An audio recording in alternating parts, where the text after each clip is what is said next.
Alrighty.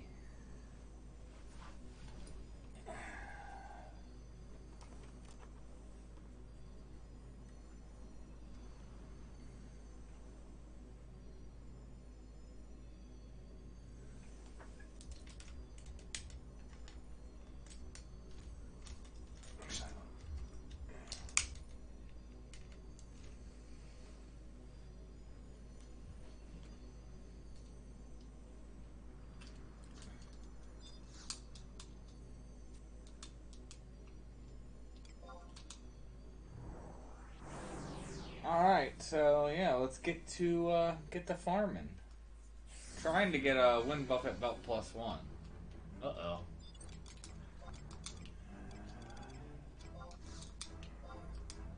Okay.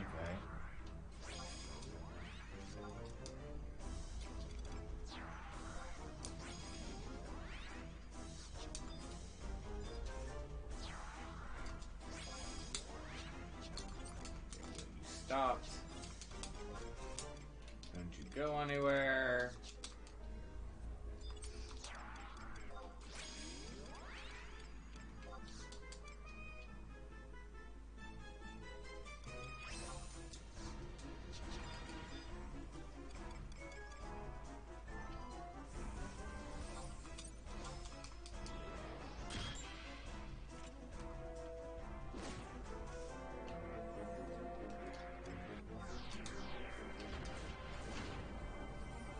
Pull it back so it's not hitting trusts with, well, it'll hit trust with as few AoEs, and also I don't want to link.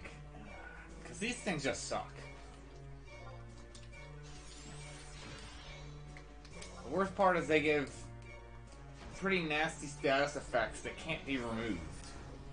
And then that move sucks. It strips you TP.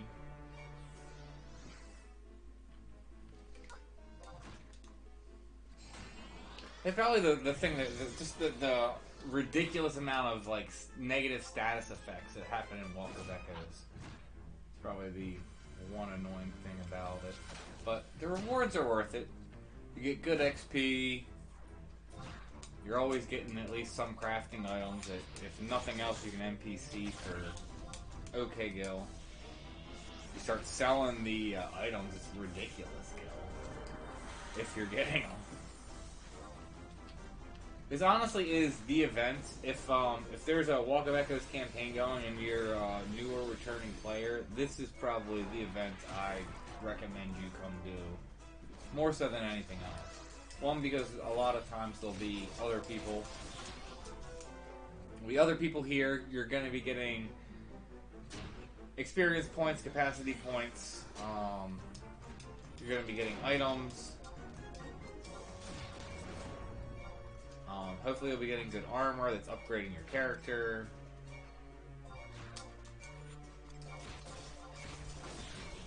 You're getting all this stuff. Yeah. All this stuff that's used to get the Imperium weapons. Not this stuff, but all this stuff up here.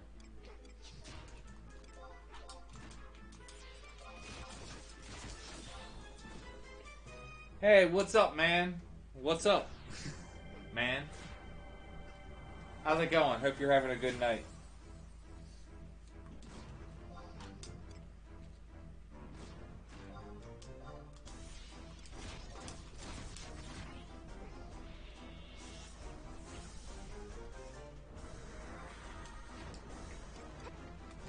I didn't even see.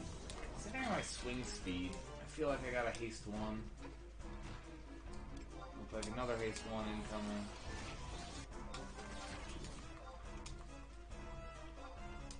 There we go.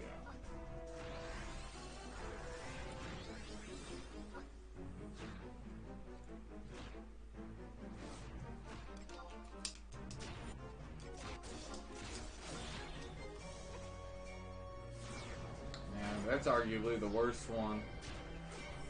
Minute can't change gear, can't cast any spells, can't use any TP moves, and can't use any items.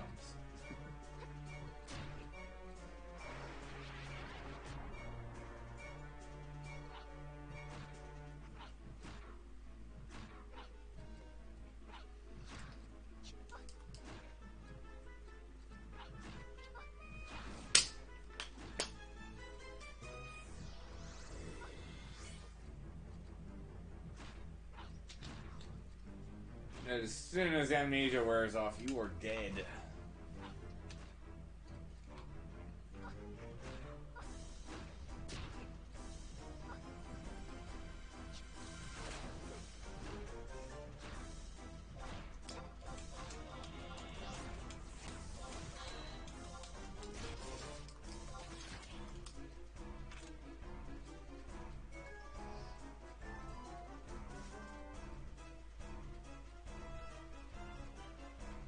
I'm doing alright. Work's been crazy lately. I've been getting slammed at work, but other than that, I'm doing pretty good. And not that it's even been bad, it's just, you know, a lot of times, like, work's, you know, I'll have a few things I'll have to do throughout the day, but most of the time it's kind of laid back, and more try and, like, dig in and learn some stuff, take more time when I'm going through it. As of lately, the last like 2 weeks, it's just been like non-stop, nose to the grindstone for various different issues. One of the main products that I support, we have like 4 issues, and normally there hasn't been any issues. And the vendor's normally good with giving support, but as of late, ooh, they have not. Please tell me I didn't get them both. Ah, crap. Well, this is just not good. Try and make the best of it.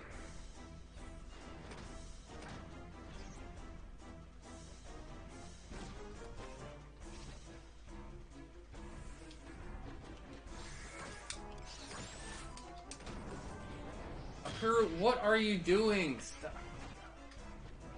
I swear she loves to troll. No, Apuru's dead.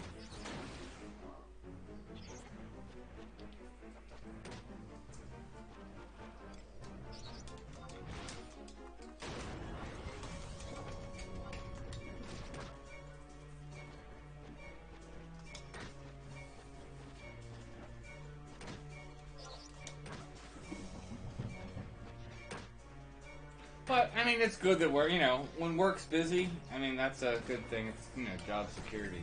Although, working for a hospital system, you know, you always have job security working for a hospital system.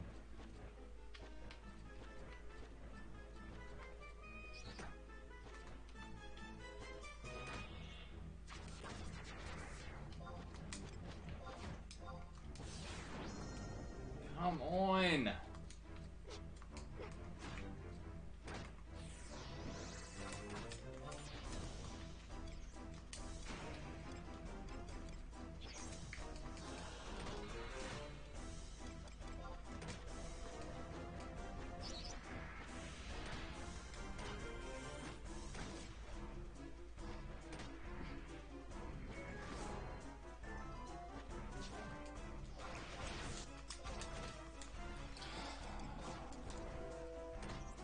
This is why you want to avoid getting 2 of them.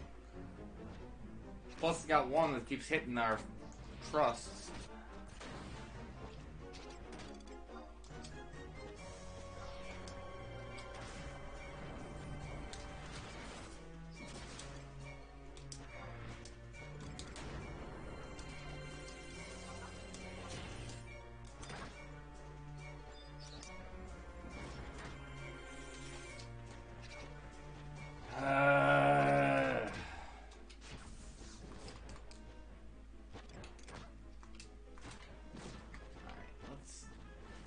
Back up against like this wall.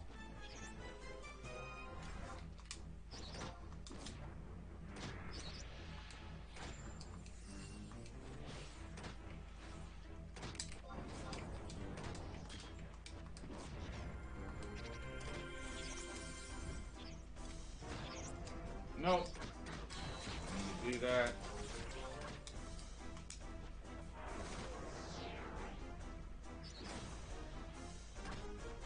I mean, you can name yourself pretty much whatever you want. I mean, they'll have issues if you name it like something derogatory. Come on. But yeah, I specifically set up this. I'm dead.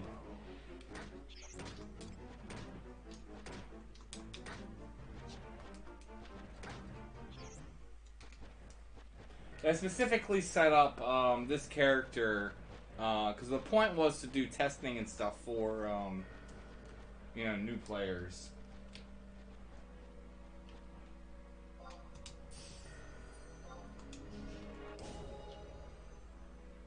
So the point of this character is I'm trying to, like,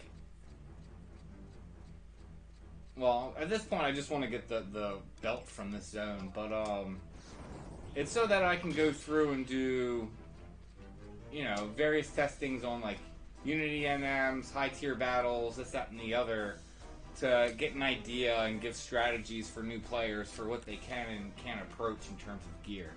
I'm not giving the, like, here, show. I'm not going to put any job points in this character. See, I got 123 job points, but 0, 0, 0, 0. Like, I haven't leveled any other jobs at this point, so I'm going to have to do that at some point. I'm waiting for one of those XP campaigns to start to go through that, but yeah, the point of new player is to, yeah, kind of relate more to new players.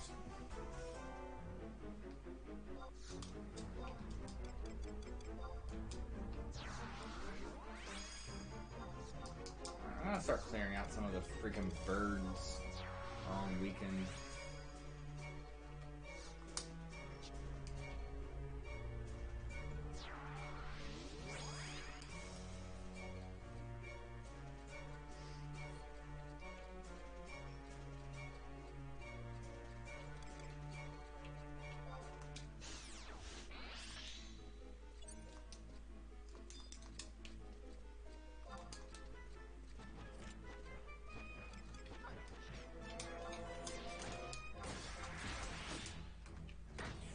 Keep an eye, though, one of these harpies don't sneak up on me.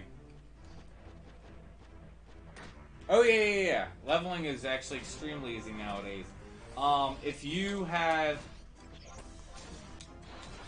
So, I mean, this is a lot of, you know, ducks in a row to make this happen. But if there's an XP campaign going on, and on the character I finished Rhapsody missions, I can take a new job from 1 to 99 in about 3 hours, burning XP rings, and going through and leveling. If it was a brand new character, kind of like this, starting from scratch, where you have nothing, where you have to go through, get at least rank 4, you gotta do all the Genkai quests, and all that stuff, I could probably, get to level 99 when an XP campaign isn't going, and probably, I don't know, something like 14 hours. So, you could do it in like a weekend. It would be a grindy weekend, but you could take a brand new account and have them to 99 in a weekend without terribly much effort. So, it really does level that fast. Well, like I said, you have a lot of things that have to line up for it to do in the 3 hours. Like I said, there has to be an XP campaign going on. I'll need to have gone through all of Rhapsody missions, and to get through all of Rhapsody missions, you need to at least be rank 6. You need to have gone through, I think, a fair amount of Zillerts and COP. Oh, we got someone in here helping. Sweet. Outrider. I've actually been doing Walk of Echoes, or Outsider, not Outrider. Done Walk of Echoes with him a decent bit this week. But, yeah, like you said, the level cap stuff, well, the level... Yeah, that's the other thing. If, because again, if I had Rhapsody missions done and all that, that would have meant I've already had a level, 99 character. So again, if I'm doing that 3 hours, that I have all the XP bonuses from Rhapsody missions done, I already have all the Genkai stuff unlocked, so I can literally just grind levels. I don't have to stop and go do Genkai quests and stuff like that. That's why, like I said, if it was a brand new account, I don't know, you're talking 12 to 16 hours if there is not an XP campaign going on. If there is an XP campaign going on, you could cut that maybe in about half. Maybe a little more than just half. Like, cut it down by like about 40 to 50% of the time it would take if there's an XP campaign going on. So, But yeah, I literally have live streams. You can go back in my history and look, and I have live streams where I've taken jobs. It would have been on Caulifla, where yeah, I leveled in about 3 hours from 1 to 99. It's not that hard.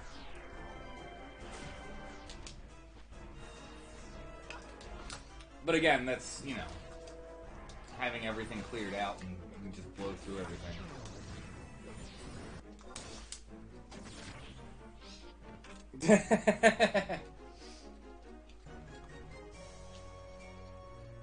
Now, also granted, to be fair, when I'm saying 16 hours, obviously if you're coming back, you have some experience and you have some know-how stuff, but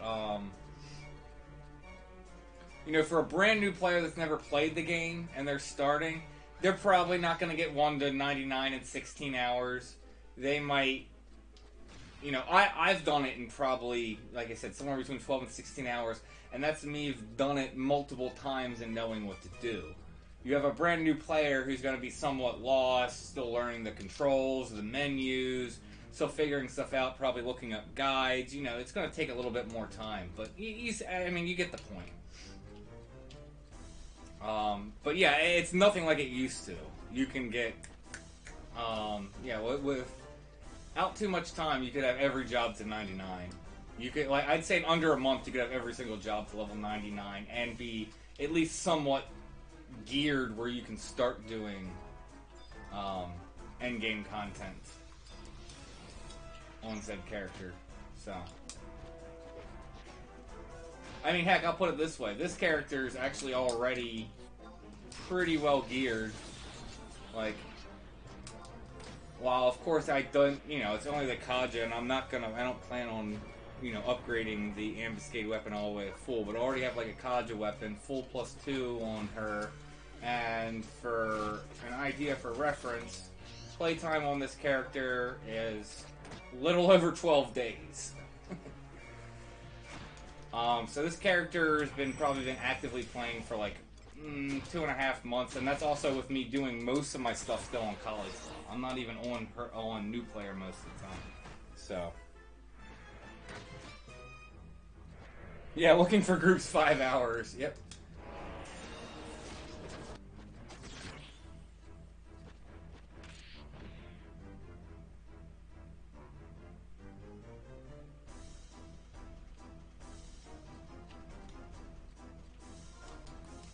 Where is this last harpy?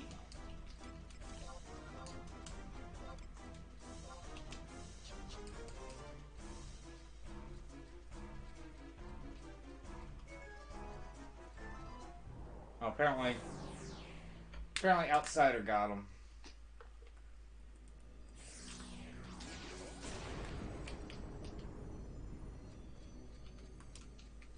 Yeah, and see, like 45,000 XP points. Almost 10k capacity points. Like I said, if the campaign's going, this is really my recommendation. Like, you really should be grinding these out on new and returning players. And a lot of the good +1 drops out of here are worth like 5 mil plus. So it's easy to just farm money from this. You get an item, go ahead, go back to towns, put it in your delivery box so it's not on your character, come back, farm another one.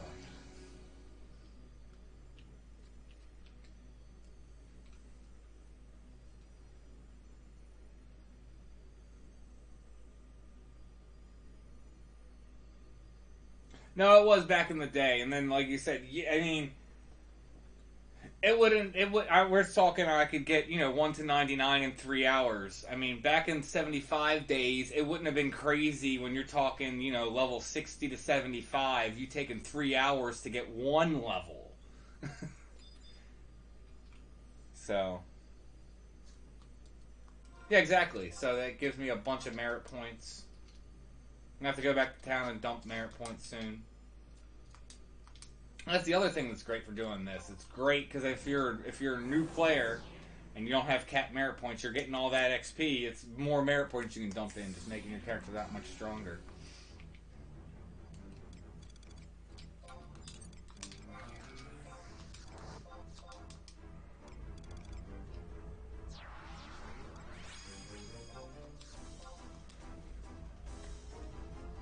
I'm on Bahamut.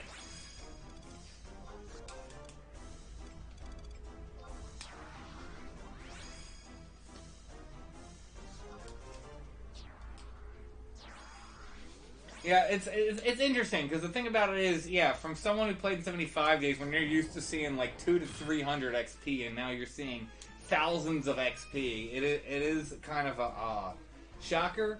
But once that like shock wears off, you'd actually realize that a lot of it is still like it was the old days. I mean, a lot's changed, but while a lot has changed, also a lot has stayed the same.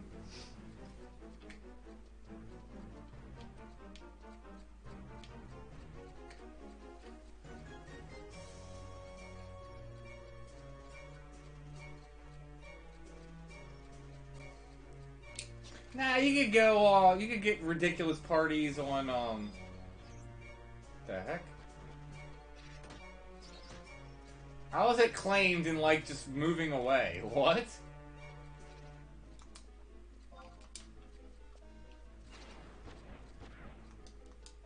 Okay, we need to split these. Which one are you getting on?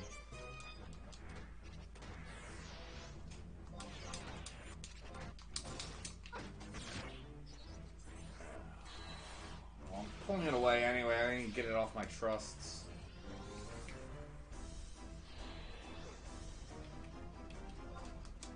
Pull it back further so the other one isn't destroying my trusts.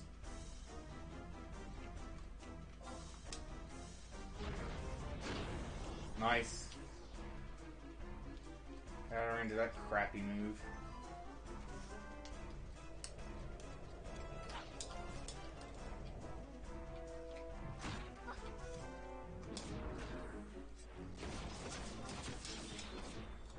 No, and there's the third one.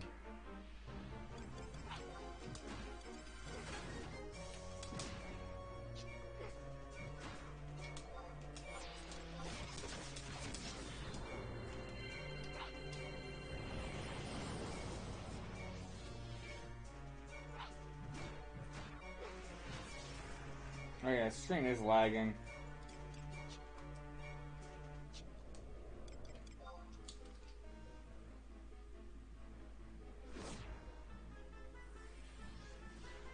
Yeah, XP loss doesn't really matter. You don't really care about death and XP loss anymore. That's the other nice thing. In this event, there is no XP loss. If you die, you don't lose XP in this event. But, yeah, you still lose XP overall. But, yeah, you really don't care. I know back in the day, you would, like, not do it because you're like, oh my god, that's like one death and a home point is like 30 minutes in an XP party, and that's after you get the party. Nowadays, it's, you know, 2 seconds.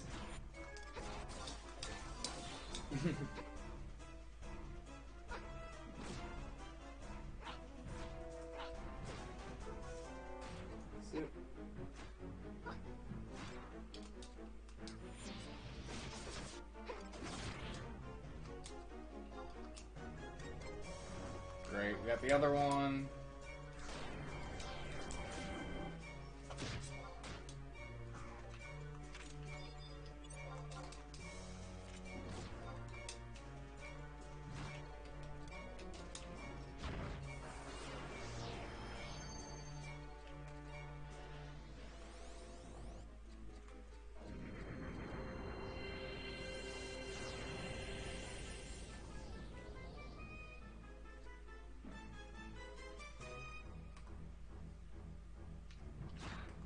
Swinging at nothing.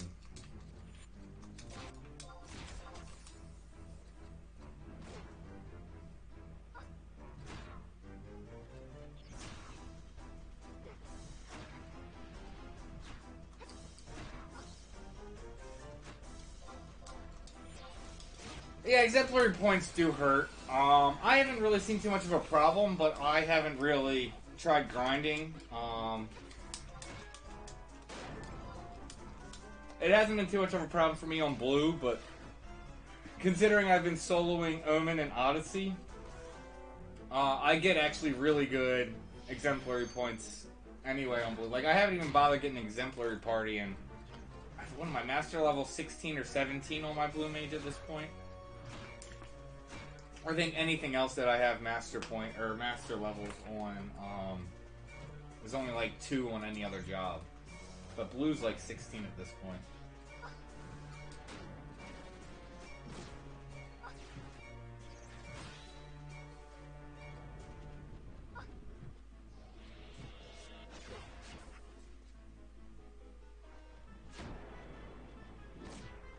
No, like I just said, I haven't done any master parties at all.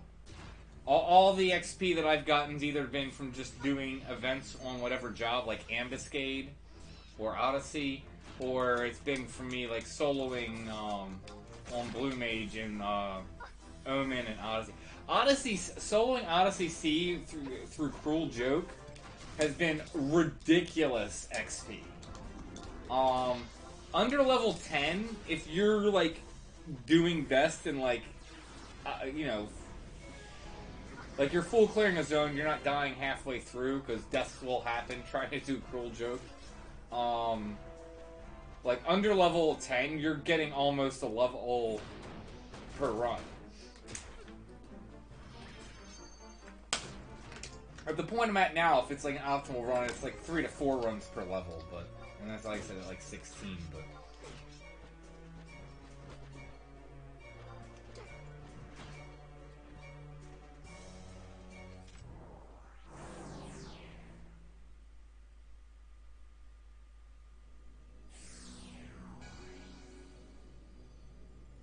Oh, I bet.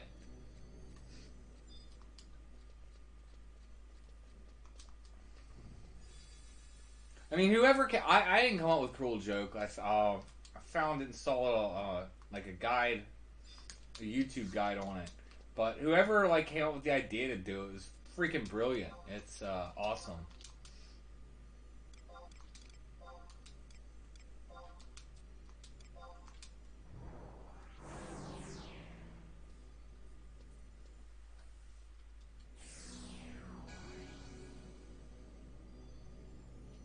Yeah, Apex parties are... Yeah, it's basically an old school XP party. Just obviously with the fast pace of how fast you are now. Because, like, every character swings so fast. If you're, like, cap haste, any character can pretty much, self-skill chain.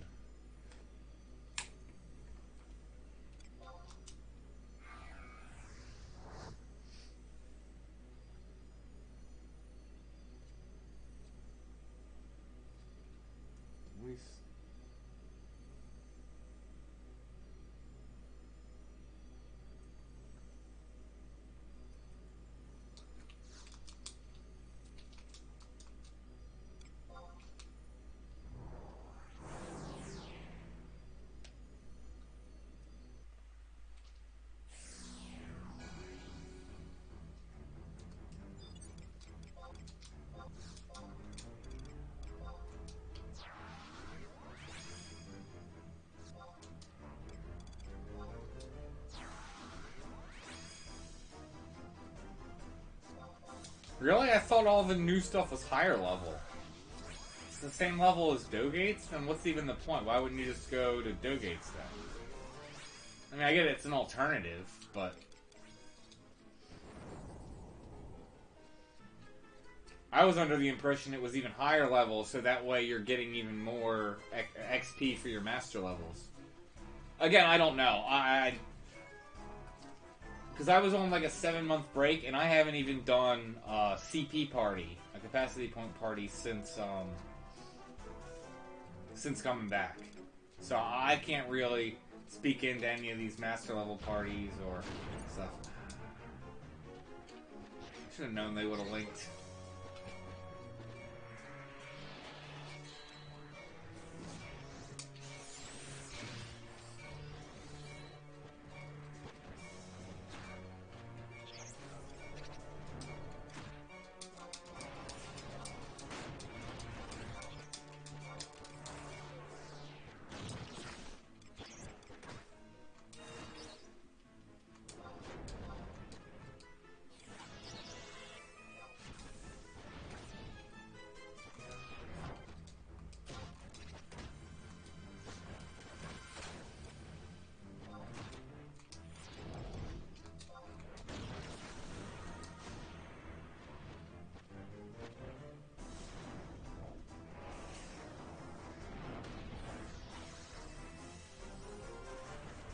Okay.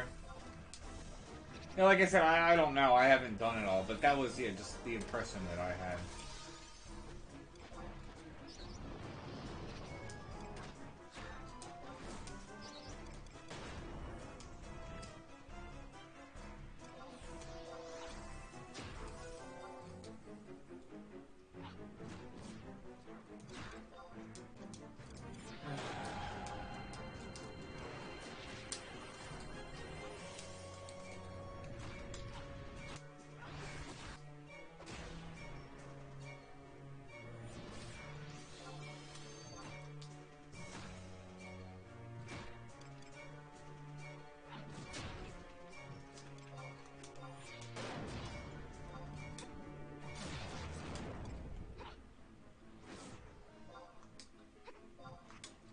What?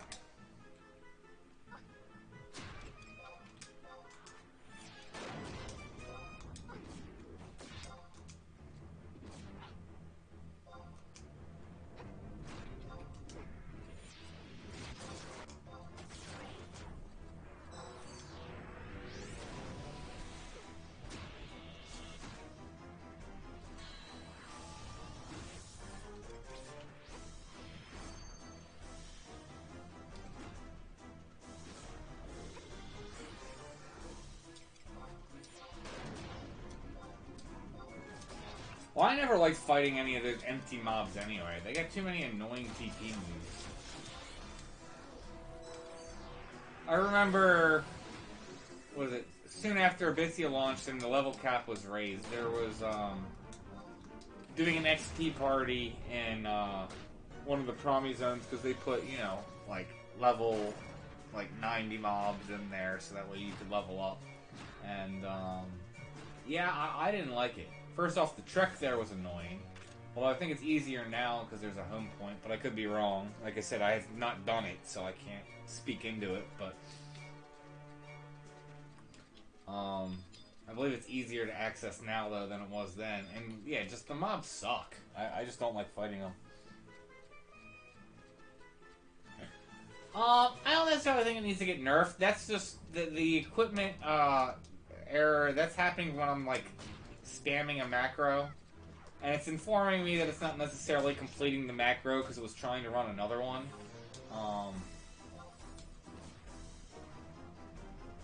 But yeah, I mean, I tend to ignore the message anyway because I'm just spamming the macro until I see that the animation goes off for the move.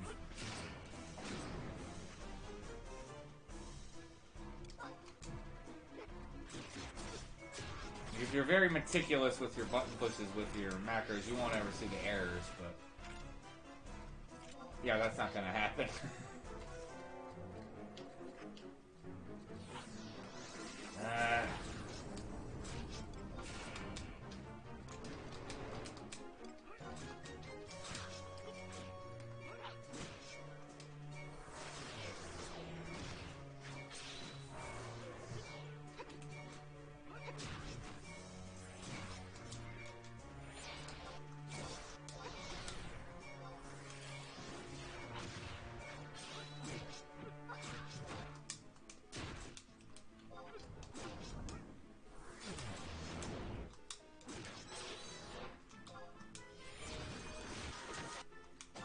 Should have done Yuko again, that would have made double light.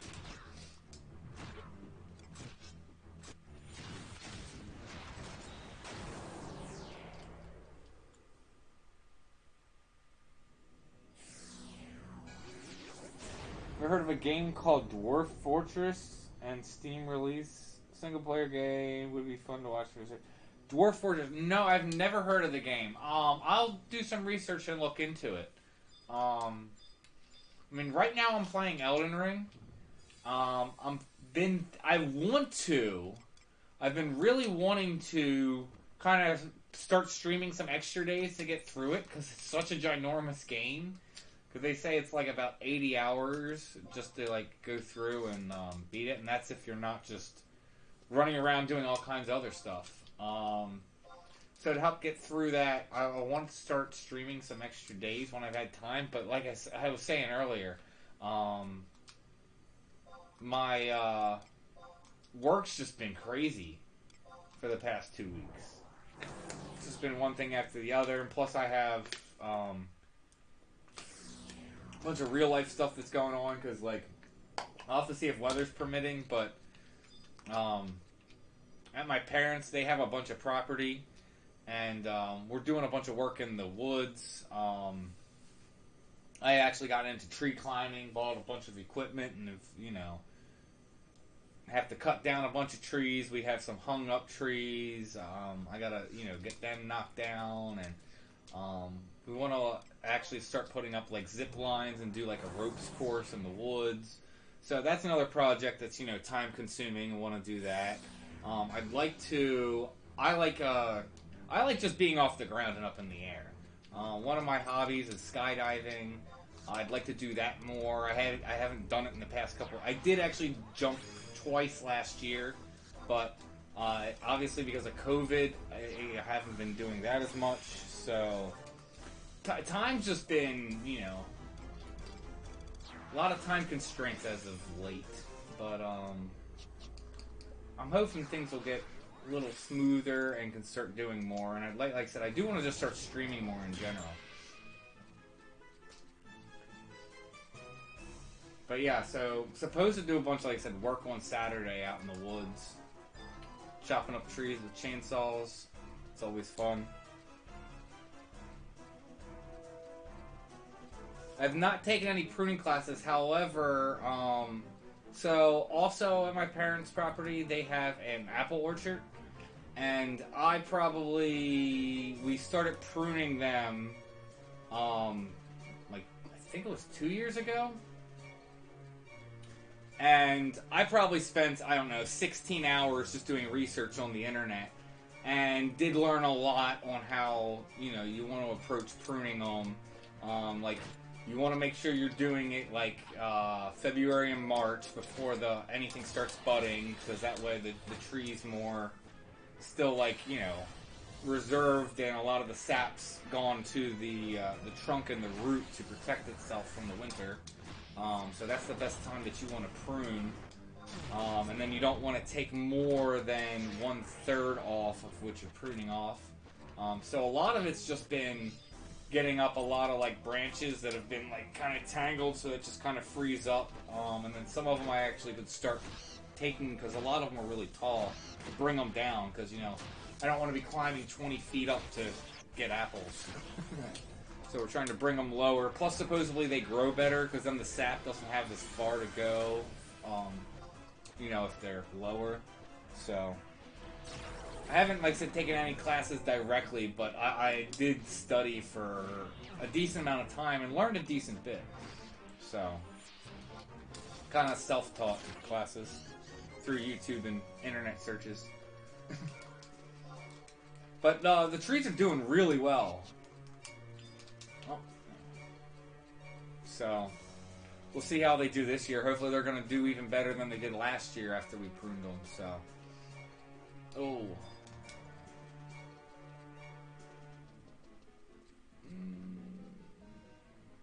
I do not want to get 2 of them.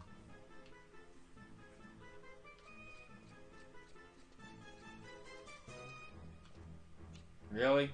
You guys want to hug? Yeah, look, they're hugging. They got their wings around the other one. How are you doing, sister?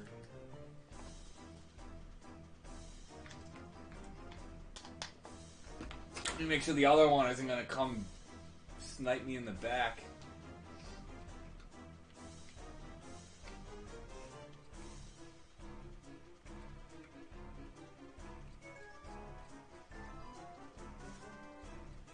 Where'd the one go?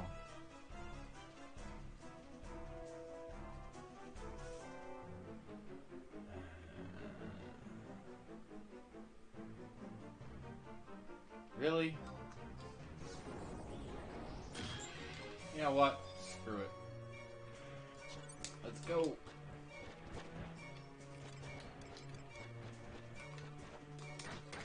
I'll use the drink for this one.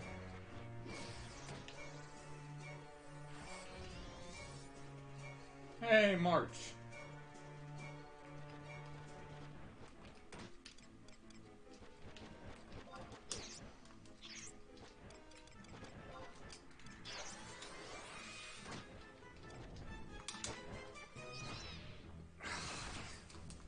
Really, and I got it off anyway, just after the fact.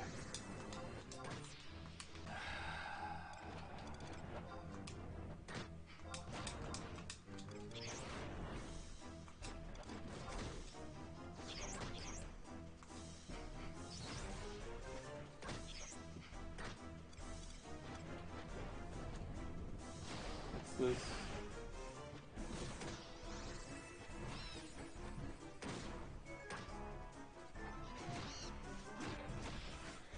It's definitely internet lag. I'm not having any lag on my end. Let me see. I've been having these problems lately. Let me run a speed test, see what my up speed currently is. I've been looking to try and figure out different solutions. Like, I upped my, get them both? Nice. I mean, I just upped my internet, you know, service in terms of speeds. Down speed seems decent. It's over 150. No, my up speed's pretty good at the moment.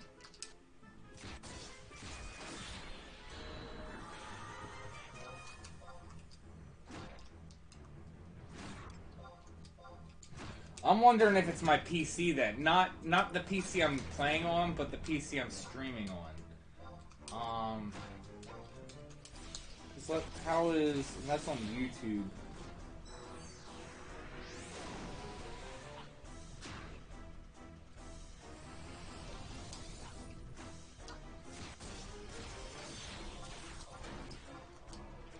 It's lagging a little there, too. It's lagging a little bit on Twitch.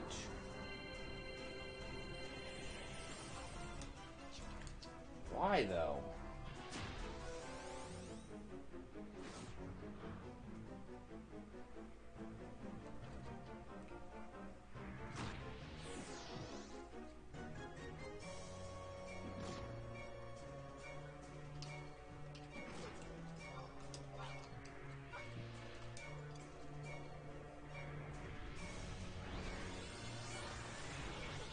Yeah, actually, I literally had the internet guy out here this week, and he actually replaced my modem. But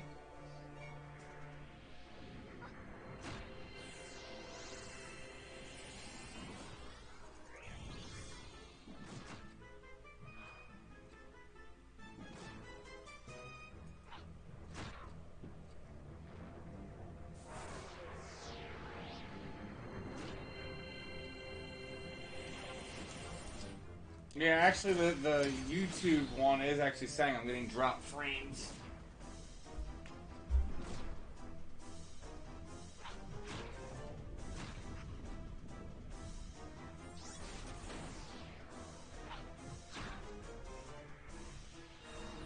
Does it have any recommendations?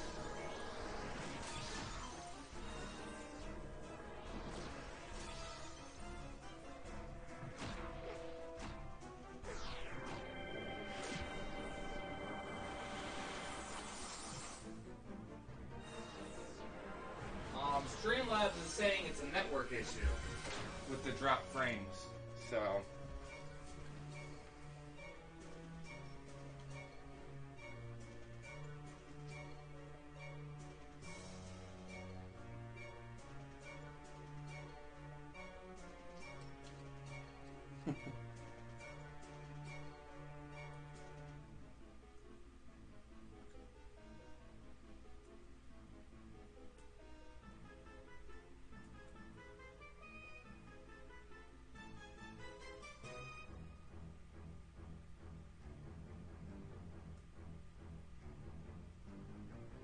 No, trust me, I'm not having any issues in-game. Like, in-game, I'm fine. It's definitely, it's lagging.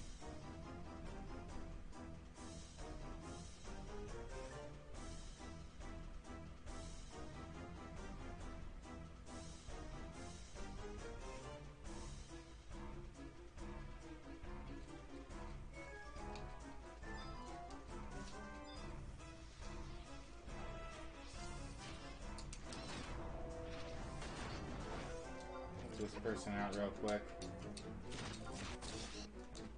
You're already to lose. Oh, 2 PP.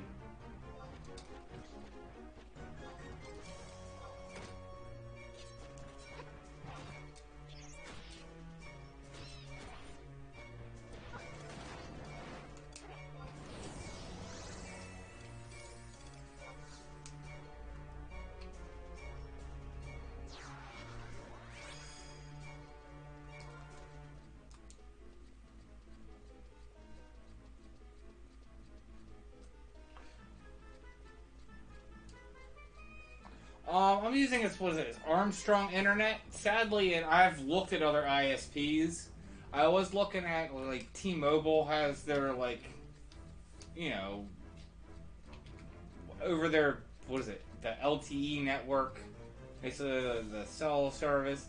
When I was looking at moving, I was looking at that, but currently there's not available because they only have, when I called and talked to them, they were like, oh, well, you only have, you know, the towers can only support X amount of users, and you're all filled up currently. You have to wait until it expands. They're like, you can get put on your waiting list, and I'm like, no, I don't feel like doing that. Yeah, looking at different internet options, but yeah. The other thing is, it could be just the streaming PC, because I don't stream on the same PC that I game on. I'm using a Elgato capture card, external capture card that's coming off of, you know, it just plugs into HDMI, so any HDMI I can plug in the capture card, and I have a separate computer that's streaming for that. So, where are we at in terms of merits? Oh, we are capped. Alright, I gotta go back to town.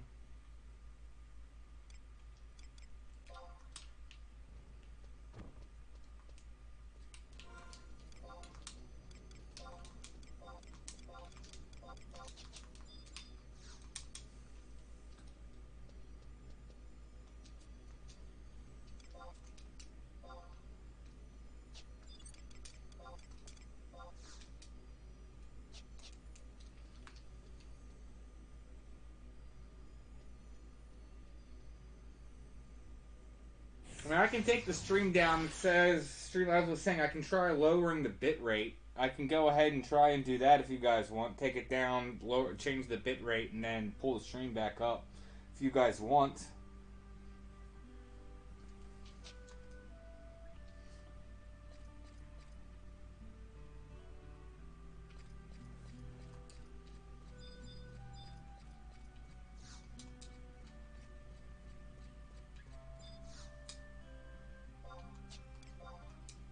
I might just try replacing the one computer too.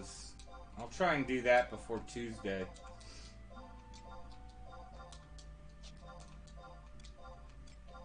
Might be another option. Swap computers out to something more powerful. I should have something a little better, I think, lying around. I'll have to dig it up though. But that's not gonna help in the meantime.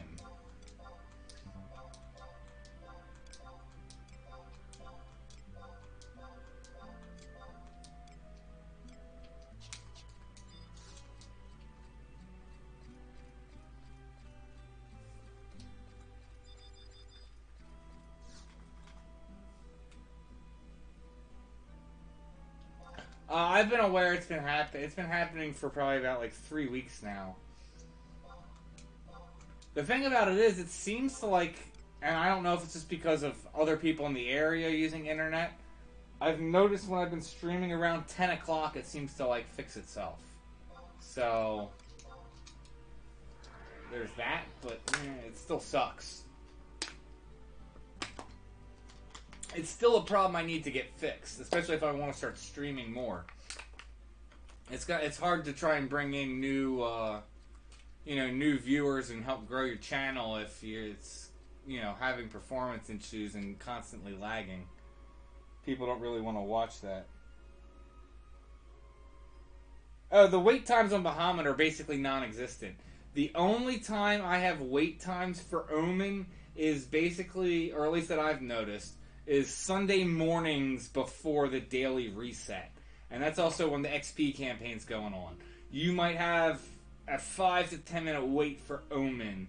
I imagine Odyssey might fill into that also, but that's also like a lot of there's a lot of JPs on Bahamut, and so I think a lot of them are trying to like grind out stuff, you know, before it would be midnight on their end about that time, because yeah, the resets JP midnight.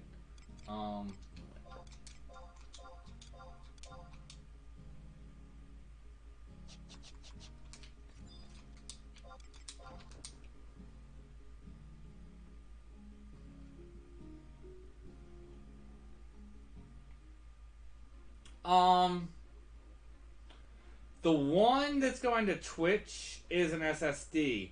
I'm not 100% certain on the other one I set up that's for YouTube right now. That's what I'm saying. I think I need to replace it. I should have some like I have a bunch of hardware around because I've been in IT like all my life. Again, but a lot of it was packed up from me moving, so I will prioritize on trying, because this is still getting a problem, and it seems like Twitch is less of an issue. I mean, you guys could hop over to Twitch and see if it's less. If you need a link, it's down in the description, but I still want to get this fixed. I'll try upgrading the computer this week before Tuesday and see if that helps. The thing is, I'm still seeing a little bit on Twitch, but nowhere near the level it's happening on YouTube.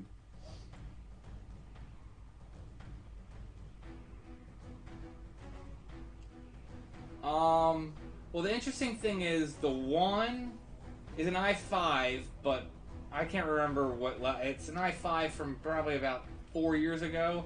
The other one's an i7 from 8 years ago. And it's the i7 from like 8 years ago is the one that's having the issue. The i5 from like 4 years ago is running much smoother.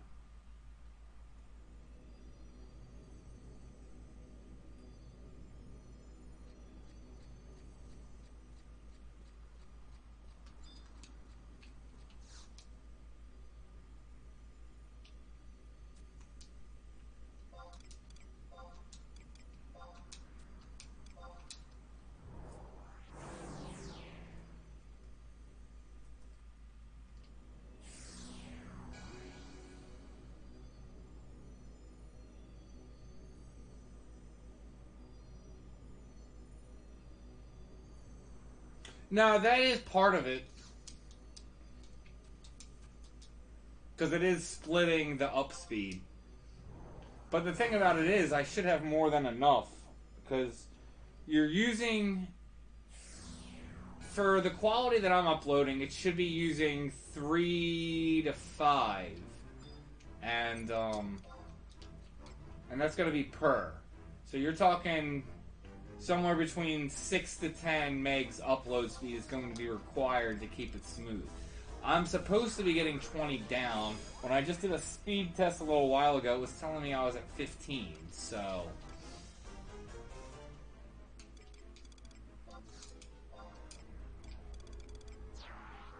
Trust me, I've had to do more research into this than I actually care to, considering it's been giving issues. And I do need to get it figured out. Like I said, I'll try. I think I have another PC that's just like the other one. Like I said, I'll try and upgrade so they're both the same, and we'll see if that helps with the issue.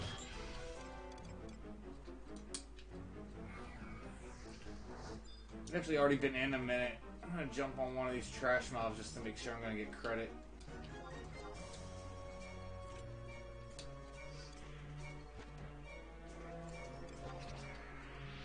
Always sucks when you get in and then the group clears before you even get credit.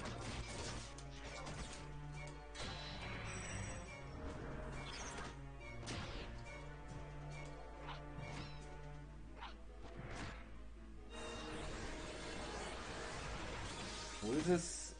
Sputnik Lock? Thank you for the follow.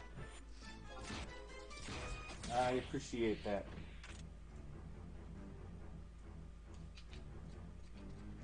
We don't need to kill that one. One's way more than enough for credit. Let's try and find these harpies. Oh, they're just right there. And you got 2 of them. Let me grab one for you.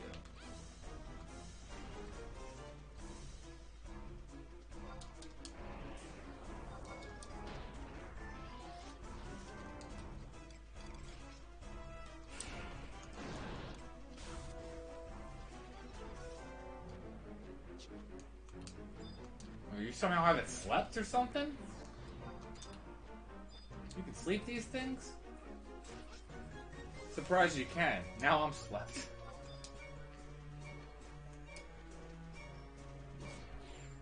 Or no, it's not slept, I guess.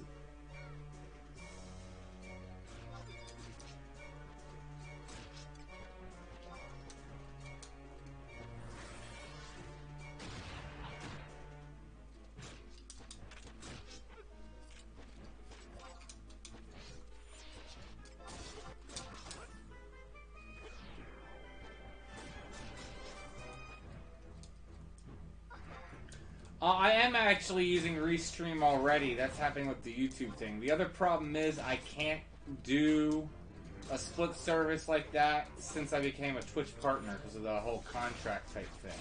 But because it's 2 different services, and it's technically 2 different streams because like the one's got a camera, the one doesn't, you know, different overlays and stuff. It's technically a way to get around it.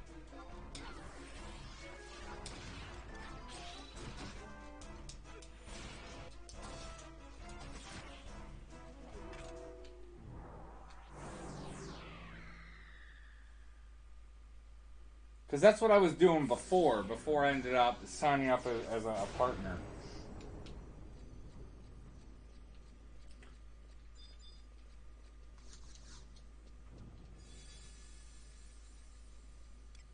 I've looked into getting a second internet service, but the problem is there's nothing else really available except for, was it Verizon DSL for, what do they say, 3 megs up?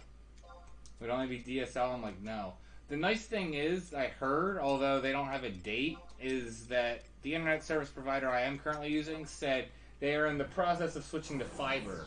And they said once they go to fiber, your up speed will be the same as your down speed, because right now it's cable. And it's like, oh, that'll be nice, but it's not here yet. And you also don't even have a time frame. It's like, okay, if it's in 6 months, okay, I have an idea, but yeah. Well, it's not. It's 2 different PCs. So I'm literally running 3 PCs right now. Here, I'll give you an idea. You can see, so the PC down at the bottom, like all the way at the bottom left, that's what I'm playing 11 off of. And then the laptop on the left is the one that's streaming to YouTube, and the laptop on the right is streaming to Twitch. That's how I have it set up. So I have each one going separately, and they're all wired. Don't think any of this is going over wireless.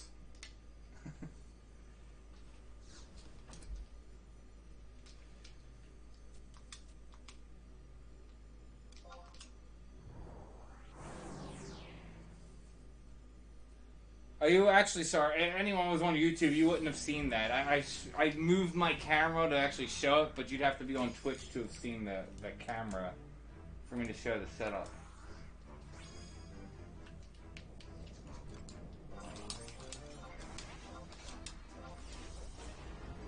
What item level is this? It's, what is it, 120... It says when you enter. Where? Here you go. The item level content is 121 for this. All of these are somewhere between like 119 and I think like 123 for Walk of Echoes.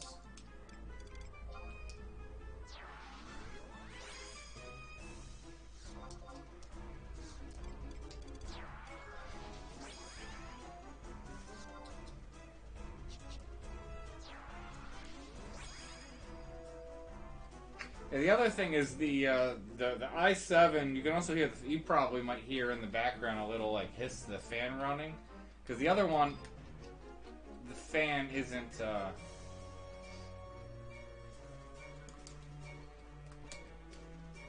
you know, you don't hear it. Oh, son of a gun.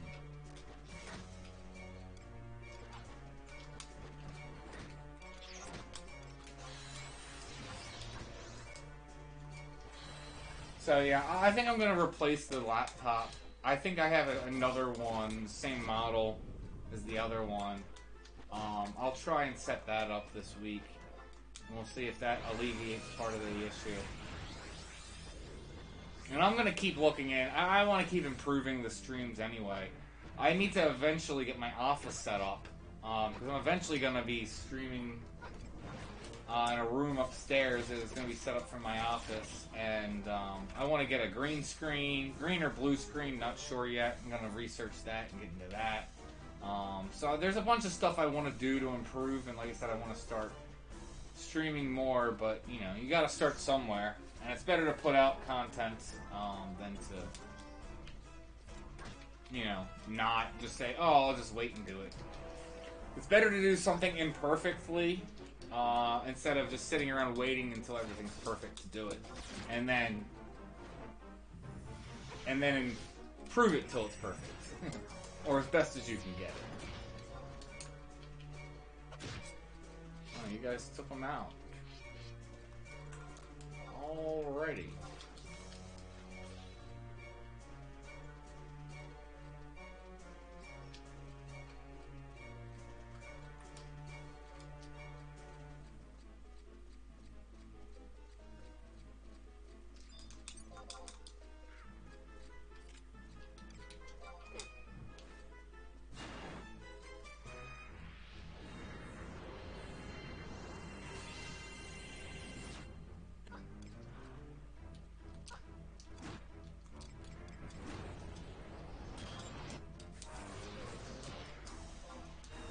But actually, in terms of just another announcement, because I haven't been doing, I've only been doing live streams lately. I've only been doing videos. I did actually find, and we dug out my PC that I was using for video editing. It's not 100% set up yet, but should hopefully within the next like 2 weeks to a month get back to you know, video creation and video releases for the channel, as opposed to just live streams. So we'll be getting back to that soon-ish, which will be good.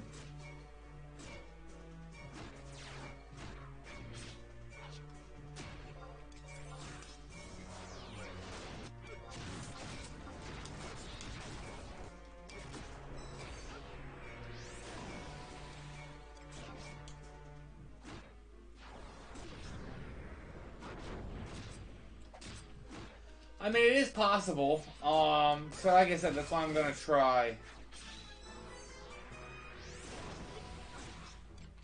I'll try upgrading the laptop and do it. I mean, I want to actually eventually build an actual. I like this setup. I like having separate hardware for each one, rather than, you know, you having one PC that's doing all of that work. I don't know, that's just kind of how I operate. I know for some people that wouldn't be the case, but for me...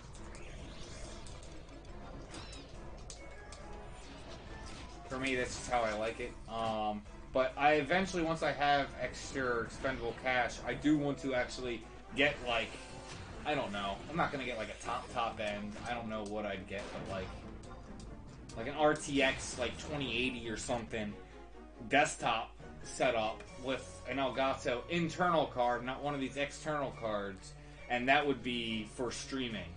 And again, it wouldn't be the thing that I'm gaming off of. I would still have it hooked up through like an HDMI, but that's where I'd like to eventually get to. But again, that costs you know, money. And considering just moving a lot of stuff, there's a lot of stuff I got to do around here. Still got to get a fence put up for the dog. That's another project I need to work on. And actually, the house I bought doesn't have a dishwasher, but dishwasher's coming tomorrow, being delivered. But that means the dishwasher's here. It still won't be hooked up. I gotta cut out some cabinets to make space for it. I don't even know what it's going to look like. I wanted the dishwasher here so I can get like exact measurements and see before I start chopping up cabinets. Then gotta run the electricity, run the water, and do all that. I'm gonna see if I can rope in my buddy who's a master plumber to help with the plumbing stuff. I can do everything else. I know how to do the electricity and run the electricity and put in a new breaker and all that stuff. So.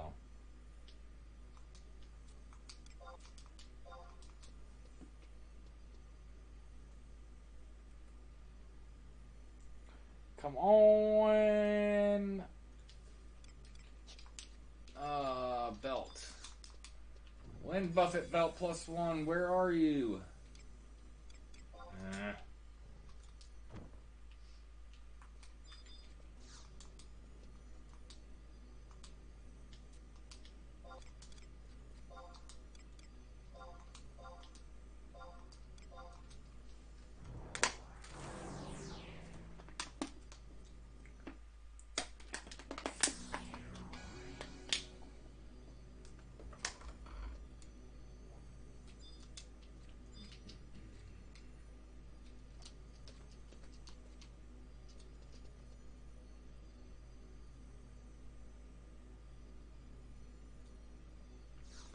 Yeah, that makes me do wonder, I mean, that if it is just the laptop that's dropping frame. Because that's the thing, like I said, I see the one, and I got a red triangle telling me drop frames, where the other one, nothing.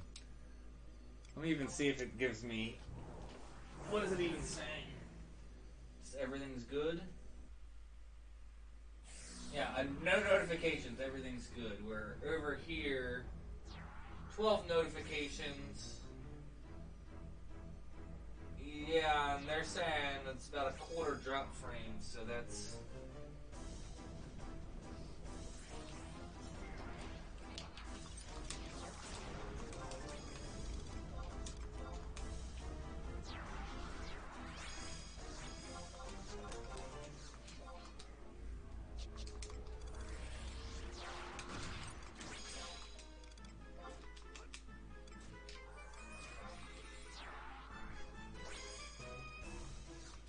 So yeah, I'll replace that this week and see if that helps.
Well,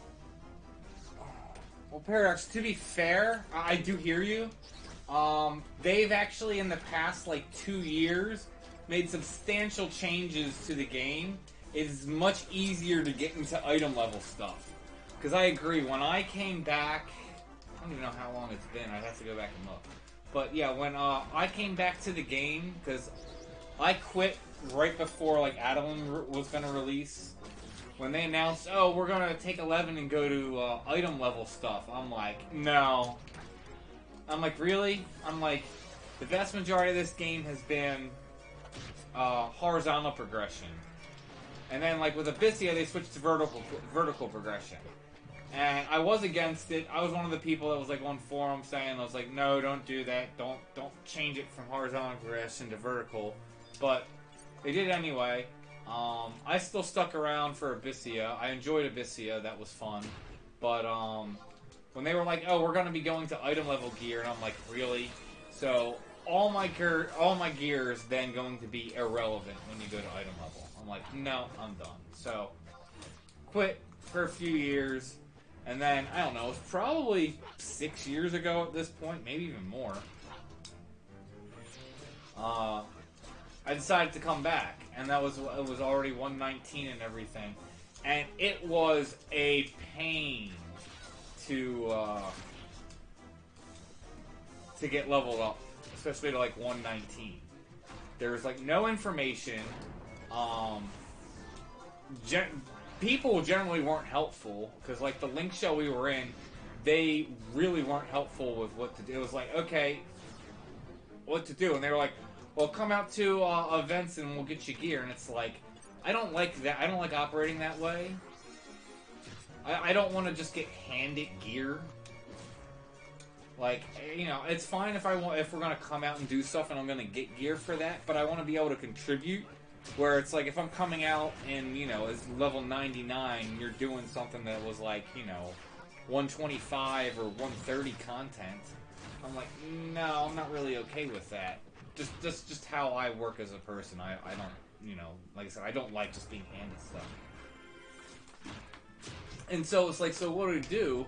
And it was actually my friend. Cause they came back at the same time I did too. They said they probably spent 8 hours researching to find out, oh, we need to go and do Alluvian Skirmish. Then it was like, okay, to do Alluvian Skirmish, you have to go to, I don't even remember the zone name. It's that weird one with the Y. I was about to look it up, but, actually, no, she has been.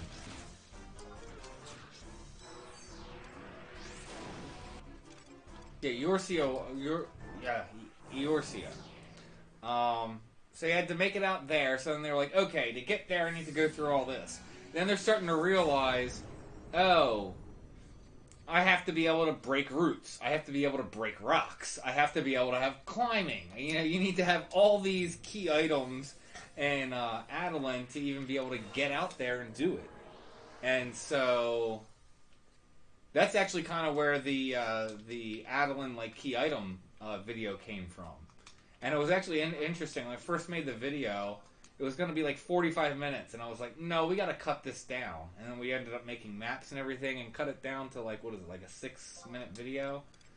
And yeah, it was fantastic because it shows you how to get there. But since then, you can now get veiled gear.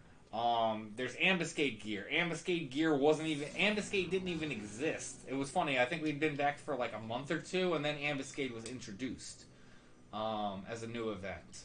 So, yeah, it's gotten so much easier to get up to item level than it was initially. So.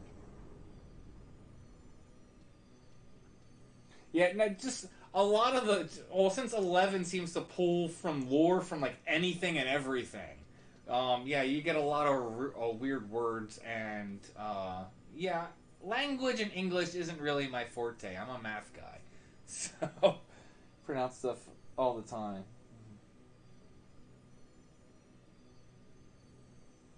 I liked Abyssia. I liked like the XP parties. I liked a lot of the also just able to accumulate gear and stuff, working on Empyreans. I personally liked it. I get why people don't. And I mean, that's fine. Obviously, everyone's entitled to their opinion. Anyone that didn't like it, I'm not going to knock them. But I personally did enjoy Abyssia. But yeah, I'm also glad I didn't stick around for the whole Adeline thing. Going like item level basis. Oh, we're gonna go to item level 103 now, 105 now in that increment. Oh no! Oh my god, I would have hated that. I mean, that's one of the reasons why I don't really like 14. Is that vertical progression? So.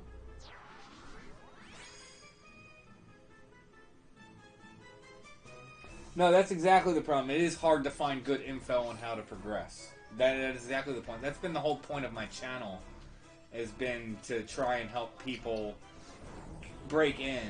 And again, that was kind of the point why I started leveling Cauliflaw.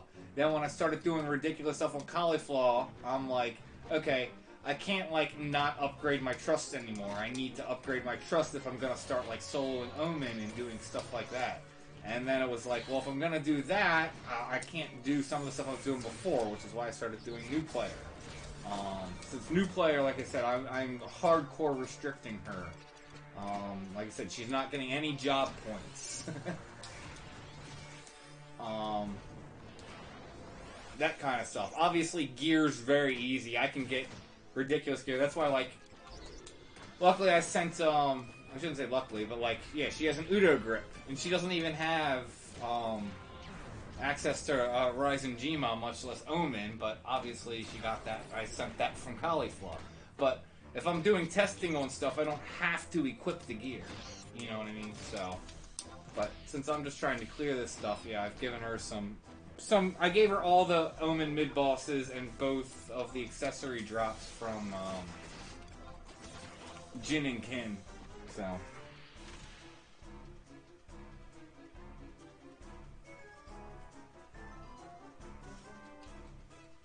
Yeah, missions are a big thing to go through. You definitely want to get through Rhapsody missions. You get a ton of bonuses by doing that. So.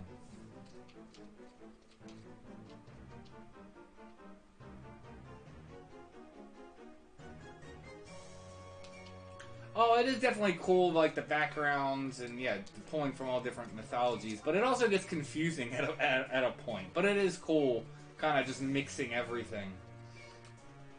Throw it all in a bag, shake it up, say, oh, what do we have here? It's interesting, too, sometimes on the Wikipedias for, like, different NMs and stuff that you can read about the lore of it just in general from, you know, whatever standpoint.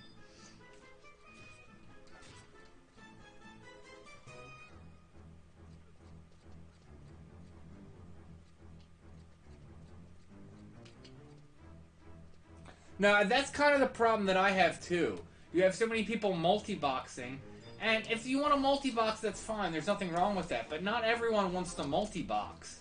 And when people are like, oh, yeah, it's easy to go do this. And it's like, well, sure. It's easy when you have, you know, 2 PC support characters running off of scripts. They're going to do exactly what you want to do that are going to be better than, like, you know, a lot of player character, or actually, you know, actual players are going to do. Because when you have, you know, a script running, it's like, oh, I have Paralyzed, cast Paralizana. Oh, you have, you know, Silence, cast Silena. Whereas a real-life player might miss that. Might miss the fact that you're paralyzed and they don't cast it. And then you either have to tell them or something. So, yeah, the whole, like, multi-boxing, I don't like it.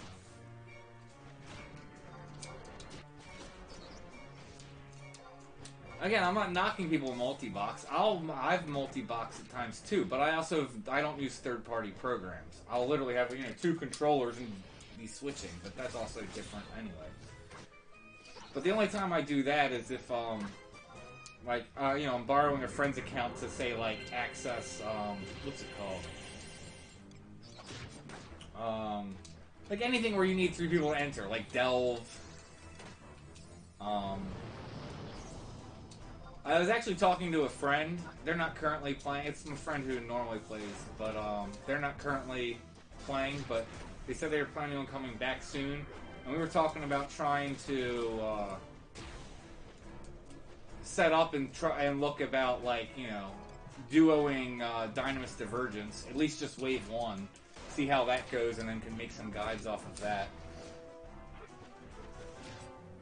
I think that'll be fun when we get around to doing that.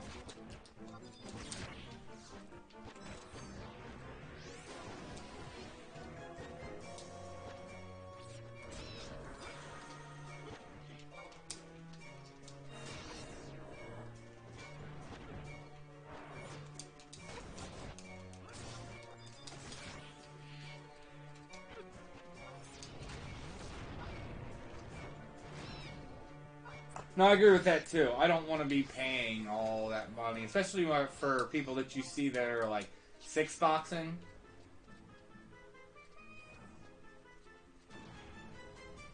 Like $120 a month for, I mean, maybe not that much. Maybe somewhere between like $80 and $120 a month just for your subscription. Nothing else, just for your subscription. $120 a month. I don't have that kind of money to be throwing around. And if I did, I'd rather go to other places. I'd rather just, stick to my normal subscription, do what I do, and put the money, elsewhere.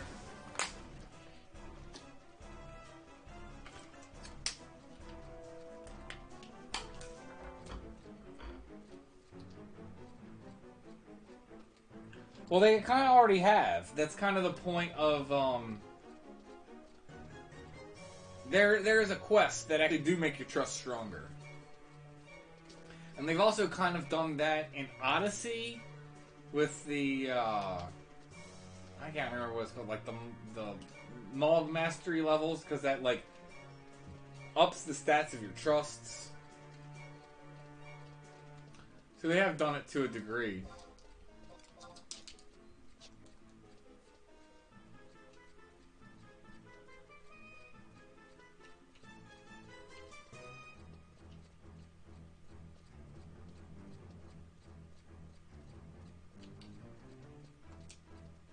So go down real. You like audiobooks, I take it. Yeah, I don't like to read either. It puts me to sleep. Like, unless I'm like reading like something short that's like technical to like figure something out. Yeah, I don't really like reading. But I can't read novels. If I sit down and read a novel, I fall asleep before I'm done a chapter.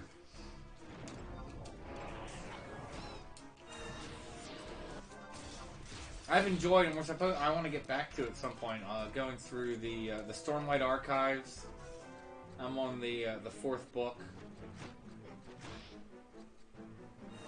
Although I haven't made it far into the fourth book. I want to get back to doing that at some point too. Remember, it was like, what is it? Just doing CP parties and just had that. Was listening to that in the background. That was fun.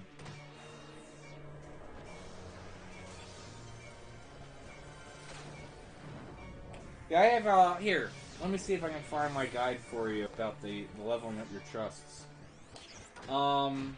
You need, though, to even be able to do it, you need, like, I can't remember what the number is. You need, like, 94 trusts or something like that. Like, your trust list needs to be, like, 94, not counting your Unity. So, like, a Puru wouldn't count, and they have to have, like, 90 other ones. It might not even be 90, it might be 80 something, I don't remember.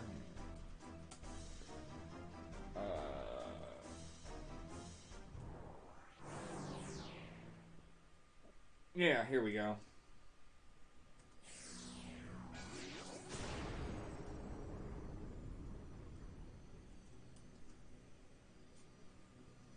So yeah, there's my guide to about like leveling up trust. Yeah. So yeah, it takes a bit. So you have to put in some work before you can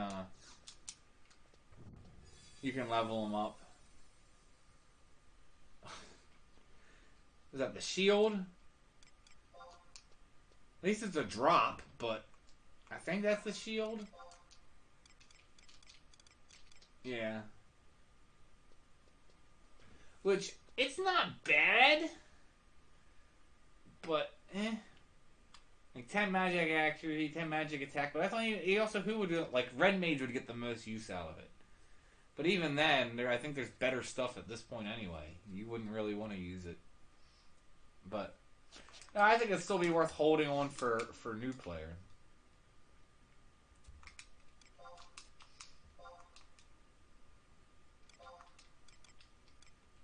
I don't even know. What is it even worth? It's probably worth like 50k. Oh yeah, I definitely... I've talked with other people and had, I guess I'll call it debate over what's the best DD trust. And I always say, I think Shantato 2 is by far the best DD trust. All things being equal. Like, here's the thing. Of course, you're going up against a mob that's highly resistant to magic. Of course she's not going to do best in that situation.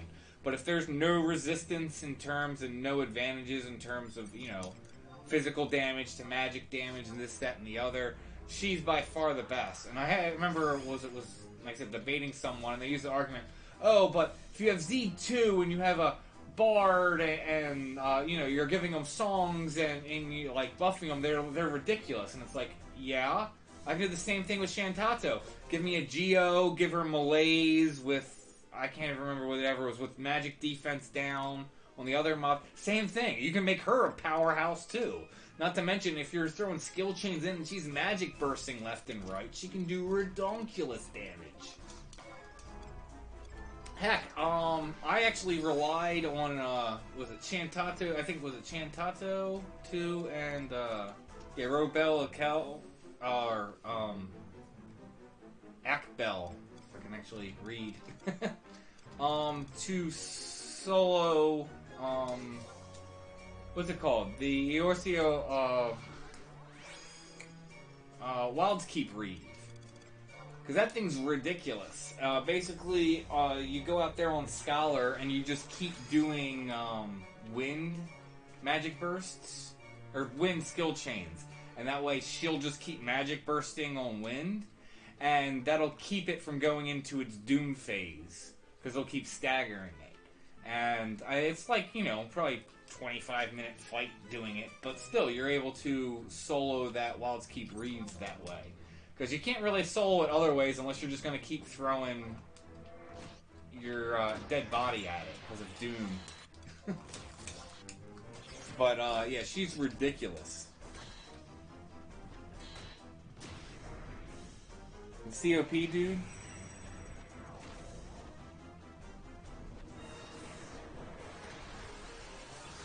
No, exactly. Everything is situational.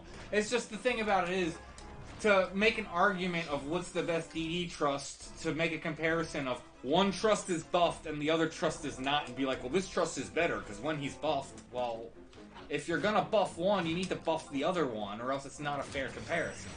You gotta compare apples to apples.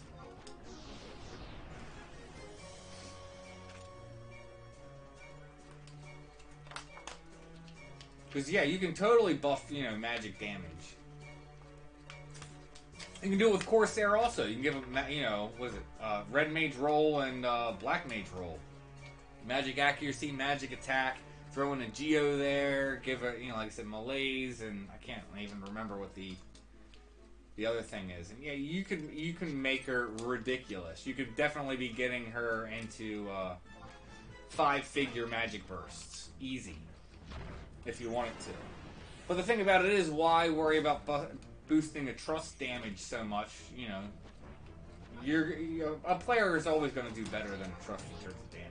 But again, situations like I said, the Wilds Keep Reeves and Eorzea. That was, you know, I needed to not be focusing on damage and focused on just constantly having her magic burst wind, just so it was keeping it from going into Doom phase.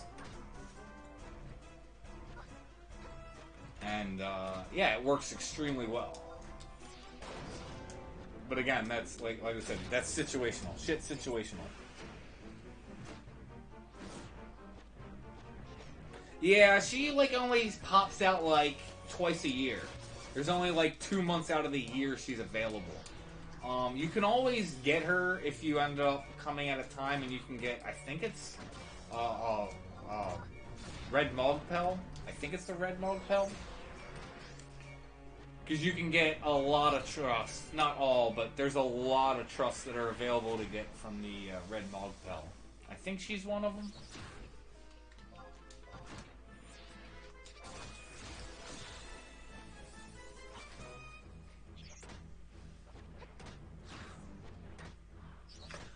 Do I ever feel like SC is overcharging for 11? Yes.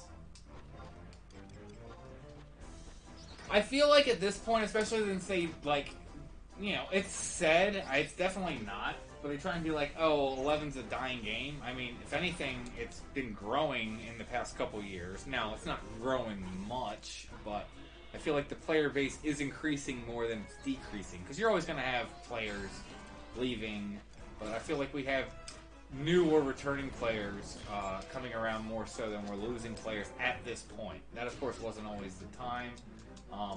The biggest dropouts were when the game switched from horizontal to vertical progression. But Yeah, I'd like to see something. Well, I personally wouldn't play 14. I think it would be cool, and I do have 14 characters, and I might hop on because of other people, but I feel like they should bundle.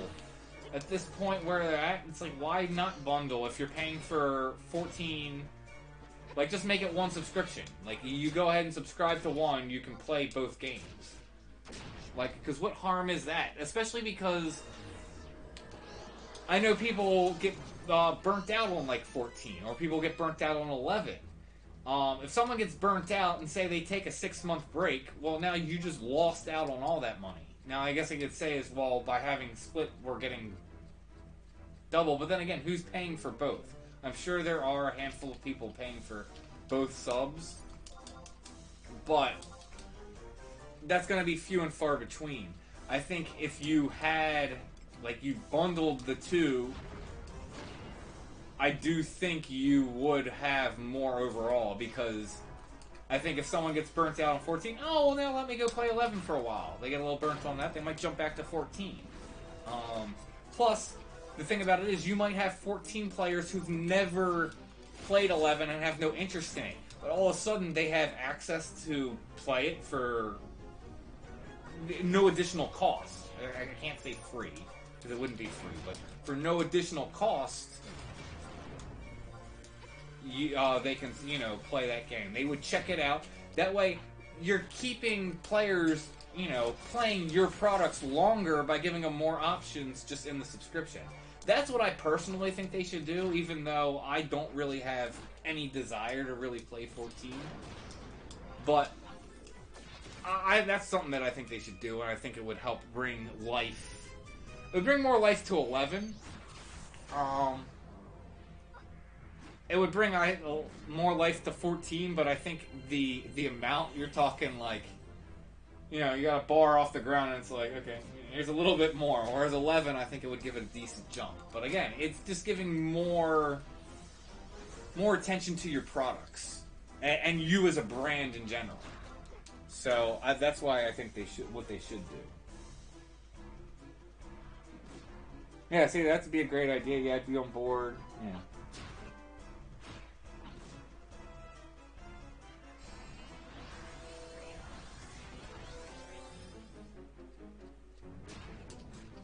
So what is this you said? Was it there were a lot of players who came from retail to check out Classic because there were endgame, waiting for new content or finishing their weekly quests so they could play Classic. It was cool, yeah. Yeah, I returned to 14 when I got burnt out on 11 instead of just suspending my sub. I mean, yeah, so it's... Like I said, but I know people that have, like I said, they'll stop playing one and then they'll play the other one. Or, you know what I mean? Or you have people that have never checked out before. I just think, overall, it's going to give more to your brand. And even if it doesn't even bring in that much more money, doing something like that where it's like, oh my gosh, for one subscription I'm getting access to 2 games, it helps build your brand in general, and it makes people like you as a company more. When you try and just be greedy and try and get as much money as you can and everything, people can actually kind of sense that. And I'm not saying that is what SE is doing, although I feel they do to a degree. Because they're constantly, like, re-releasing and remastering stuff. It's like... And I've bought, like, re-releases and stuff. Like, Kingdom Hearts 1 and 2, I probably have 3 different copies of it. Because I have, like... I think I have, the PS2 copies as the original. I ended up buying it on PS3. And then, sadly, the load times were worse on PS3 than they were on, like, well, load times at certain times. I know for, like, I hated playing Kingdom Hearts 2 on my PS3. Because whenever you would go to, like, any of the form changes, like, go to Valor or Wisdom or, yeah, any of the form changes, the game would, like, freeze up and you're, like, just, like, sitting there for probably 5 to 10 seconds before the game would resume, and it's like, what is going on? And I know I bought it on PS4 just so I didn't have, like, the load times, and that was nice. But I mean, you know what I mean? If they're gonna release it again, I'm not gonna go buy it again at this point. So you're gonna hit a limit on that. I mean, I just think if you are, you know, caring more about your customers, that's going to go a lot further than trying to milk your customers for all they're worth. So.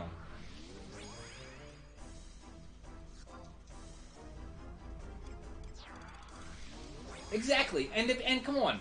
SE isn't hurting for money at this point.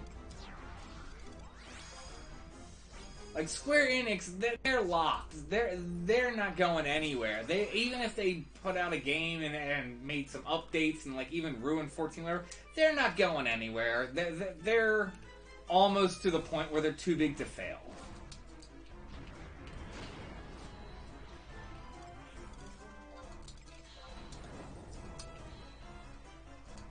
But yeah, I think that's what I think they should do. Is just bundle the two games.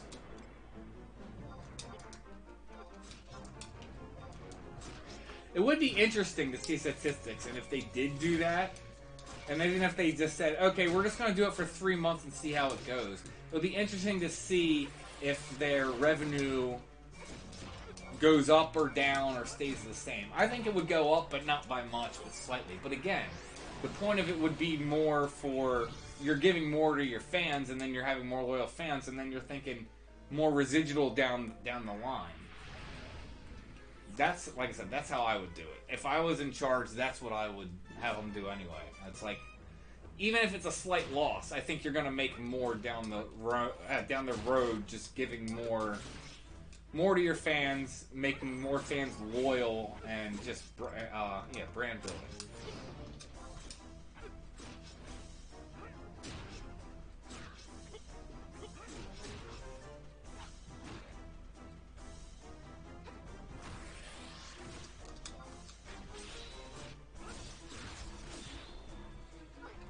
Well, no, I know they're making a bunch of money. I know, what is it? When the new expansion for 14 came out, they what is it? They had to say, they had to turn subscriptions off because the servers couldn't handle it. And they're like, we can't take any more subs at this time. I was like, sorry. And on top of that, because I had a friend who was playing 14 at the time, they were telling me they got like a month and a half free subscription because they were like, yeah, we know we're having, like, you know, was it very long queue times getting on the server and everything. We're working on it. But, so we're going to give you, you know, a free, you know, like a month free subscription. Ended up being like 6 weeks or something like that. So, and of course, they're not making money off of that. But again, they were doing that to try and be loyal to their customers. And I think it was a good call. I think it was the right call. They're running an issue of having too much. Hey, was it XO3 JKM4? Yeah, just chilling, trying to get this windbuffet belt. It just doesn't want to drop. Which I didn't even look. Is my merits? Yeah, I kept my merits.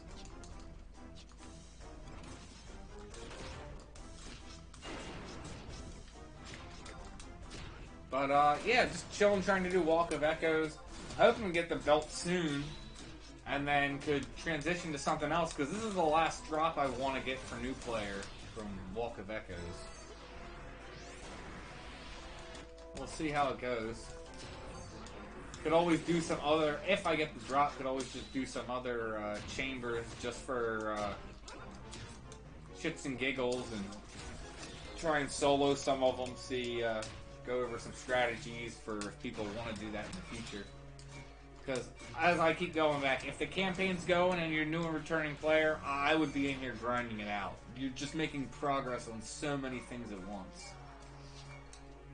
Making money, getting gear, getting capacity points, getting merit points, getting items so you can get Empyrean weapon skills. Like, it's just got everything for you.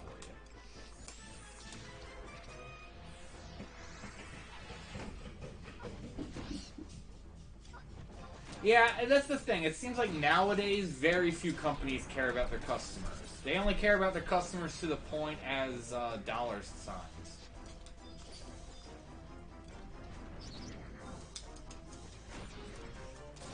And I wish we'd start seeing a culture change with that. But I mean, I think that's going to come down to... That's going to come down to, you know, players willing to say, okay, you know, you're not treating us right, well, we're going somewhere else. But I know oftentimes people don't want to do that.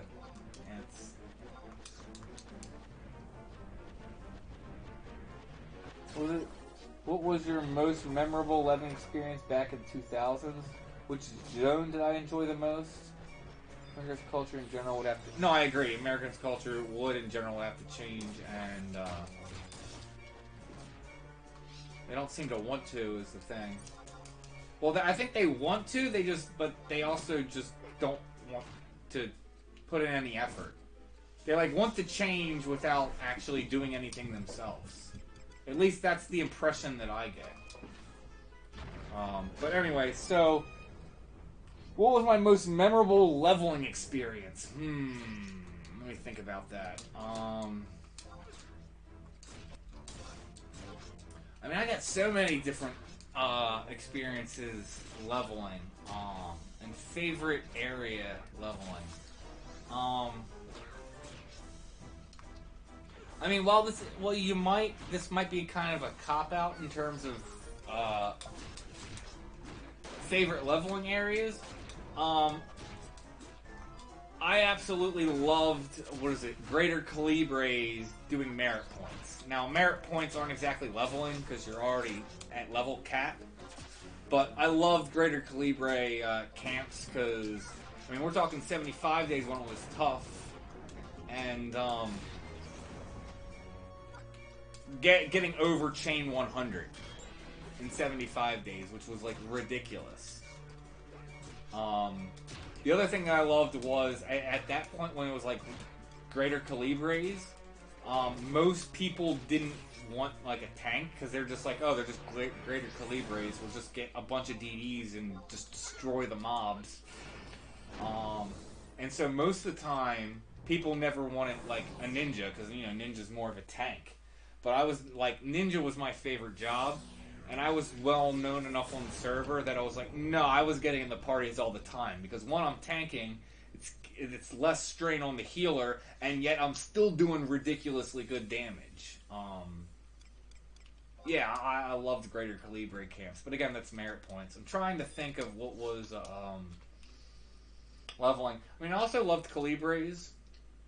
Actually, speaking of that, if you want to hear a little funny story, I remember when, Treasures was first released. I didn't get the expansion right away. I was like, there's still way too much I'm trying to do in, like, COP and whatever, and it was like, what was it, me and another friend, we both agreed, and we were kind of, like, boycotting, you know, was it like Treasures? So we obviously didn't have, you know, weren't able to go to the new zones and couldn't do any of the new camps and stuff like that.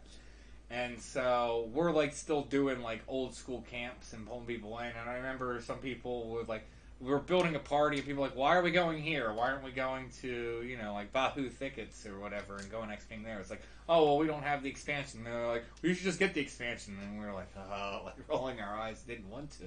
Uh-oh. Power flickering. But then when obviously eventually did get Treasures and started XPing there, and I was like, yeah, I was like, why were we so, you know, like so uptight about, you know, getting the expansion? Because I was like, the XP here is great. You get a 15% increase just from Sanction, just from having that buff. Plus the mobs are easier to kill. You know, it was just better. Like, so, like, Calibre camps were always fun. I do remember actually having a blast leveling Ranger. And, yeah, blowing up, especially like Sidewinder, blowing up Calibres out in, is that by? Or no, it would be Wajum Woodlands. Out by the I can't remember what it was, like, it's not Leyline, it was, whatever, there's like that big thing and it has a little glowing stuff on it. I can't remember what it's called. I don't know if someone remembers. You're actually on Calibres now? Yeah, they're fantastic XP. And they're easy.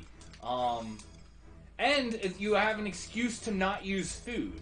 Because I remember, people would sometimes yell at you. Not that I would always use food, but I remember people wouldn't use food, and they're like, "Oh, well, it's expensive. I don't want to do it." And they're like, "Here's a few missed kebabs or whatever." But yeah, you could go on Calibres. It was actually an excuse not to use food because it's like they're just going to eat your food. But yeah, Feather Tickle was annoying. But yeah, other than that, yeah, they're just a joke. Burn them down really quick.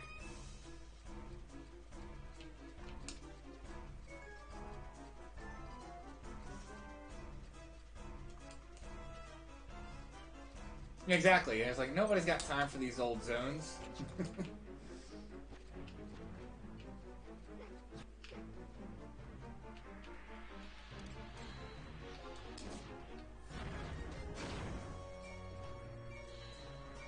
It's coming. Oh, I'm trying to think some other good camps. Oh, really good camp that no one ever did. Maze of Shakarami. Fighting worms. Fantastic camp. Actually, what is it? White Mage was my very first job leveling. And, you know, I wasn't trying to get an XP party, whatever. I was just kind of doing my own thing. So I'm like probably level 12. And I got people, and I started in Windurst. So, you know, I'm like out in Tarongi Canyon, like trying to, you know, just get XP solo. And I get a tell, someone's like, "Oh, do you want to party?" And I'm like, "Ah, sure." Very first party, never partied in a group before for XP. So I'm like, okay, and they're like, "Okay, we're gonna go party at Maze on Worms." And I'm like, "Okay, great." Party was fantastic XP. We finished the party, and then someone like asked me, and they were like, yeah, they're like, "So you planning on going to Dunes to keep XPing?" And I'm like, "What is Dunes?" I'm like, "I don't know." They're like, "You've never been to Dunes before?" They're like, "Oh, that's like the main like leveling area." And I'm like, "Okay." I'm like, "How do you get there?" And they're like, "Oh, well, from here we gotta go take the boat." So we go out to like Boomerino Peninsula, and we're trying to make it to Mara.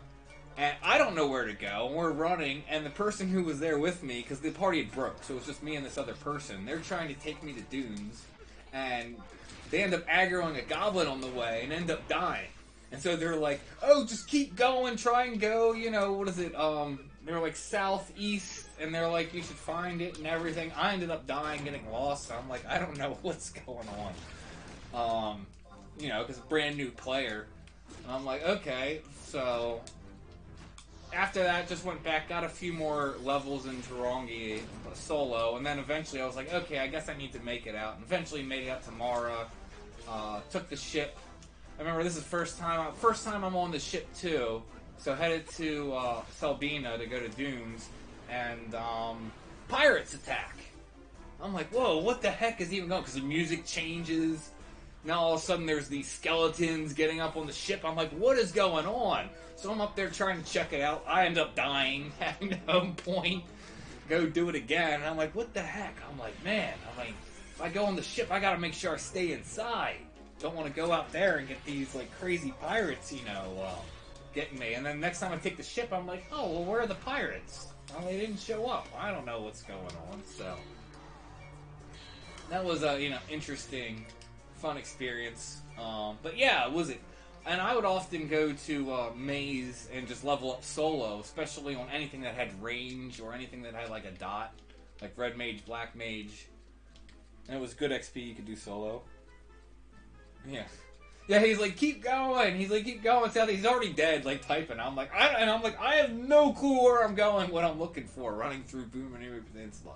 See, that was the thing that I loved about 11 the most, was just how big the world is when you first, or, you know, going through the game and just, like, experiencing new zones and, like, oh, what's over here? Like, another thing, kind of going back to that same time period.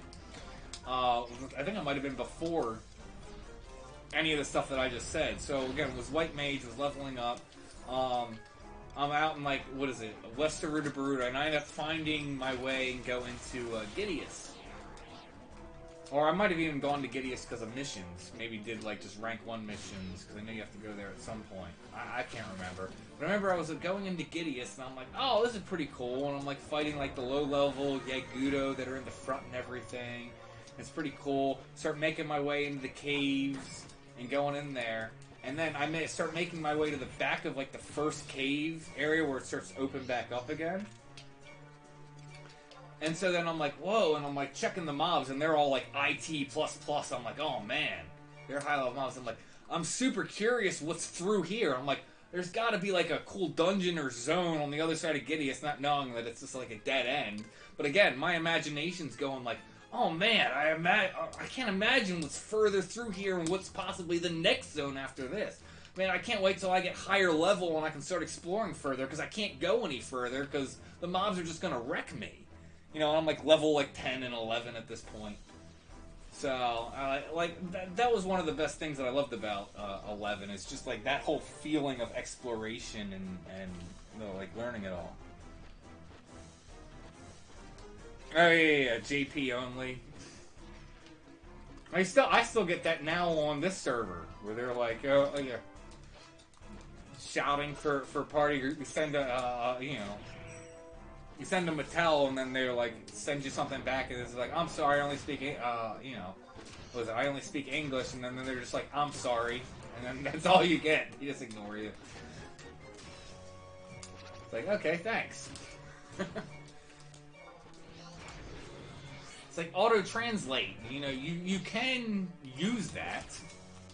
It's actually, that is one thing about 11 that I would love to see incorporated in, like, other games that have a little more text space or using text chat, because you don't see that, is auto-translate, and it's amazing the amount of communication you can do with auto-translate. It's absolutely incredible. People don't obviously do it anymore, because I think most people either go to voice chat, you know, everyone's like, oh, just hop on Discord or this, that, and the other, but yeah, auto-translate function in 11 was always amazing, especially if you knew how to do it. And I would have no problems when I was building parties, letting Japanese people in. And I can't say it easily, but I didn't really have too many problems communicating what we needed to do. You could communicate what position the mob needed to be, and this, that, and the other, you know, through whatever different characters. You could say, you know, use auto-translate, basically be like, you know, you target the person, do, you know, T, whatever it is, do, you know, whatever weapon skill you want them to do, you know, and then, you know, after what's it called, you know, so you explain it all. And it worked out well. I remember actually watching a video where it was actually the developers talking about it, and they said that was actually probably the thing that was the most challenging in building the game, was the auto-translate. And they said that the, like, lead person who was making the decisions, it was like, no, if we're trying to have this cross-platform and, you know, like, cross-language, having people from different languages, they're like, we have to have an auto-translate feature in the game. And I remember that they did say that it was, like, that was one of the most difficult things to get working in the game, which is interesting to, like, hear about that from a development standpoint. But it is an incredible feature that I love. It's also fun when you can just do fun stuff with, because people would be like, you know, do auto, especially when you're auto-translate here, because they would be like meat, stick, jerkin. You know, like the jerkin body armor piece, but it's, you see like shouts like that and kind of like roll your eyes like, really? Like, what are you? What are you, 10 years old?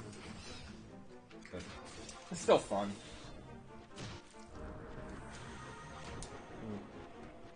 Japanese streamers use a translator that works pretty well. It even has audio responses. Oh, that's cool. CP people usually hate English players. No, I don't think that was just on, what was it? Midgar or what? I mean, there's always exceptions, but I do agree. Even on, like, all the servers that I've been, more often than not, JP players seem to have a negative stigma against English-speaking players. But that wasn't always the case. You could always find exceptions. And there were a few, actually, JP people, I guess you could say were friends. I mean, obviously I never met them and never talked to them, you know, outside of text and 11, but there were people that would regularly party up with that were JP because, again, we knew how to communicate. They knew we were good players, you know, worked well and everything. So I thought it was great. Great way to, you know, meet and interact with people of a completely different language. It's, like I said, pretty incredible. But no, there's definitely always been that whole, like, JP only, like, stigma. They're like, oh, English players suck. I think was kind of the stigma that was kind of given overall.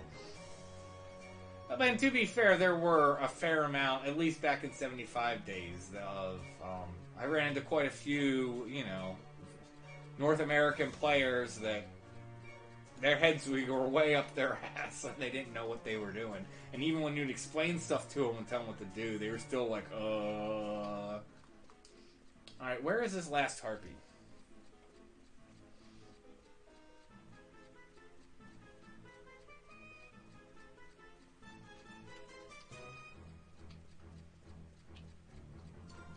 It's like cleared out all the freaking birds.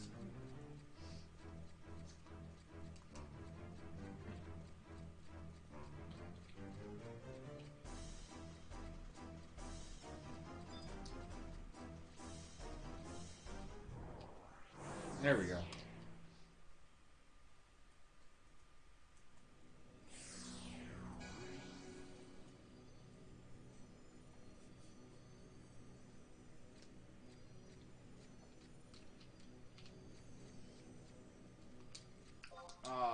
I should have dumped merits like a while ago. So busy just chit-chatting. Although at this point, the merits aren't making the character any stronger, so it's just more merit points. Although you still want them for the future, for future jobs, but...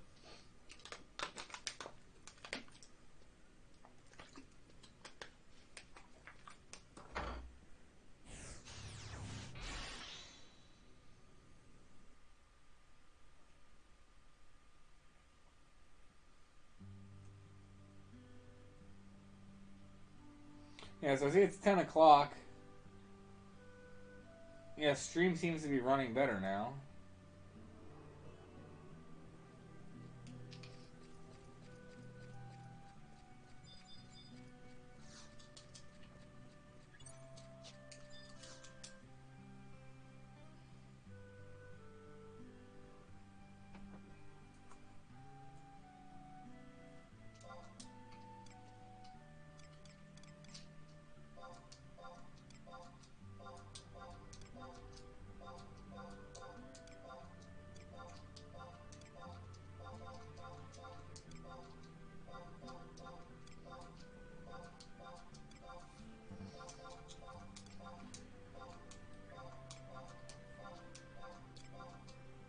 Oh, that's the other, what is it, thing that why this event's so great for, like, new players. If you're getting all these different crafting items, you do enough, I mean, a lot of these items you get, you can be used for gobby bags, so that way you're not spending, like, your spark skill, you know, your sparks that you're converting to gil, especially since SE is limited in the amount you can get. Yeah. That's what just Walk of Echoes, you just make so much progress on so many different things at once for new and returning players. Yeah, it's definitely the event I think you should spam out. If only when the campaign's going, though. If you're new, it's just so good, so good.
think if there's any other XP camps that I really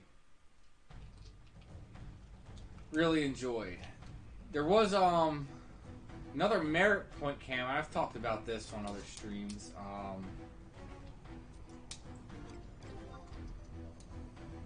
Because at least back when, like,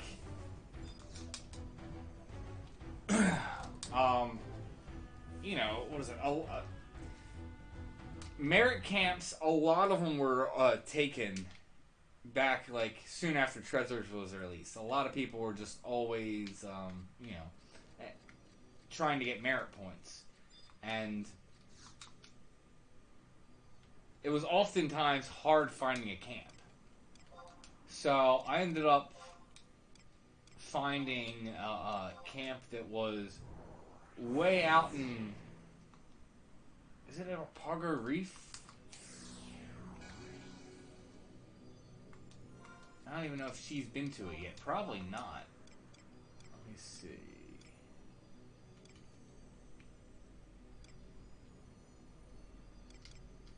No, she hasn't even been out there yet. What's there?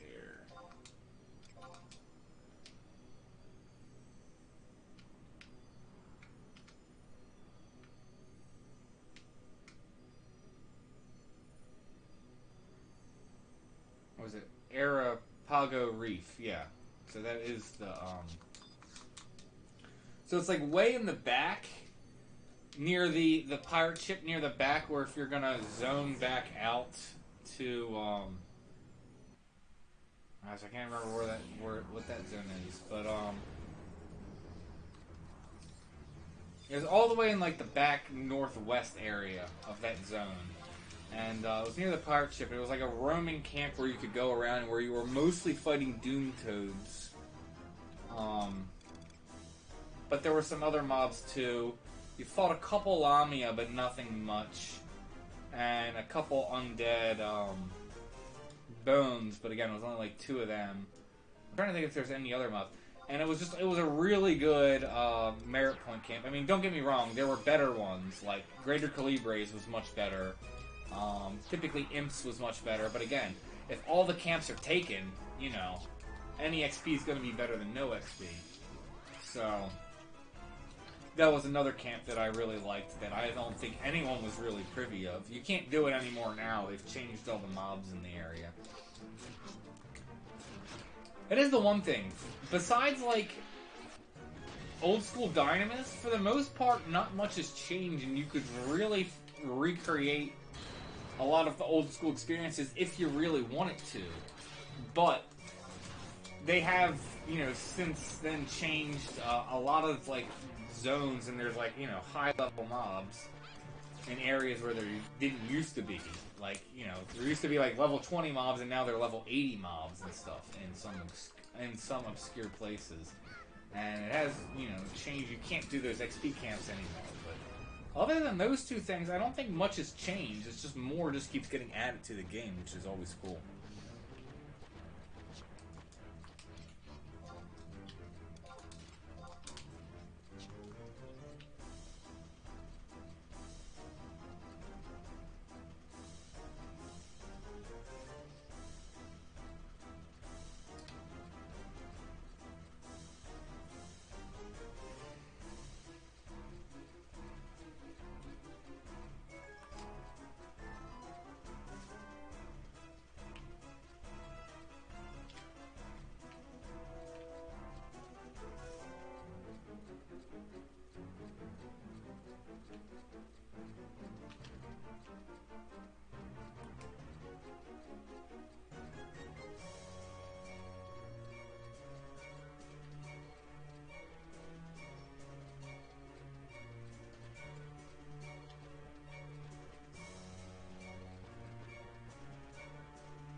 This is ridiculous. 13 seconds stun.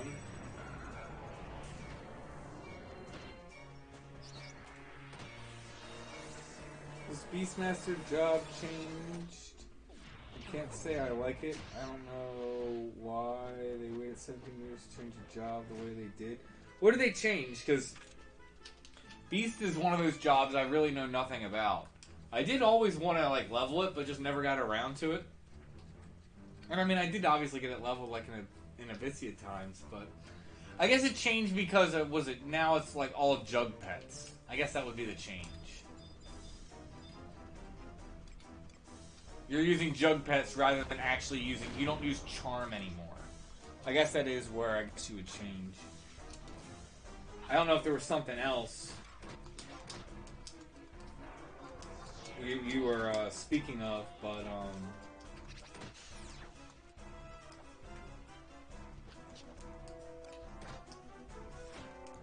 that's the only thing that I can think of with the little bit I know about Beast. Because I know you did have jug pets, and I know people would use them back in the day, but not really. You mostly would just charm. I know people in the Citadel, basement of the Citadel.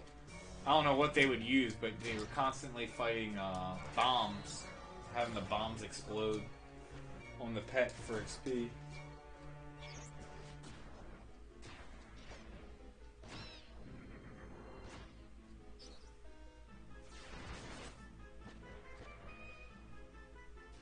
Oh, really? Why would they get rid of that?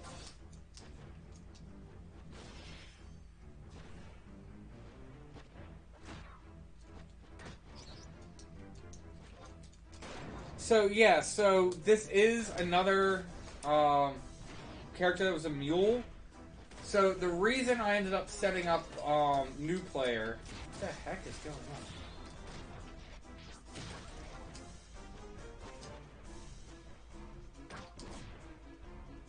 Why do I suddenly have, like, all the birds on me?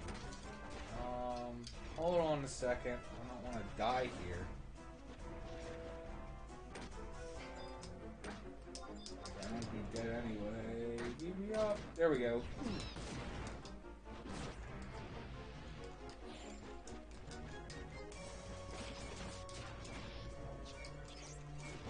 Alright, now hit me all day.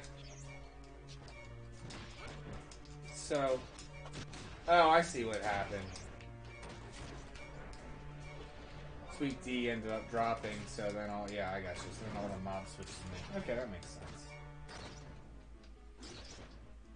It's like, why are all the mobs coming over and hitting me? What did I do to you?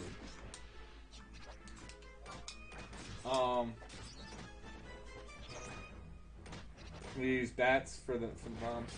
Okay, so I did level another mule. So the reason was I was using Cauliflow to do a lot of like testing that would be for like new players, for content they can do, like how they could approach like certain high tier battles and that type of stuff. And Cauliflow just got to the point where she was just so strong, and then on top of it, I was trying to do. Like start soloing Omen and stuff like that. So I was like, if I'm gonna be starting to do ridiculous stuff like that, I was like, I need to like level up my trusts. Like, getting to the point, it's like, I'm getting job points and all these different, classes. It's like, it's not really appropriate to be like a master, and now I'm gonna go put on, low level gear and go do like a Unity NM or go do a high tier battle. And that's a good comparison to where, like, a new player or returning player who is pre-item level would be in terms of approaching this content. So, that was the whole point why I started Newplayer. And that's also kind of why I gave the name in Newplayer is the point. So, I'm not putting any job points in any of the jobs for this character. I'm going to try and get lots of different, like, gear sets, like, trying to get like all the ambuscade different sets, like have an ambuscade NQ set, +1 set and +2 set for all of them, so I have different tiers do that. I want to go get Alluvian skirmish gear. I want to get all the baled gear. I want to get all the gear that's from Domain Invasion.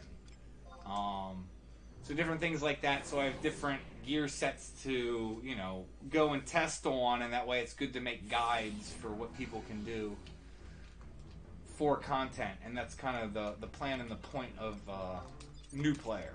So I don't plan on leveling any more after this. I mean, who knows? Maybe I will, but that's not the plan. So at this point, I'm still getting getting Newplayer set up. But yeah, that's where that is. And so then I basically have both Cloud Chief and Caulifla's, you know, end game high end characters. So, but that is why, yes, I leveled another one. But yeah, so like you can see here. Like I have 127 job points ready to get put in. No job points. Nothing. Total nothing. I could easily be up over here. I have all this stuff. Plus I'd have even more job points because you're getting bonuses to capacity points. But nope. She's not going to get any.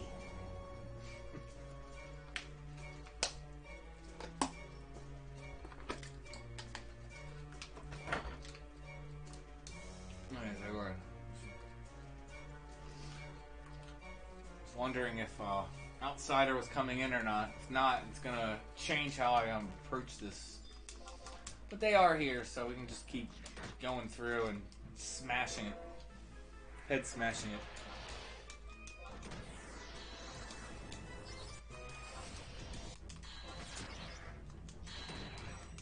Come on, where's my haste 2?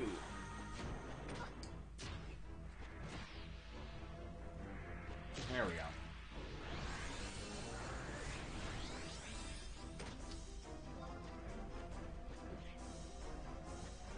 I also plan on trying to get, like, all the ambuscade weapons on her outside of the whatever the final thing is. You can see I already got a couple. Like, got the Kaja Sword, Kaja Axe, and Kaja Chopper. All usable on war. Like, I'm not, like, Newplayer is not getting any, God, why can't any of the shining weapons. I can't even think, what are they called now? Why can I not remember? But yeah, any of the weapons that are used to upgrade the ambuscade weapons. Like, nope, they're gonna be going towards my other character. I did actually just today on Caulifla, I actually got the ambuscade bow and fully upgraded that. I just hit the other day the 25,000 merit points to be able to go buy a shining weapon. Why can't I think of what they are called?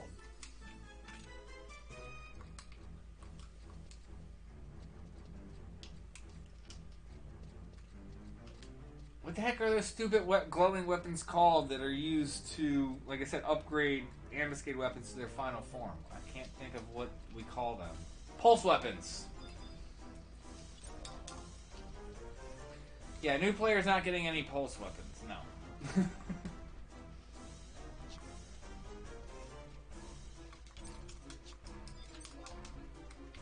Even if she gets a pulse weapon, like, because you get, a pulse weapon at, what was it, like 160 deeds? So, like, 4 months in? No, that's just gonna get, like, sent to Cauliflower Cloud Chief. Like, she's not getting it.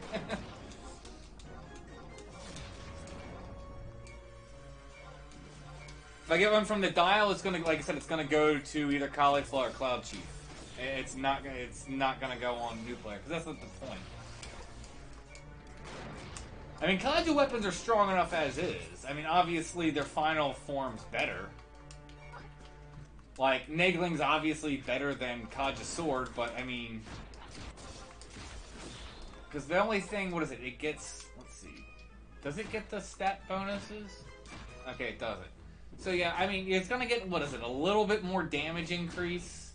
I think it's 15 dex and 15 intelligence mind. Like, so you get a slight stat boost on all the stuff. But then I think the big thing is on like Negling is the attack on Savage Blade is higher for the more buffs you have. So that's, I think, the big thing that's like missing from the final form. Because if we're getting to the point where you're having a pulse weapon on that character, then it would be more the point where it's like I'm gonna, you know, do it on Cauliflower Cloud Chief for a guy. Because don't get me wrong, it's not like everything new player. I'm not gonna be able to do all the high tier battles or all the Unity items. There's obviously gonna be a point where it's like, yeah, this is not approachable until you like, you know, you're a stronger character.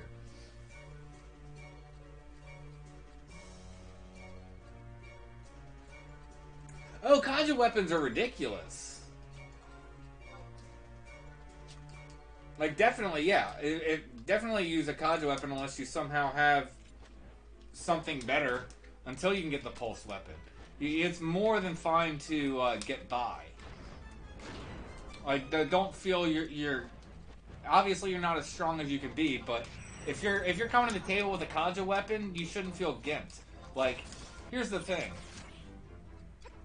Like, you can't send any ambuscade weapon and all this stuff. All of this gear, well, not... all of this gear I've obtained except for the Udo grip, I got that from Cauliflower, and this ring.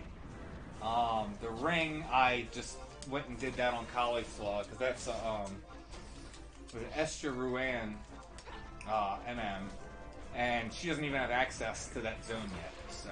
Otherwise, I would have gone and got on her, because that NM is a 119 NM. She should be able to take it at this point. But, yeah, everything else I've been able to do on her. As her. And I was doing, what is it? Intense Ambuscade on D to get all that gear. Now, granted, I mean, it didn't start out on that. Obviously...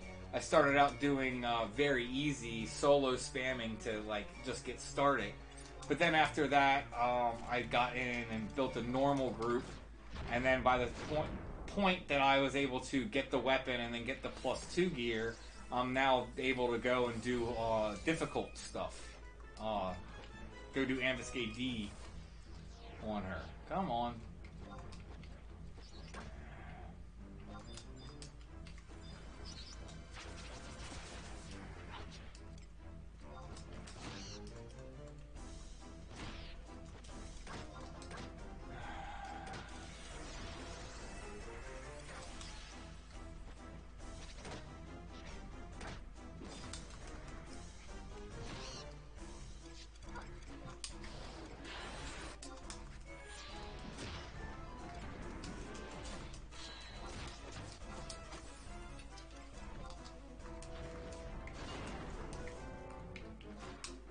But I mean, the point is, like, this content's rated at 121, but I mean, it's rated at 121, but it also is a public event.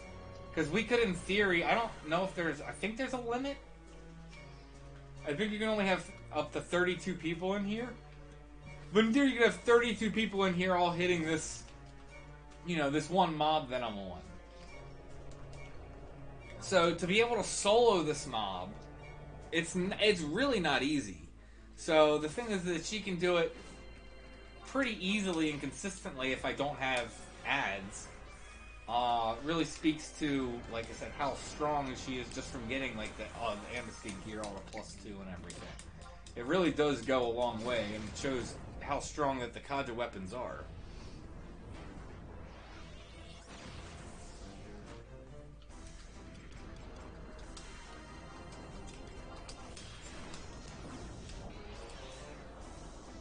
What is this?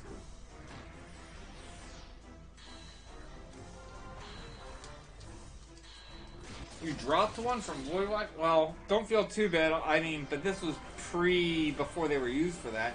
I ended up having like 3 pulse daggers from spamming out the blob. And then Boomerang from Voidwatch. I had like 3 of them. I'm like, I don't need 3 of these. And threw them away. And then it was like 4 months later, they're like, oh, these weapons are going to be used to upgrade MC. I was like, really? It's like, I threw away a bunch of them.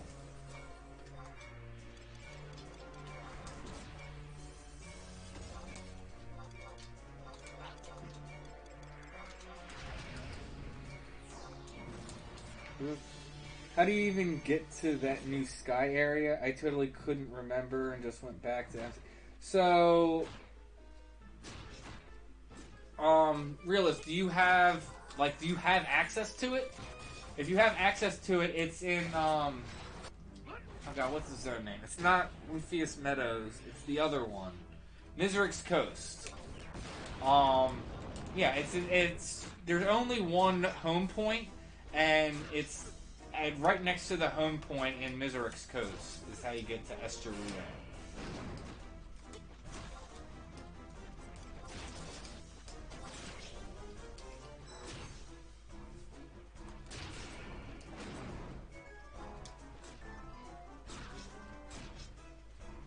I totally couldn't remember, just went back to MC.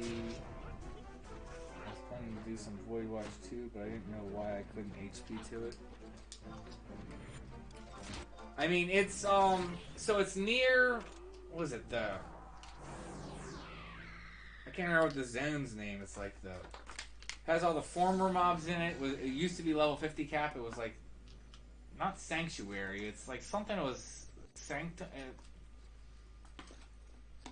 I would look it up, but, well, here, let's see if we can find it here.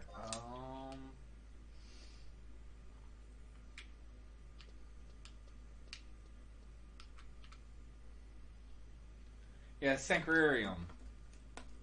So it's near that in Miseric's Coast. Is where the portal is to go into Esturuan. And also where the home point is.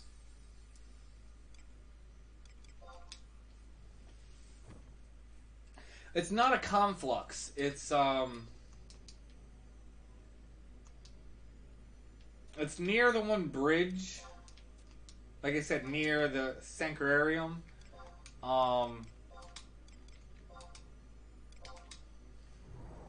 And it's a crystal, and then it's like a glowing portal thing.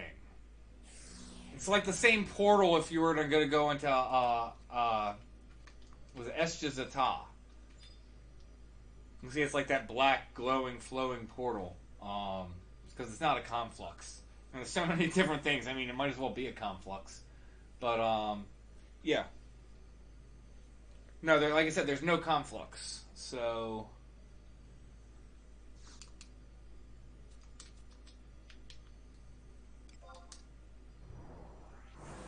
It's up on a platform, because there's the bridge, and then you come to, like, where the land is... And then it's right there. It's not far from where the mega boss is for Abyssia Miserix. Granted, it's a completely different zone, but just using that for reference if you know the Abyssia zones and where any of the NMs and stuff are for that. I think that's near Conflux 5 in Abyssia.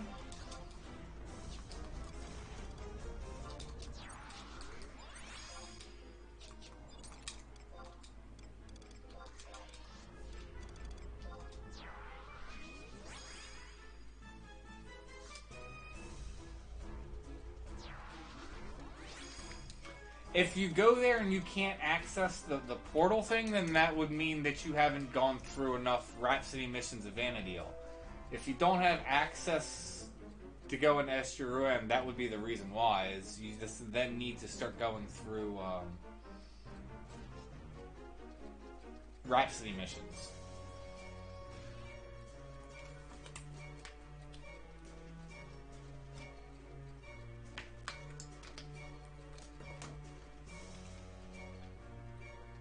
But it's not much in terms of Rhapsody missions. Like, just getting access to the zone is more than half the effort to get access to that. Yeah, if you completed them, then you should have just the home point. I would just home point out to Miseric's. It should be... so if you go into the home point crystal...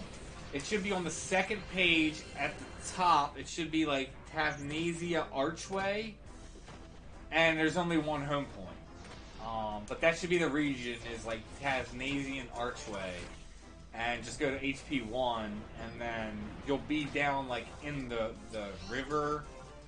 or like the river, kind of, or the lake, right by there, and it's just up the ramp, right there next to the tree. But it's like right there.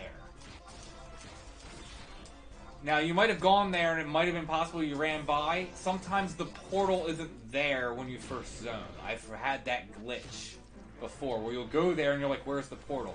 If that's the case, what I always do is just go, there's the bridge that's right there, just run to the other side of the bridge and run back, and it should respawn. If you just stay in the area and don't run far enough away, it won't respawn. So that could have maybe been the potential issue if you went there and you're like, I don't see it, it's not here. Sometimes, like I said, when you first zone, it just doesn't load.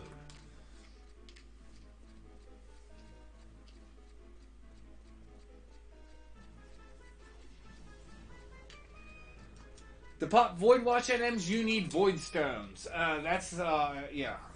So you need Void Stones. You probably have plenty of them, but what you need to do is go to a Void Watch officer, and then go and say, hold on. So go to a Void Watch officer, and then go and click on the menu that says ask a bunch of questions. So you want to ask a bunch of questions, and then at the bottom where you ask a bunch of questions, it'll say like Void Stone consumption, and there's two options. One will say it'll pull from stock. The other will say it'll pull from your key item list. You want to pull from stock, because otherwise you have, depending on what key items you've gotten from doing Void Watch, you'll hold somewhere between 3 to 5 Void Stones. And once those stones are used up, you need to go back to the NPC to get more stones. However, if you tell it to pull from stock, it's literally going to pull from your group here. So let's see, how many? She doesn't have many. She probably has maybe 50 if we're lucky.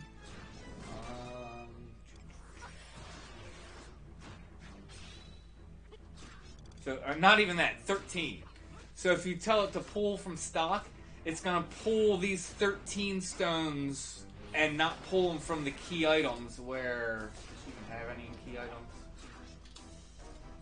So that's always, you always want to set it to pull from stock.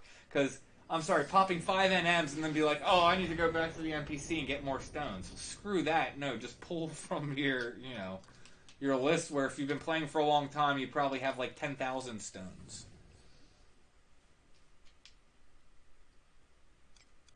No, it's totally understandable.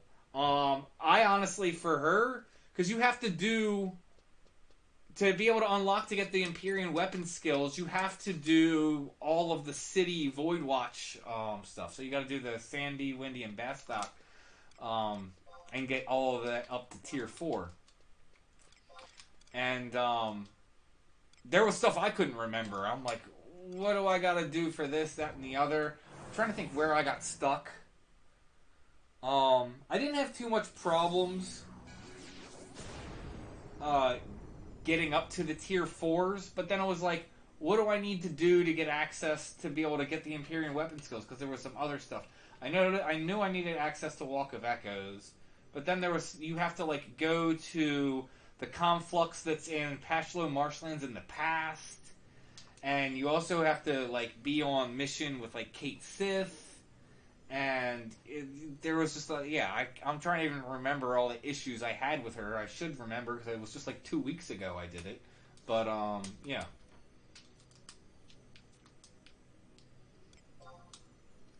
So yeah, it's just a pain. Yes, pulse weapons. Now, the ambuscade weapons that are finished, you can't send. You can't send ambuscade weapons. But the pulse weapons themselves that are used to upgrade the ambuscade weapon to their final form, they are sendable on your account. So on the same account, yes, you can send them.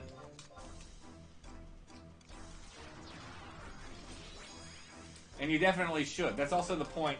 I have other mules, and I've leveled them up like I've leveled Thief up, but I don't really do much with them. But since they are leveled up, I'll get like, the silver slips and do like the Mars orbs and stuff and do that just for like, you know, characters.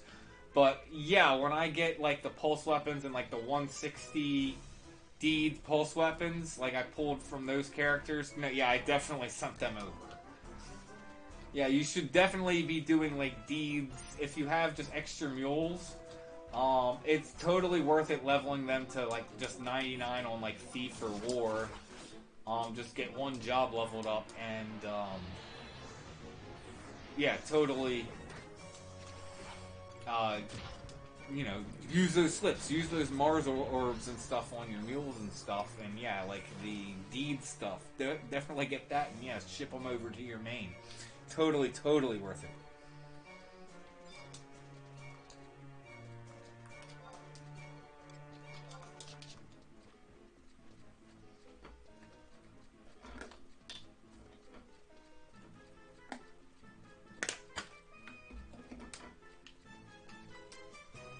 Yeah, you'd be surprised. There's a lot of stuff you can D-box between characters if they're on the same account. And you should definitely abuse that. I know I abuse it. I remember someone was saying, because I was abusing like Esgin and Trizek rings.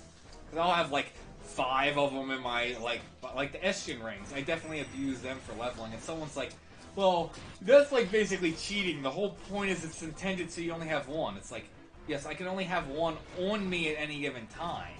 But if it was really cheating and it was feeling abusing, I was like, SD would block it. Because you can't send Malignant gear, you can't send any Ambuscade gear. So there's a lot of gear you just can't send. So it's like, if SE really felt like, oh, well, they don't want you to be sending the rings, then they would, you know, they would block it. So I do remember someone was like, oh, well, that's like cheating. I don't think so, because the game allows you to do it. It's within the parameters of what the game's letting you. I'm not using any third-party programs or anything like that to cheat, so I think it's fair game, but that's just me. If you don't have HP at all, then, like I said, then just go out to Miseric's Coast. Do you know how to get out to... Do you have, you know, Tavmasia home point? Or do you not have the home points out there? Or do you need help getting out to those zones? I'm trying to remember. So, if you go out to Quiffam Island, right next to the zone line where Behemoth's domain is, that has a portal to take you to Miseric's Coast, which is somewhat close to where, you know, where I'm talking about. Otherwise, you could go to Dunes, and the one cave in the Dunes will take you to Lufius Meadows, which will then, you know, that's where Tavmasia is, and that connects to Miseric's Coast. So 2 different ways to easily get there if you don't have any of the home points out there.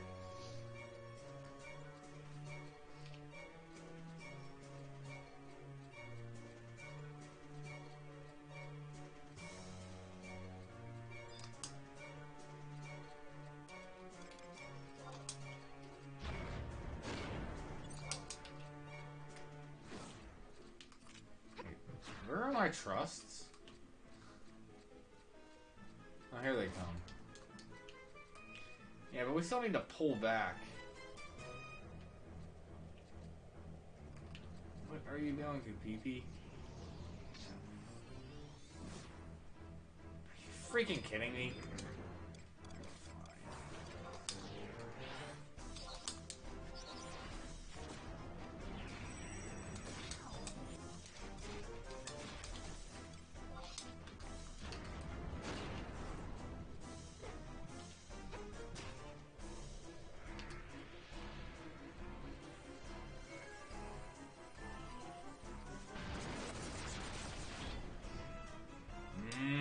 Really?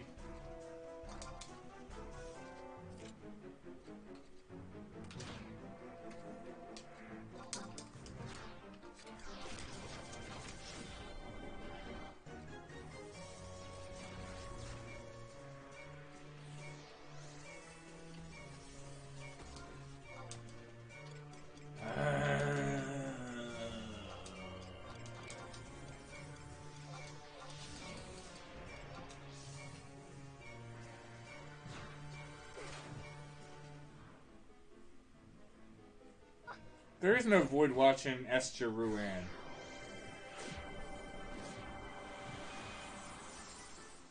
I don't think there's any Void Watch stuff even out in just regular Miseric's Coast. Not that I remember anyway.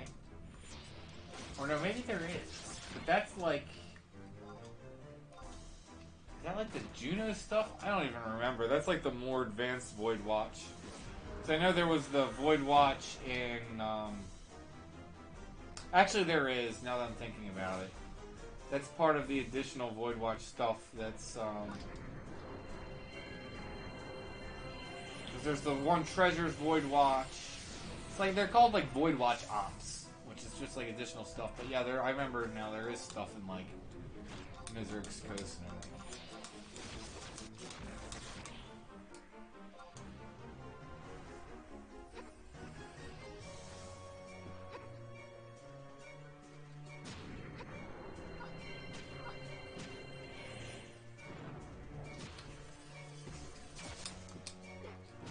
Well, okay, you're trying to make money.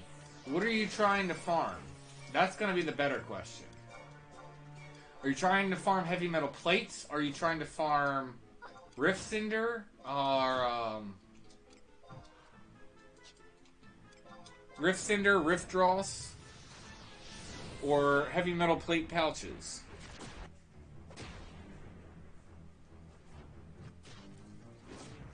Okay, no, that is, so, yes, you can get heavy metal plate pouches, but that's in normal sky, not in Estia sky. You need to go to normal, sky. And there is, so Kieran's inside in the main palace. It's like called like Cello or something like that. It's these freaking things. It's a harpy. That's outside in just normal sky on, like, the actual islands. And... Stop taking my weapon off!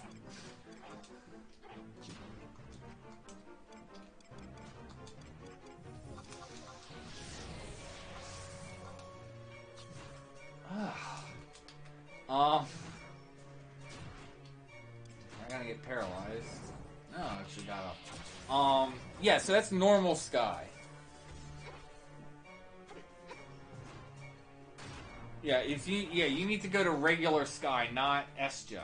There is no Void Watch in Estia.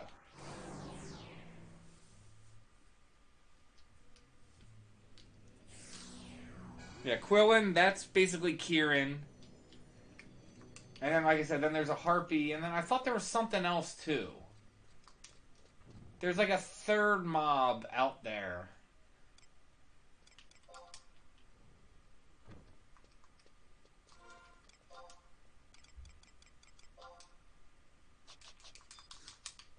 Alright, so 2 more and then I'll be capped on merits.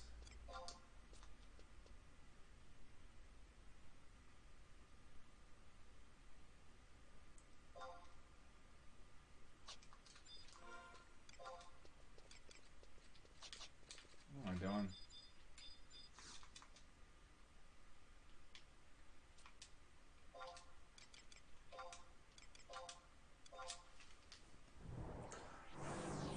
So like I said, so Quillen's he's inside the main palace where,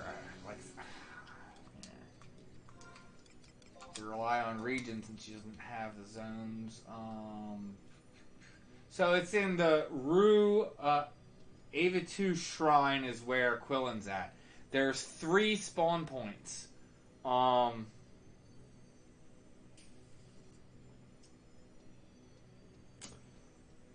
One is if you go to the island where Genbu is, which is northeast, and then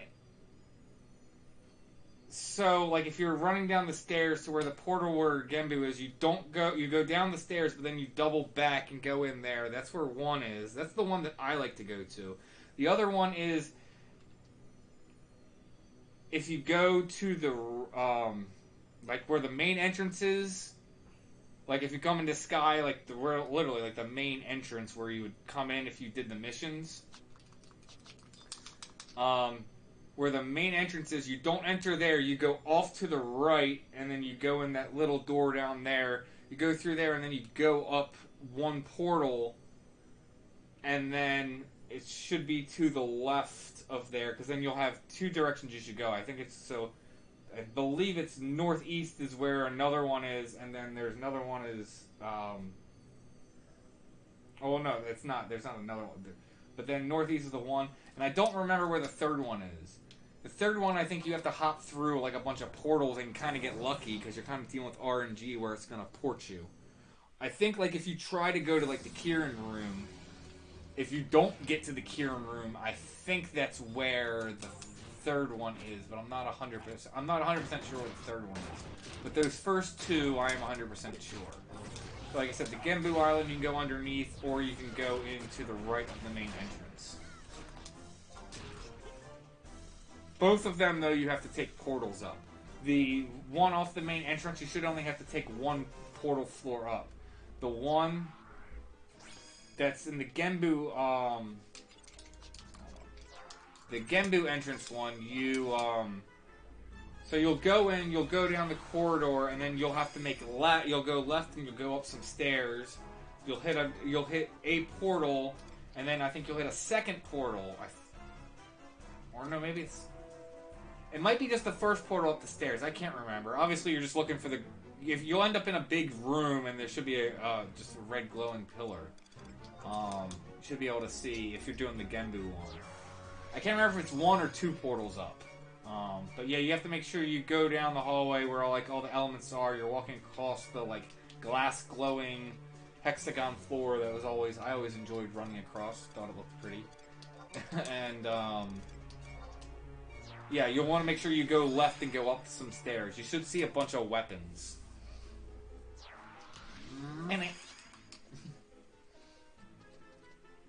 Sure, I don't mind. Go ahead and post a link if you want to show them maps where it's at.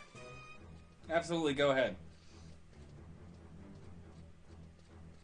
How much are you making that per hour? I mean, that depends on how much RNG screwing you or blessing you, to be honest.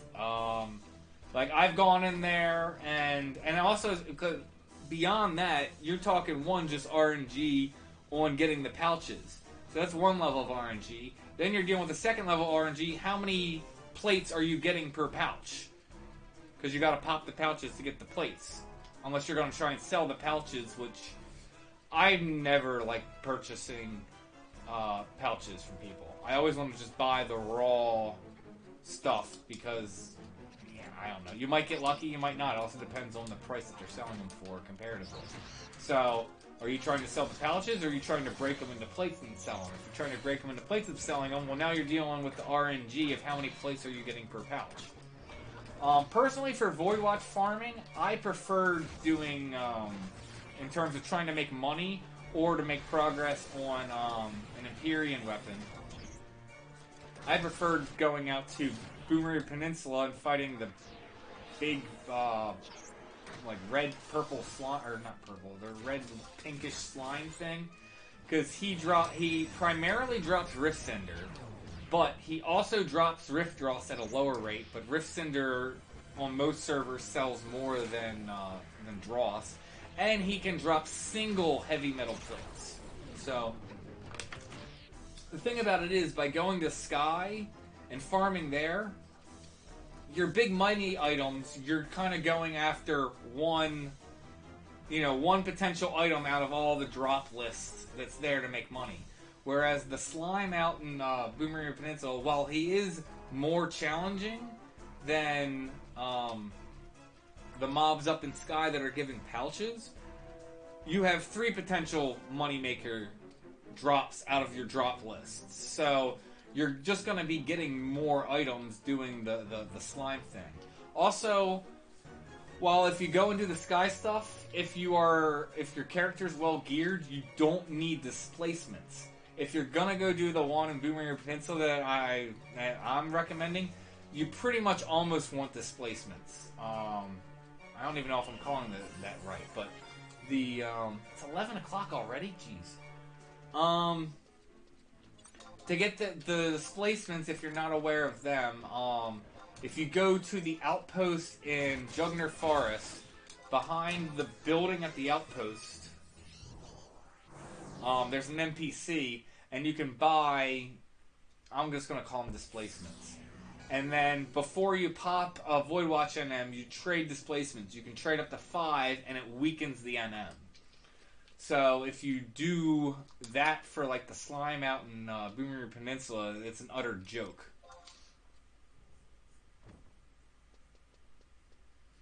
What is this guy? ROZ. What's ROZ? I should know what ROZ is.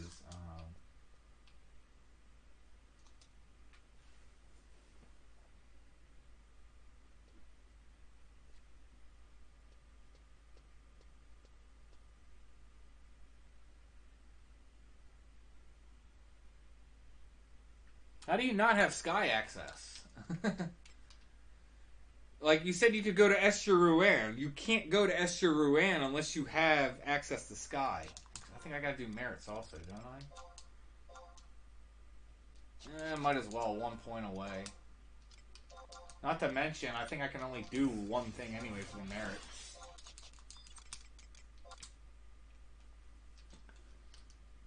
Rise of Zillarts, thank you. Yes, Sky is Rise of Zillarts, yes. So I'm like, why couldn't I think? I just always call it Zillarts. That's why I was like ROZ. But yeah, the expansion is technically Rise of Zillarts. Yes, Sky is at the end of Zillarts.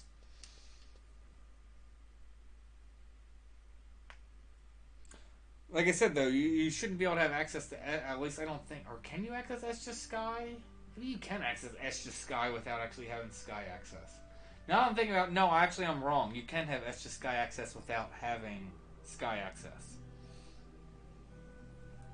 I know that because my mules that I was talking about earlier that I use stuff, they have Escher Sky access, but they don't have Sky access because I haven't gone through Zillarts yet. So I don't think. I'll have to check that. So yeah, I could be wrong about that, but no, like I said, so if I would recommend, like I said, doing the displacements and try the slime out in what's it called? Because that way you don't have to worry about trying to do all this different zone stuff. That would be my recommendation to you. Is go to Jugner, go buy a bunch of displacements from the dude out in Jugner, and then go out to Boomerang Peninsula and start popping the NM out there. Because you can get, like I said, Rift Cinder, Rift Dross. Because what is it? Here. Well, if you have Rise of Zillart's Storm, now what you might have Sky access, but you might not have the home points. Like if you ended up completing and had Sky access before they put the home points in the game, and you have yet to go up the Sky since then.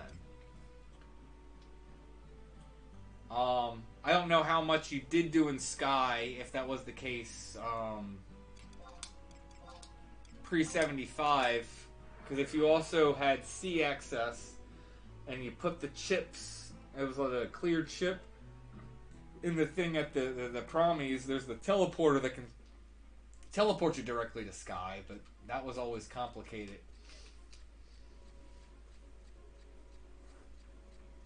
But yeah, let's see. In terms of prices. So I don't even remember, I'll look up how much pouches give, but so, if we look. Now I'm just going to go off of my server, obviously prices are going to fluctuate. So yeah, it's $50K for one heavy metal plate. Rift Cinder, which is the high drop from the slime, on my server is $460K.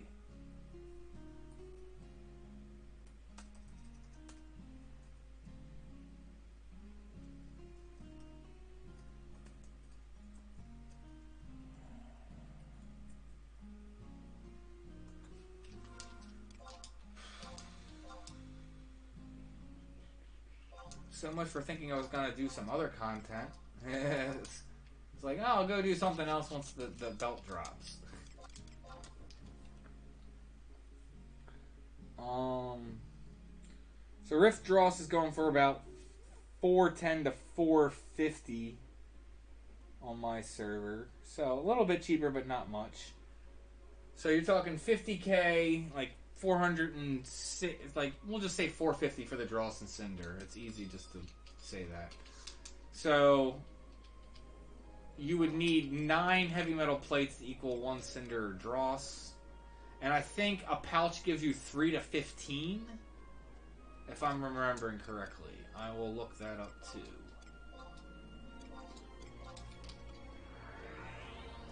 So it's arguable if you get lucky that Sky would be better, but again, that's getting lucky. The other thing is I'm not even sure that'd be the case, because like I said, if you're going and doing the slime I'm talking about, you have 3 potential drop items from the drop pool where you're making money, as opposed to 1 going and doing the pouches. That was always my thought, my preference on it. I would go and farm pouches if I need it. If I needed heavy metal plates for a weapon and that's all I needed, I would then maybe go farm pouches. But that's pretty much the only time I personally would ever go and farm pouches. So let's see. Heavy metal pouch. Let's see if I'm right. I believe it's 3 to 15.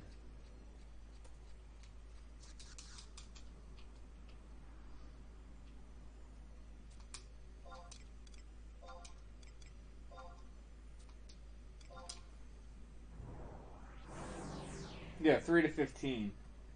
So they're selling 50k each. That means you're getting per pouch anywhere from 150k to 750k per pouch. As opposed to if you go to the slime, you're getting 50k per plate, or I'll say 400 to 475k per Cinder or Dross. So, but again, more you're my experience is doing the slime. You're going to get more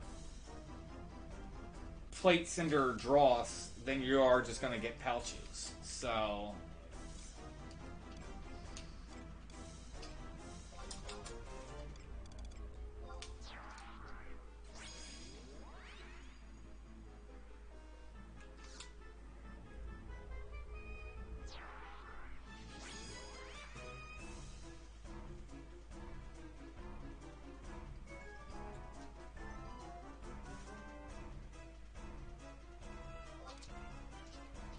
Yeah, and the nice thing is, too, it's also just easier to access. Like, Boomerang Peninsula, it's right there.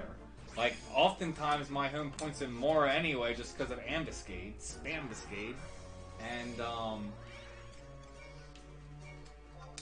yeah, it's like you can go right out there and go burn all your displacers, and,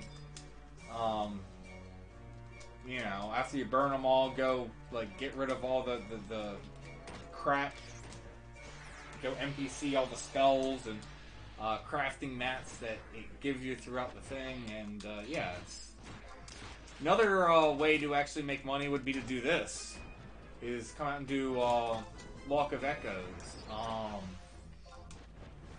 because Walk of Echoes, let's see, let me pull up the price of all the high ticket items from Walk of Echoes. At least, again, going back to my server in terms of price. So let's see. Pixie Hairpin +1. That drops from Conflux 4 and Walk of Echoes. On my server, Pixie Hairpin +1 is selling for 5.5 to 6 mil.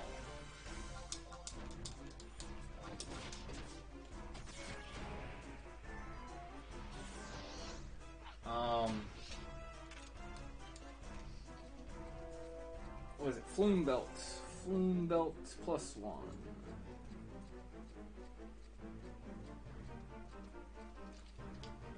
Flume Belt +1. 6 to 7 mil on my server.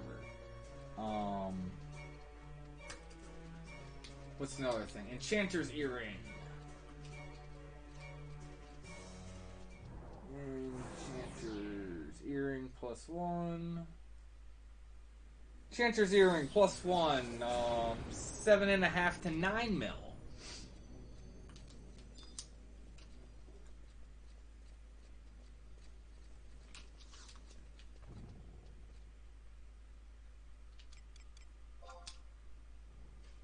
And then what I'm currently going for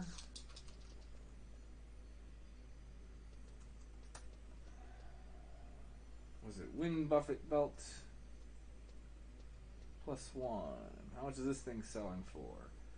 4.5 to 5 mil for windbuffet belt. And this is also currently while the campaign's going. Because what I always like doing if I was farming this for money is I would farm the items, mail them to myself or mail them to a mule so I can keep getting more. And then, even when I had stuff to sell, I wouldn't sell them. I would wait until a month after the campaign was end because the supply is going to drain and then the price goes up. So then you make even more if you're not desperate for gil like now.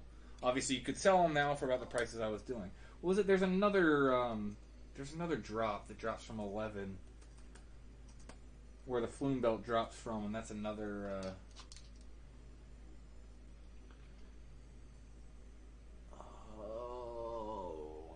Walk of Echoes.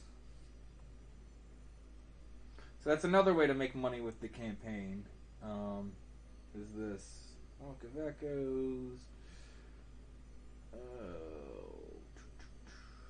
Where's...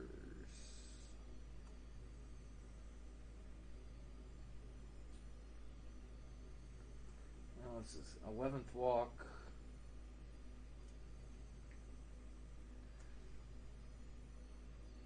The Savus Pendant.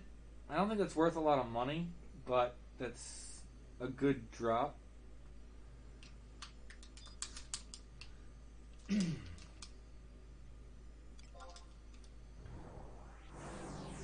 How much is that worth? And then Chiner's Belt. I think that's 200k. And that's another one.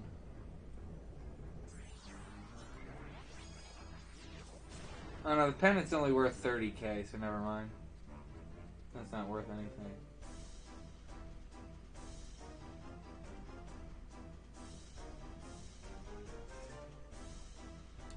It can't be too rare, because... Oh. Yeah, because I'm gonna find belts looking at hand pieces. Oh, I must have sent it. Because I wanted to obtain another one. But I mean, I've gotten, you know, like, I got this last night, which was nice. So that's 9 mil right there. Although I'm not selling it, I'm keeping it. But if I wanted to, it's 9 mil. I could keep farming another one. So I mean, they're not great drops, but again, so then I'm running off without any trusts. So busy chit-chatting. Again, I'm just throwing options out there of what you could do to make money. But it's like, yeah, you can spam out Void Watch, or you could come spam this out too as another potential option. It also depends, like, so, are you able to solo, if you wanted to do Walk of Echoes, are you able to solo Walk of Echoes Chamber? If you are soloing it, how easily are you soloing it, depending on how strong your character is? If not, are there a bunch of people on your server doing it? I know, like, if you were, like, on Azura, there's, like, at least before, there were a ton of people doing it. So you go in there and you're clearing chambers in, like, 2-3 minutes. Now, obviously, you're not getting a drop every run, but you're not also getting a drop every run doing, you know, Void Watch. But if there's enough people in a chamber, you could be clearing a Void Watch in close to the same amount of time, or, you know, at most maybe double the amount of time it's taking you to clear one Void Watch. And then if we're just even looking at one of the many drops I just listed that was worth 5 mil, we're not doing so hot. Yeah.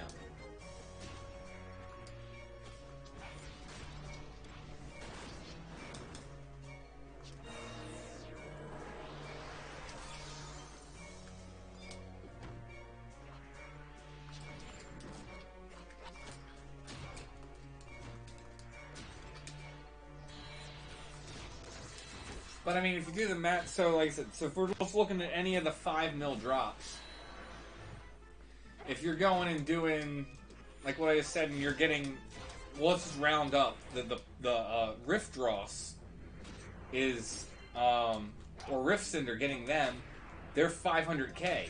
You would need to get 10 of those to equal 1 drop in the thing. And from doing both, at least in my experience across all my characters, I'd say you're definitely getting 1 drop from Walk of Echoes that's worth money long before you're getting 10 drops from Void Watch, just from my personal experience. Who did we lose? I mean, let's joke on that, a big deal.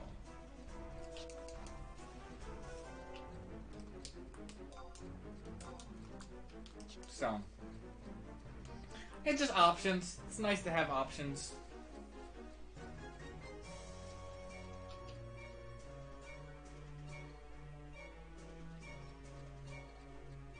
Yeah, it's always nice once you get that rust shaken off.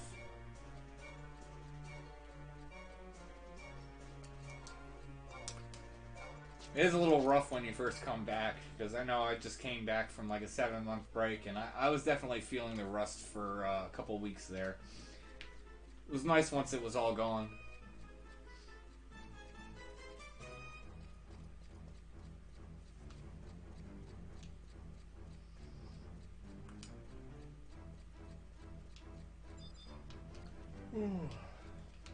Oh, great. Really?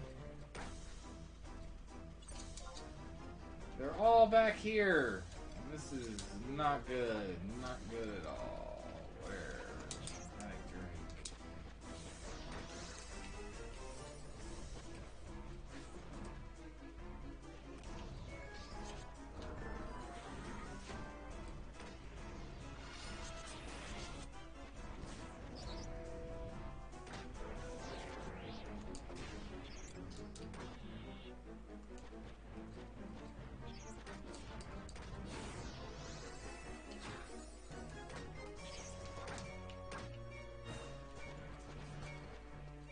But I mean, I remember when I was first doing this, when Cauliflow was basically in the position Newplayer is at right now. I remember coming in and was farming Walk of Echoes. The main reason that I was thinking, I was like, the two reasons that I was farming, I was like, well, one, I need all the like the devious dice and the liminal residue. It's like I need all of that so I can get the Empyrean weapon skills. And two, I was like, I'm going to be getting capacity points and just XP for merit points. I was like, so those are my main 2 reasons. And I'm like, and then hopefully we'll get some gear out of it. And I ended up getting a boatload of just extra stuff because I got a belt. Go ahead and return it. I remember literally I got a flume belt one run, went back to town, shipped it myself. Very next run, I got another one. Now, don't get me, that was not common. It's only ever happened to me once, not happened again. But I've definitely had +1 stuff drop within 5 runs of each other that are expensive items. Then you could have the luck that Newplayer's having right now, where I've probably, let me even look. I think I've gotten everything but the belt from this. Like, I got the shield earlier. I've already gotten the pinion. I think the pinion's worth 200k, but it's like, eh.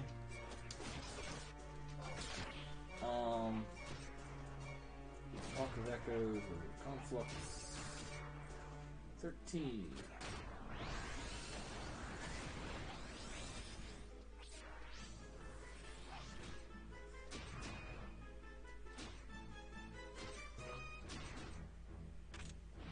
Yeah, I have. I've gotten every single drop from this zone except for the belt. So, I mean, again, just RNG.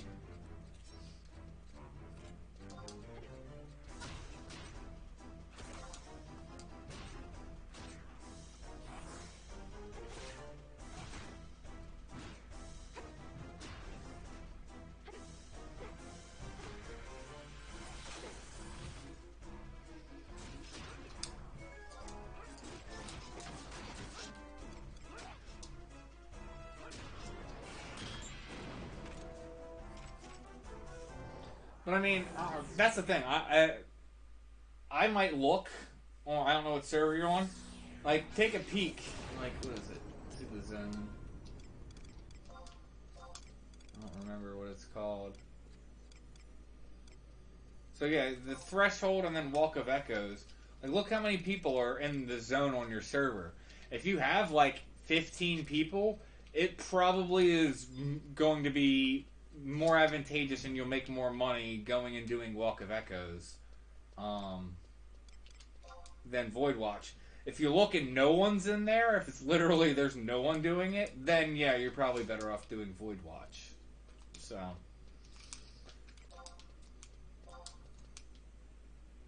Because if you can be clearing Walk of Echoes chambers, like if you can get a good group of like, 6 people in one chamber and they're all well-geared people, you can clear chamber in 2-3 minutes. I was doing it earlier with 11, was it Conflux 11, which is where flume belts come from. And,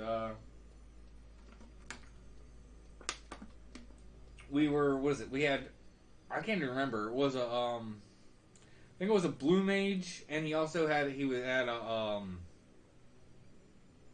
like an ult that was a Geo, and he'd just run to the top, and didn't care how many mobs he aggroed. Obviously, he was trying to avoid as best he could, but any aggroed, he didn't care. Hit to the top, and he would just start fighting the boss. Didn't matter that he had 20 trash mobs swinging at him.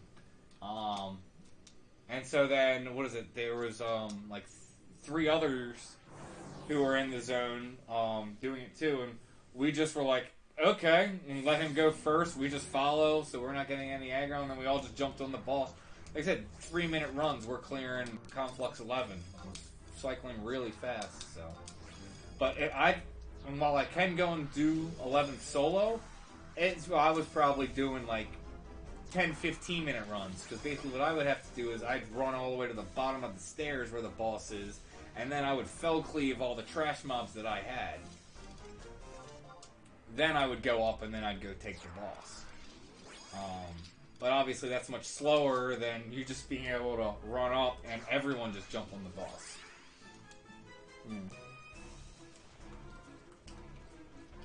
7 people on Azura? Really? That's it? I'm surprised. 7 people here. That really surprises me. I don't know. If you haven't gotten started with doing Void Watch, that might be worth just checking out. You can go to the one Conflux off to the right of the chest, and you can see what chambers people are in. Just switch it to combat view, and you can see. So the money chambers are going to be 4, 10, 11, and 13. They're the ones to look for, and they're obviously because of the money chambers, they're the ones most likely to be in use. But it might behoove you to scope that out before jumping into Void Watch. But obviously, do what you want to do and what you personally think is best.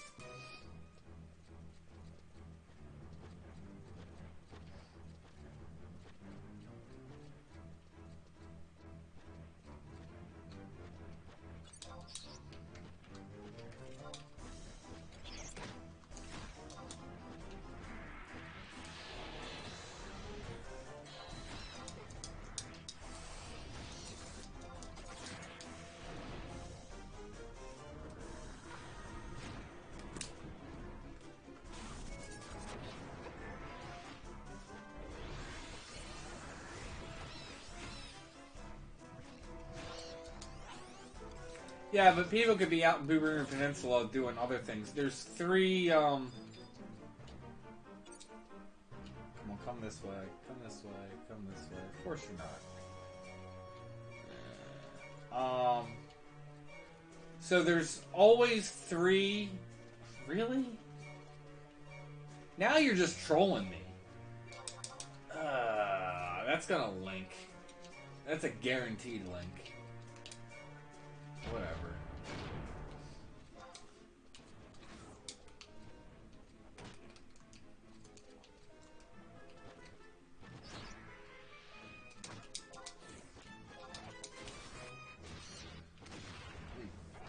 back. Is everyone on it? If everyone's on it, screw it. Just go. Yeah. We're all here. Let's go.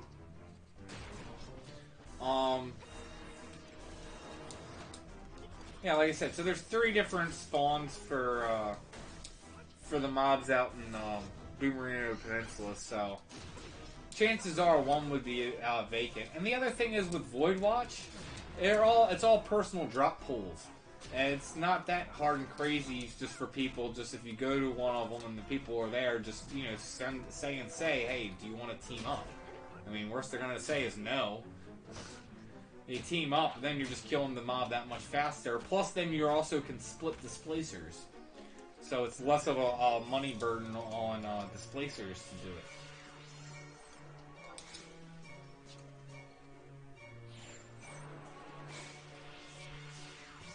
Really?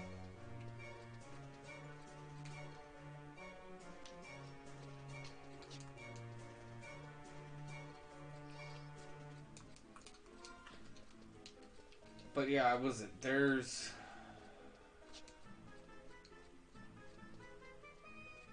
one spawn that's like way south from the outpost. You kind of like weave down. It's close to where the water is.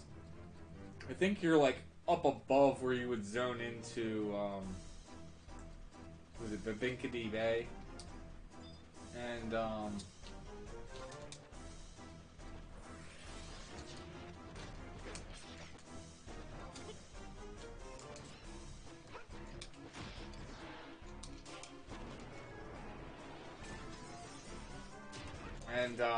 the other one, as soon as you come out of Mara, if you just hug the cliff and go way to the right. If you just hug the cliff coming out of Mara, you'll run into it. That's the one I typically go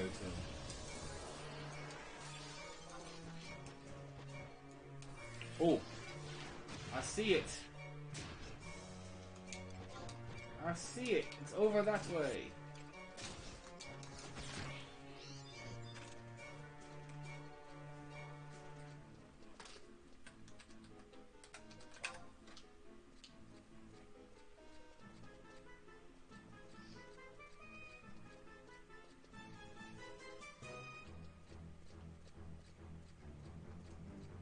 Yeah. Yeah, that's it, is it?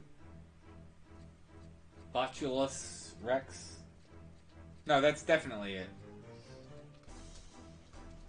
It's a big pink slime thing with a crown.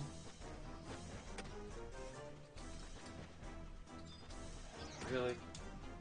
Whatever. It can charm, by the way, just so you're aware. But if you're using displacers, it's still relatively easy. Oh, recommendation for when you pop it. It also, it does chain spell and will shoot a bunch of nukes and stuff like that. Pop, when you see it chain spell, pop a fool's drink. If you have a fool's drink, you can pop it and that will, you know, give you magic immunity and it'll just literally chain spell and all its nukes will just hit you for 0. So, and you should, if you have the key item that you're getting, you should have a fool's drink every single time you spawn it, like a fresh one. So just as soon as you see chain spell go off, just pop the fool's drink and you're set to go.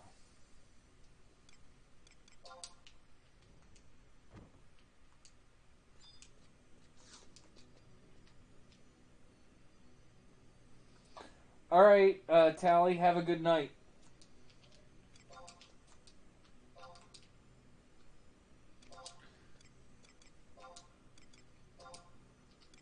I'm gonna go to the bathroom really quick. Be right back. Bathroom break.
Obvious product placement that I'm not getting paid for at all, but they are just so good.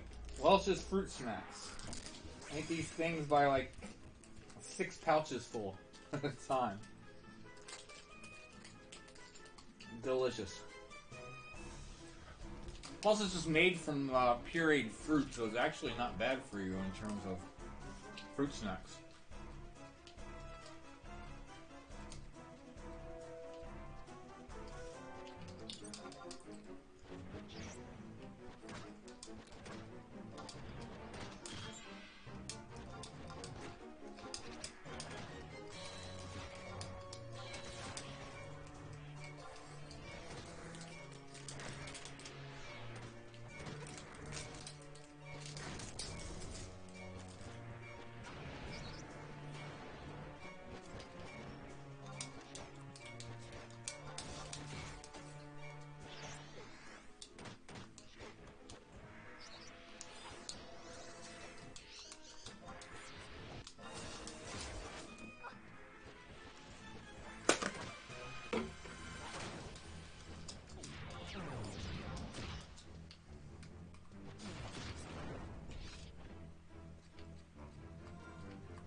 Ah, crud.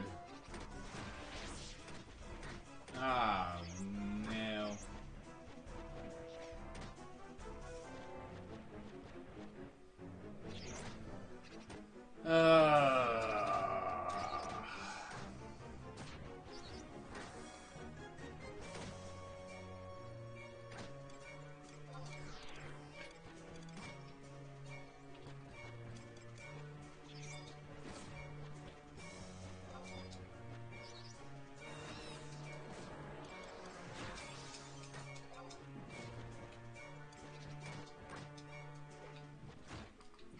Really?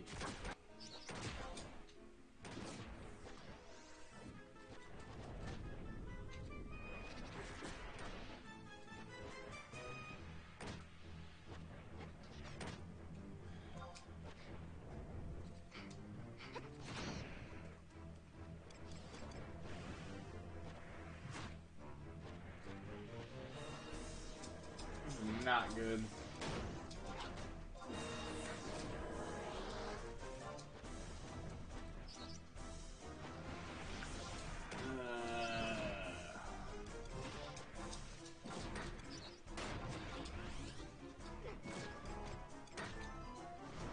Really?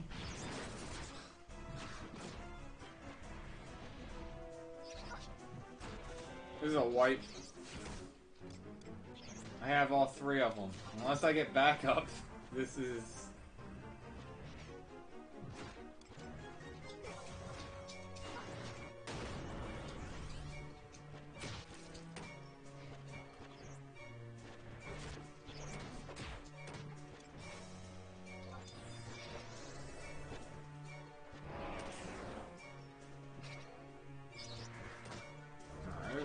a wipe. It's just over.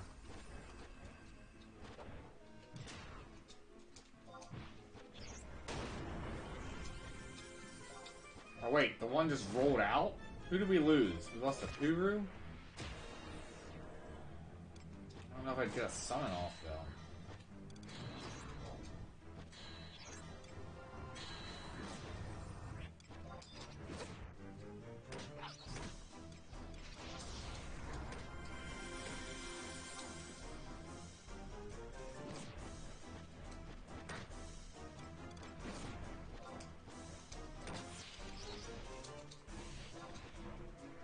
Hey, back up!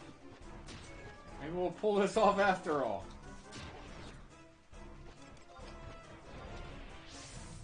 I don't know, I think the third one killed a Puru and then just like, bye.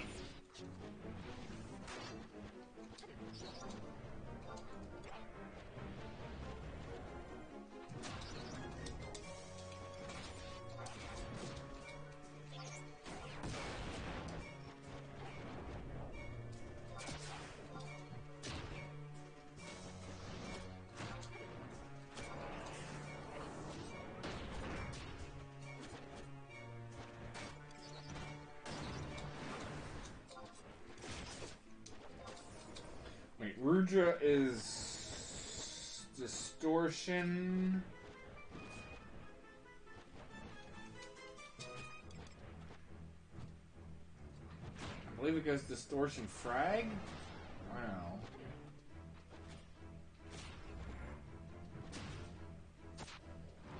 I really need to memorize the tier 2 chart. What is this?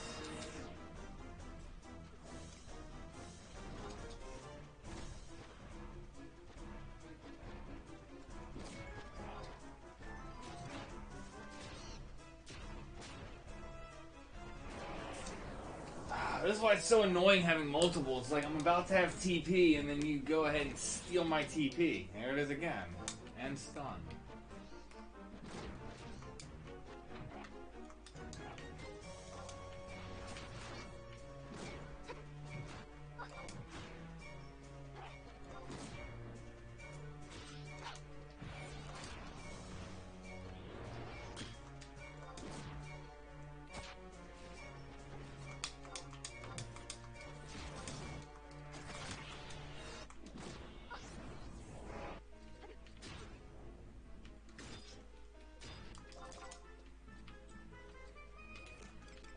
Alright, you guys got her good.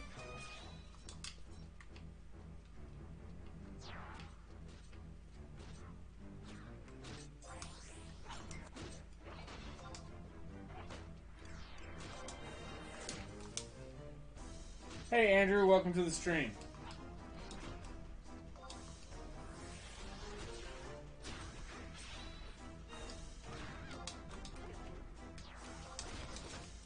That was a mess, and we were dead if everyone didn't come. I wonder if they got the third one.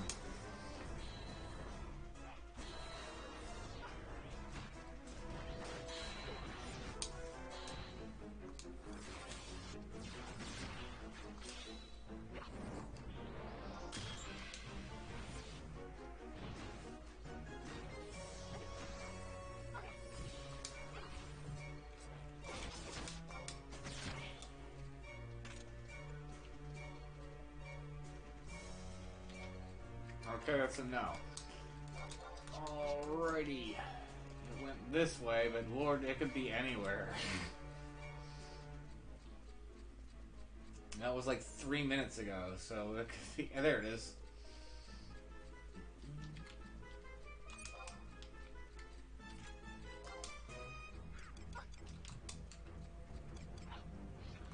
You killed my healer.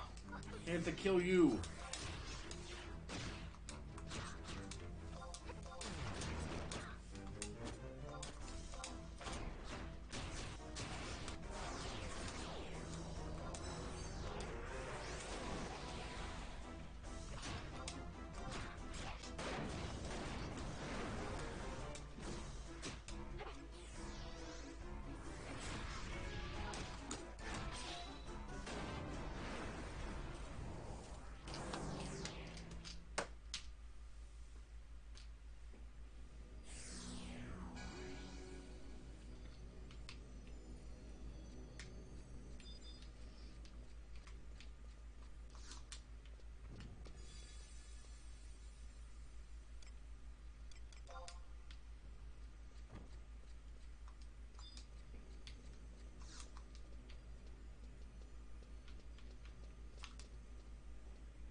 Make sure I get that first.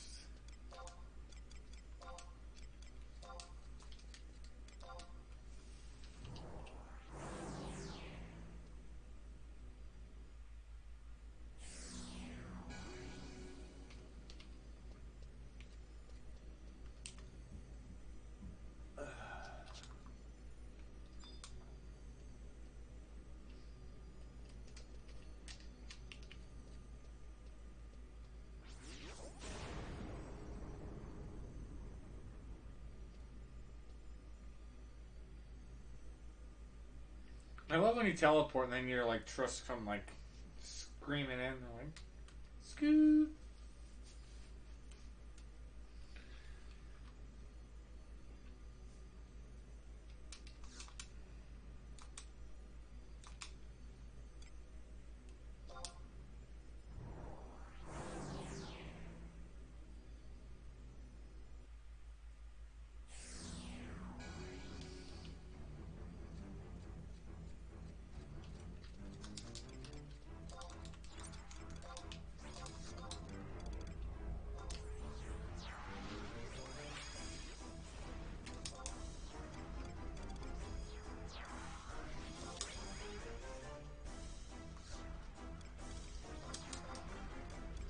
I want to know when there's going to be a trust campaign come around so I can get better trusts. Like, I want the Corsair and King of Hearts just for more options. Like, what is it? Is Koromoro literally my only red mage? Yes. I need to go through missions too, get like Almia. That'll have to be a fun stream, like going through Zillarts.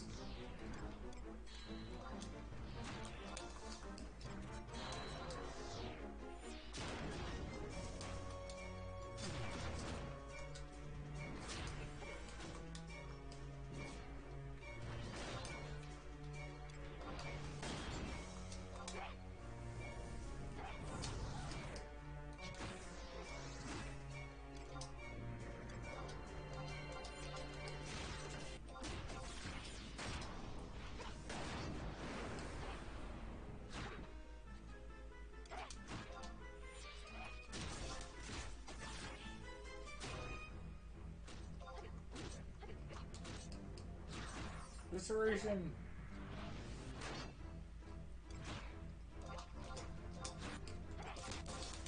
Could have done evisceration and gotten gravitation. Could have kept doing the two-step cycle. It's dead now. Dang, that's a lot.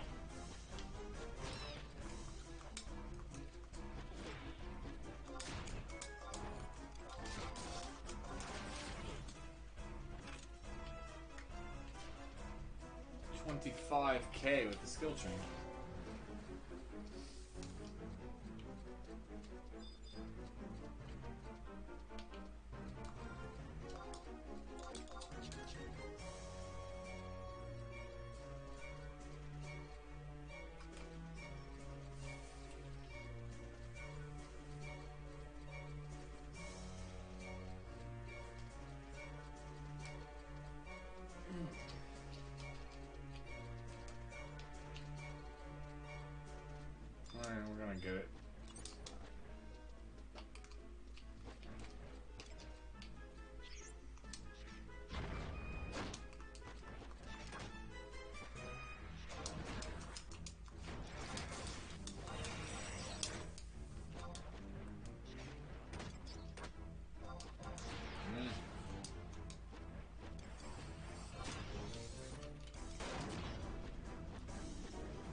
curious why Brienne keeps Rouger Storm spamming when you have, well, maybe that's not what you have equipped, but you have, was it Tarlet? At least Glamored. If that is your main weapon, I think you'd want to be using Evisceration. You should be doing more, I mean, or at least alternate for, well, was it Rouger is gonna give you darkness, but then again you could Rouger Evisceration, Rouger, and it's double darkness. I don't know.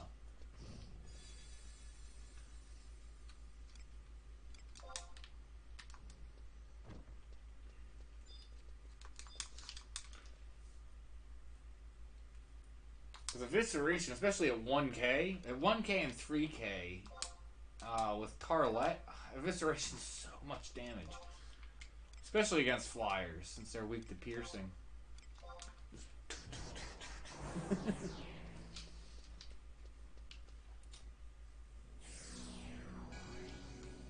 That's what I would at least be doing, trying to do, like Rouger, Evisceration Rouger.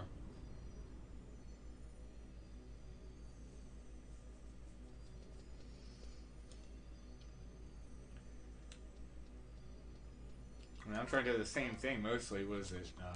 Yuko, Upheaval, Yuko for double light. Obviously, it's a pain in the ass on these things. Taking your TP, slowing you, sleeping you, stunning you.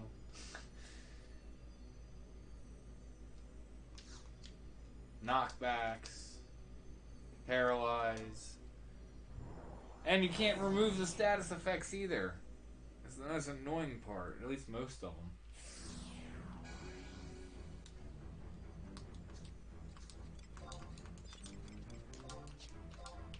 Come on, belt. We should all get a belt. We've all been doing this long enough. All four of us should get a belt.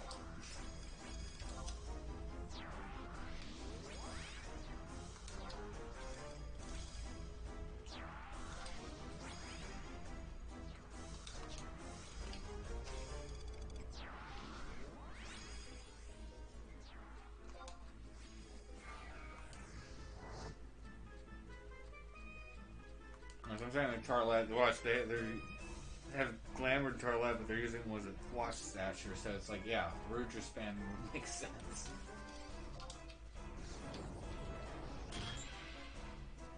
I'm surprised I never made one of those, the Empyrean Dagger.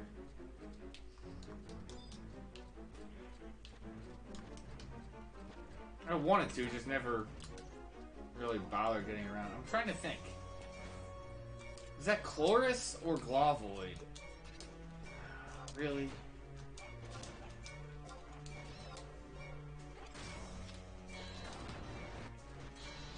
Oh.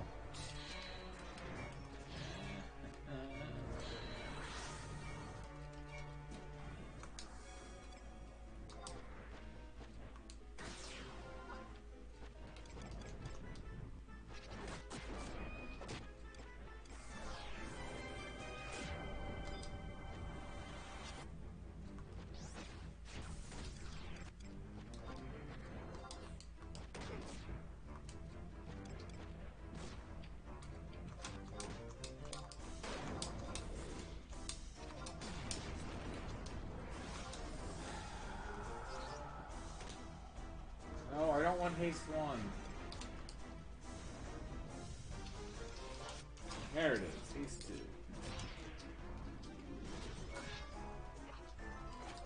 2. Dagger's Glavoid. I'm trying to remember them. What's Chloris? Chloris was what? Or no, it wasn't Polong. Was it Scythe? Chloris, Scythe, and Hand to Hand, I think.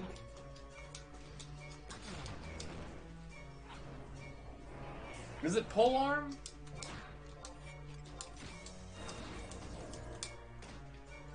Why was I thinking it was Scythe then? What's Scythe?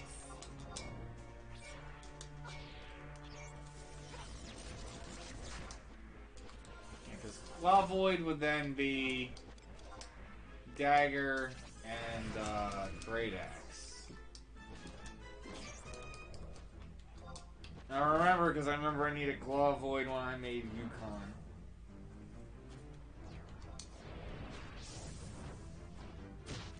Jeez, that NM was annoying.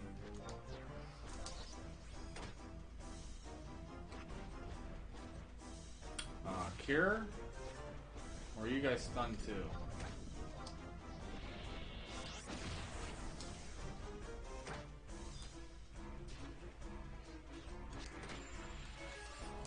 I'll just cure myself, thanks. Are you guys silenced?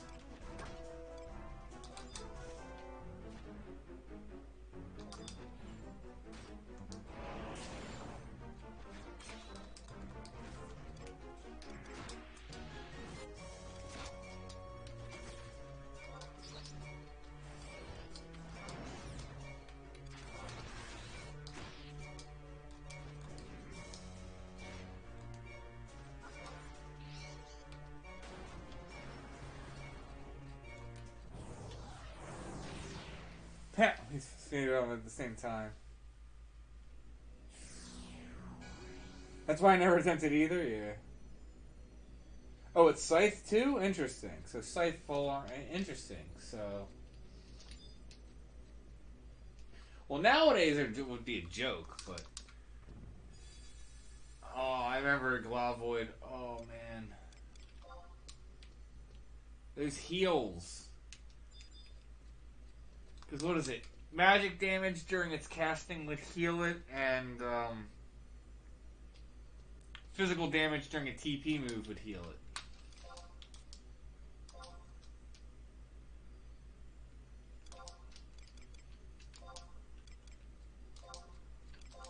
Which, what is it? That's the I mean, he doesn't do it always, but I think when he gets below 50%, he starts doing it, the Ryzenjima Helm. But also, it's like, if you do... You can't do the same skill chain within, like, 4, I think, on him, or he just wipes you. So you have to do, like... I think if you do 4, it's different. So I think you could literally cycle the tier 2s, and he wouldn't wipe you. But you can't, like, do double light.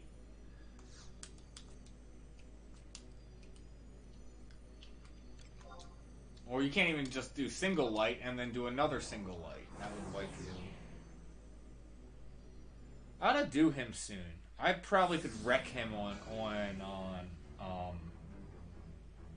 blue the same way I approach the what's it called? The Omen bosses. Like, cause like I'm not skill chaining at all. I'm just, you know, expiation spamming.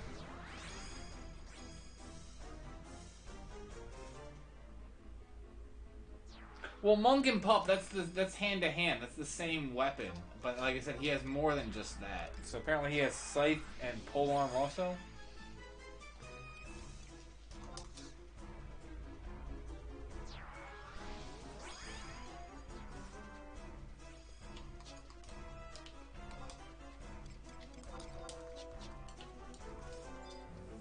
But yeah, I know. What is it? The hand to hand is the main thing. Cause what was it? It's Chloris.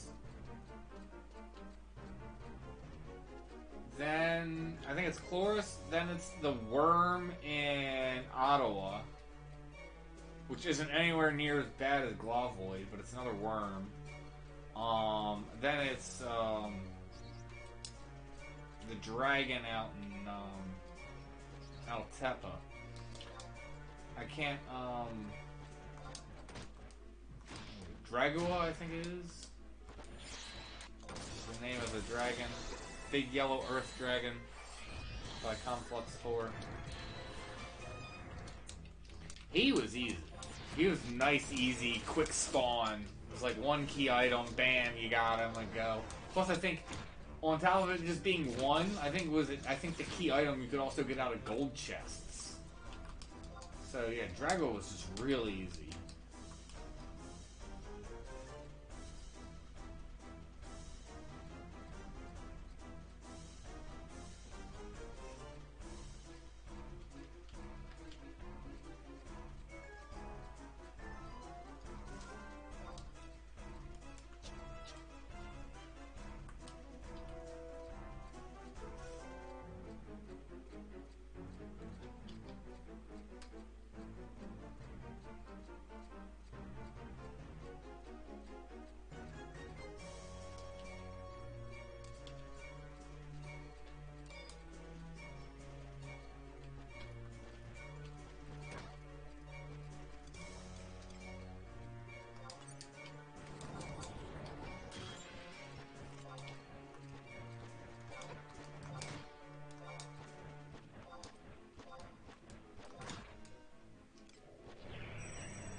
we used to do back in Abyssy days when we were farming them, try and have as many people out there as possible. We would go and cap gold light, and then try and get as many key items out of boxes as we can. Once like most people had like at least 5, but typically would want like 6 to 7. Would then just figure out what key items we were missing. So it was 4 per NM. It was 4 for Glavoid, 4 for Chloris, but all the key items you could get out of gold chests. So we'd have like 3 to 4 people go out and gold farm chests, and then once everyone has like 5 to 6 key items, we then figure out which key items you're missing, and then just go manually get them, go pop the NMs, proc red. And, yeah, then go pop the NMs. And then rinse, repeat.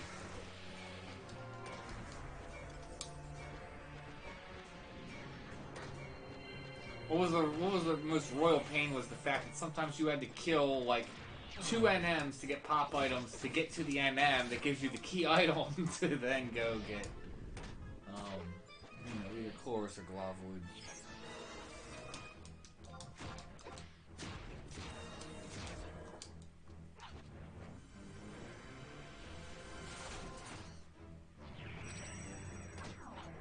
No, I don't think they're. I kind of agree with you to some degree, Wick, but I don't think they are, because they already have to a degree, since you can get heavy metal plates from Ambuscade.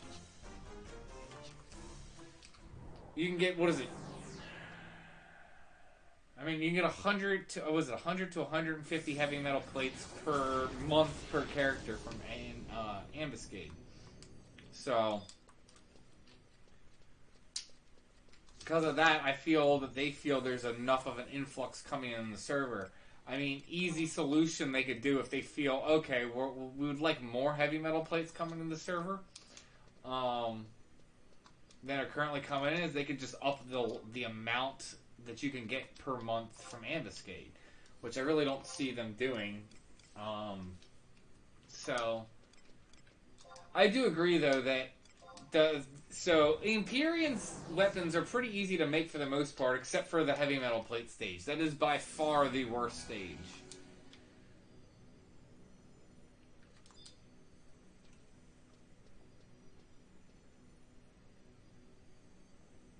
But I don't see them doing anything about like pouches, and on top of that, it was just like Void Watch isn't even worth doing for farming unless the campaign's going, which it currently is. But if the campaign's not going, you worrying about trying to build lights so you can. Ugh.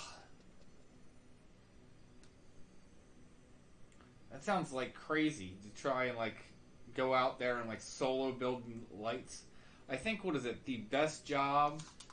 I think, what is it, Dark Knight War is the best job for trying to get the most amount of lights solo, because you have just the most amount of procs, since, Black Mage, Dark Knight, wow. Dark Knight can cast,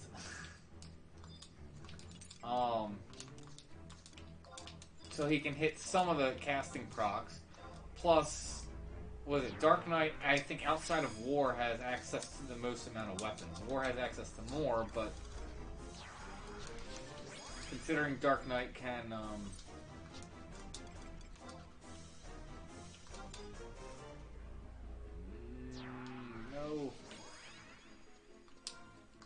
I don't want links, come on.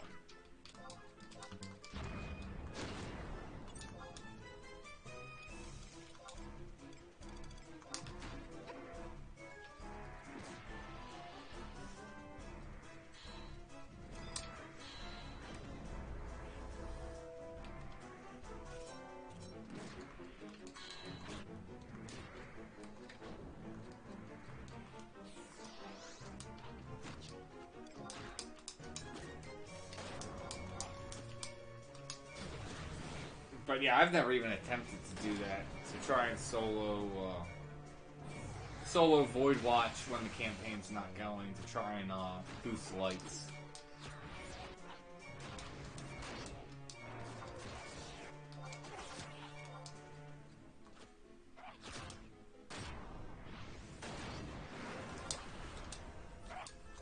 Nope, wrong one.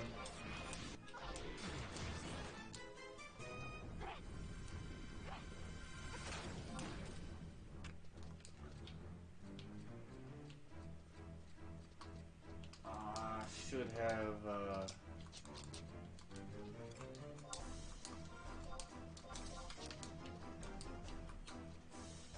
some, what's it called? Upheaval.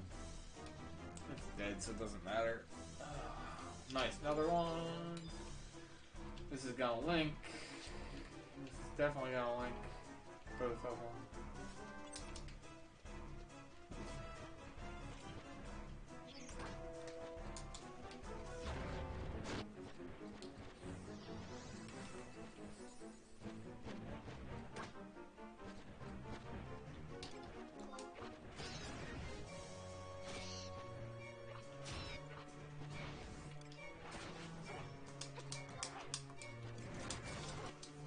Oh.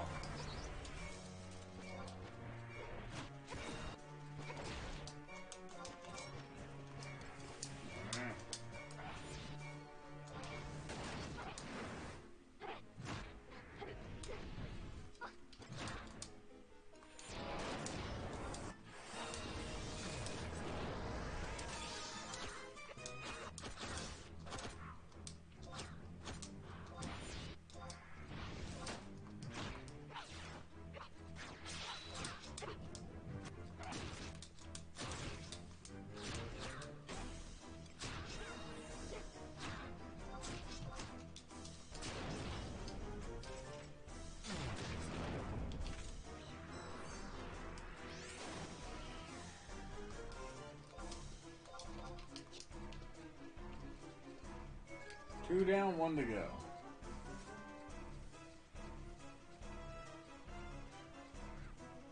Nice. How long have you been farming to get that many?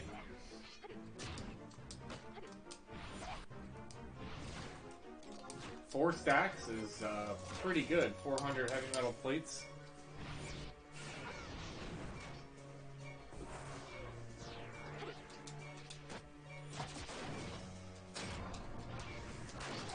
But you should definitely get the ones you can get from Ambuscade.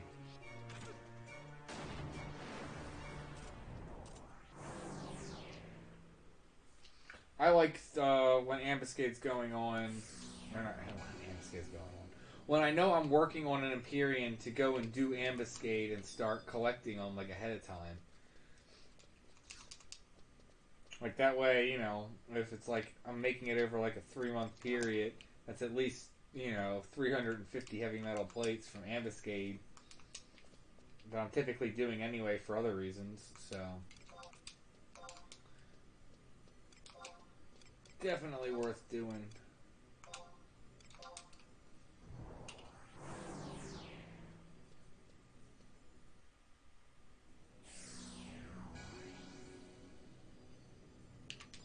Okay, so you've been doing it since the campaign started, so that was like only 11. So you've been doing it for like 2 weeks now. How much, though, per day on average?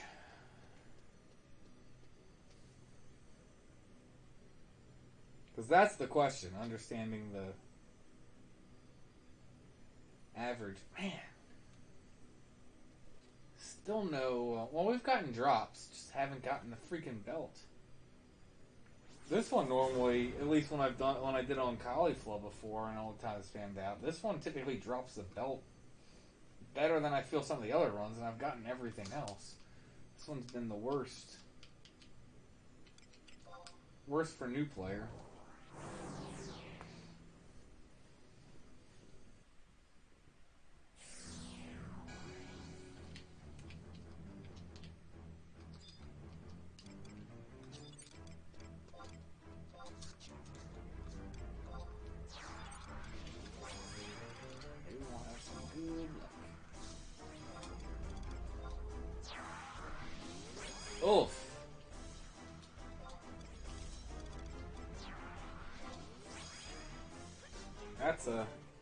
that's a fair amount.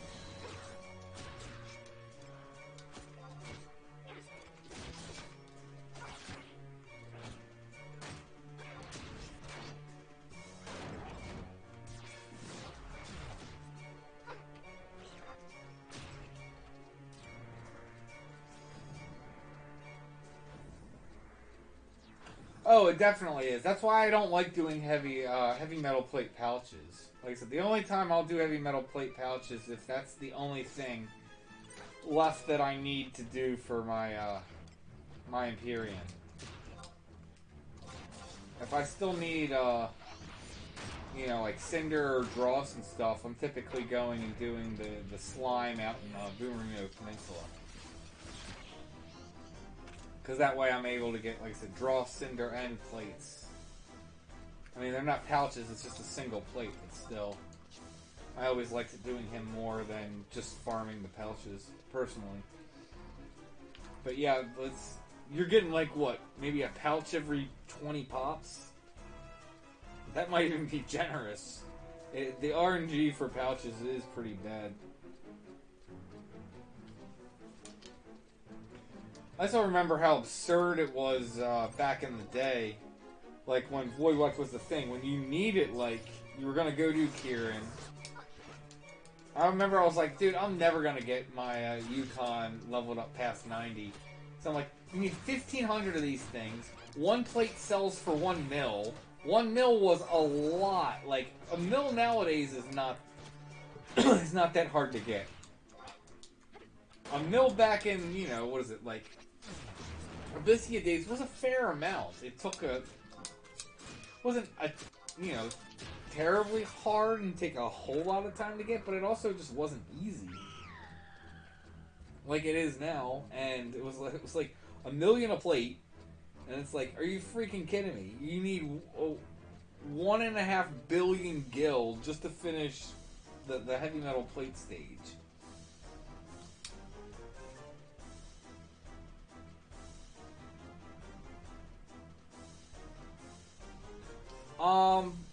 I was actually typically far because it's on during the campaign it was a cap, so I was either on Thief or Ninja.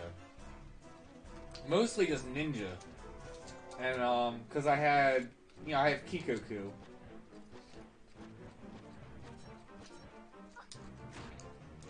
And so I would just, you know, like multi-step skill chain. Yeah, kill Rex is what I would do. Thief doesn't help, I don't think, when lights are capped. Thief does help for Void Watch when lights aren't capped. I'm 100% sure on that. It might help with capped lights. I can't remember. If it does, it's only minuscule help though. I remember I, like I said, mostly did it on Ninja, but I remember doing it on Thief also.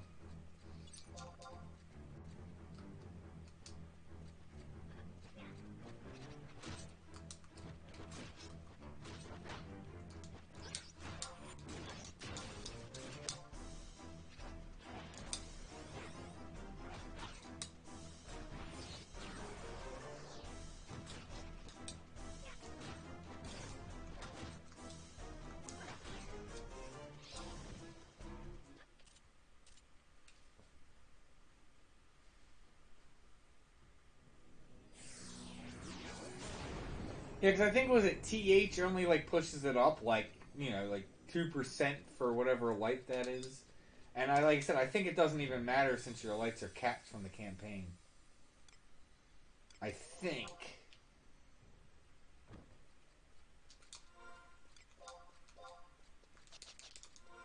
Merit's probably been capped for a while. Let me go dump merits again.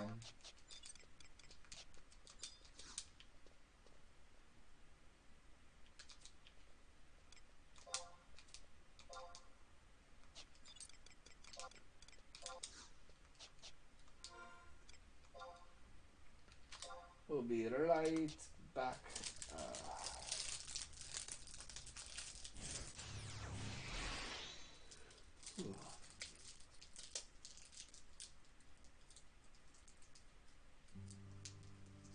Oh wow, I don't even know if you guys are still in the stream. I somehow missed it. It was crazy. So, was it Crazy Gamer 04? Thank you for the follow. If you're still in the stream, if you're not, sorry I missed you. And same for X03JKM4. Thank you for the follow.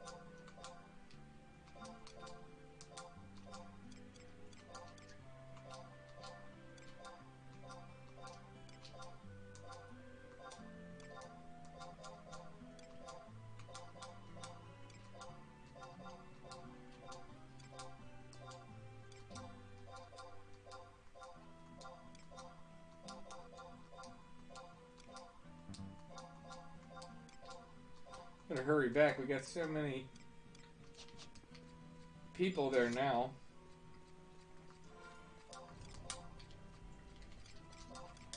Probably gonna clear without me. Or I'm gonna be locked out for a run.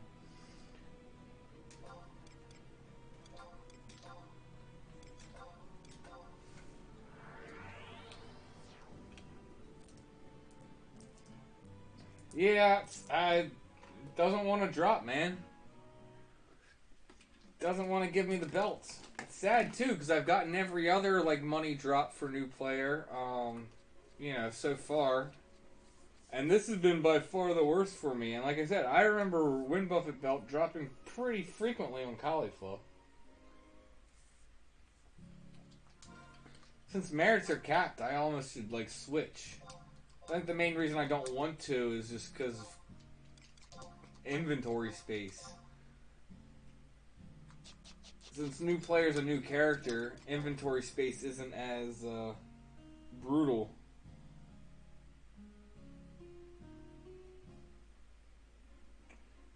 You want to take a look at my crafting levels? Well, you're not going to get anything out on Newplayer. So nothing here. I don't think if Cauliflower has anything, it's only like 1 or 2 levels.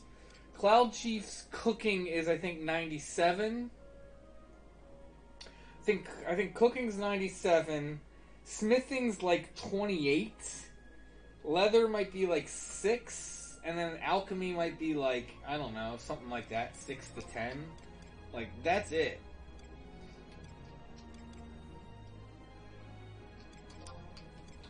I really should go cap cooking though. I should take the time and go get cooking to.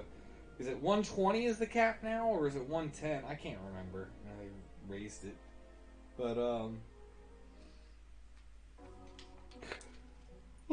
excuse me. But yeah, I really should just cap cooking just for the sake of it, so I can say I have a capped craft.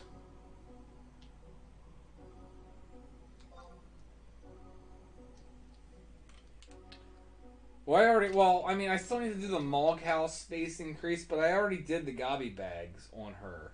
So I'm saying, so space is an issue for her because I only have, you know, war leveled, and so I have so much space. On Cauliflower, it's all, you know, I have like 30 slots for, oh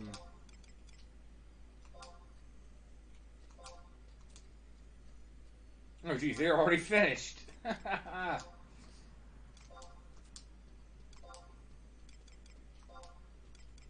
Good on you guys. That's a nice quick run.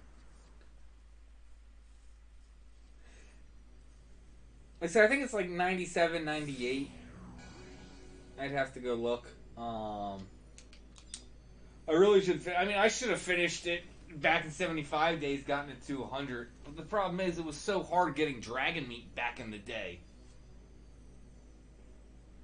Dragon meat was like 100K per meat, and it was like, ugh, that's a lot of money for, you know, a single synth in 75 days. And I was like, yeah, I just never bothered, because it was like, I think it was like, it was dragon meat, and then I'm trying to remember what else. What else could you craft? There was only like three crafts I could do to like level up. I remember it was something like that, and I think 2 of them required dragon meat. The other one I think required royal jelly, which was an exclusive drop, so I would have needed to go and farm that. That's why I was always just kind of like, I don't want to bother. I'd rather go, you know, level another job or you know, go merit or something rather than go grind mats to synth for a couple more levels in cooking.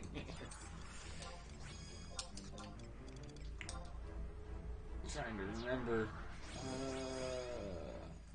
Sorry, cooking. So I want to see what were the things. Like I said, I remember one required royal jelly and just a bunch of other mats.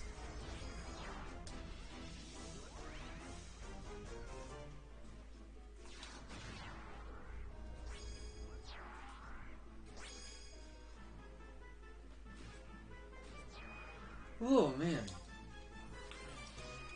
Yawning up a storm here. I don't know if we're going to keep going. Oh.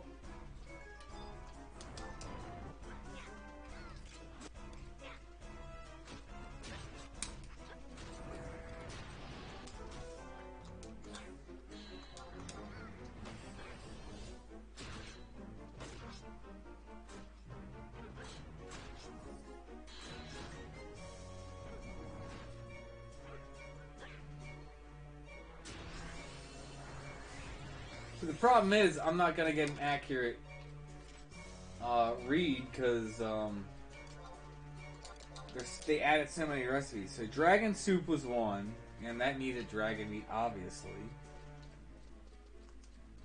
I don't remember this nopal salad, so I don't think that was... Cursed beverage. Is that the one that needed... No, but I remember Cursed Beverage, that being one. But I needed Divine Sap. Divine Sap was like 300k back in the day. And most people didn't want to make sap anyway, because they're like, it's Divine Lumber is where you get the Divine Sap from. And it was like, no, we'd rather turn the logs into lumber and then use it for whatever that's used to make high-level crafting gear. Instead of making soup. And it's like, yeah, it makes sense.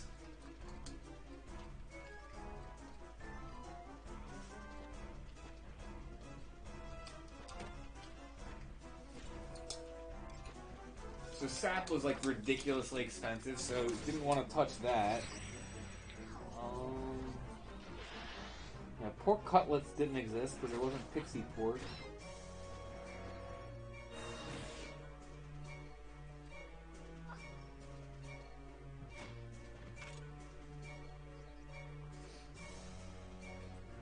So yeah, there was red curry, that was another one, but that's dragon meat.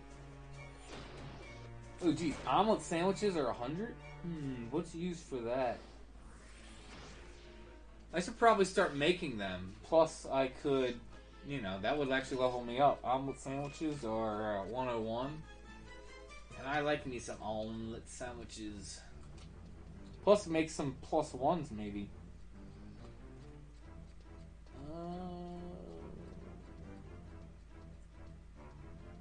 Yeah, I'm not seeing... What was it? Where was the,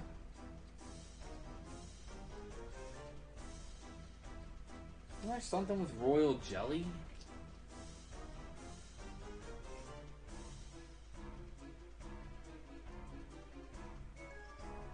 Oh yeah, royal jellies with cursed soup.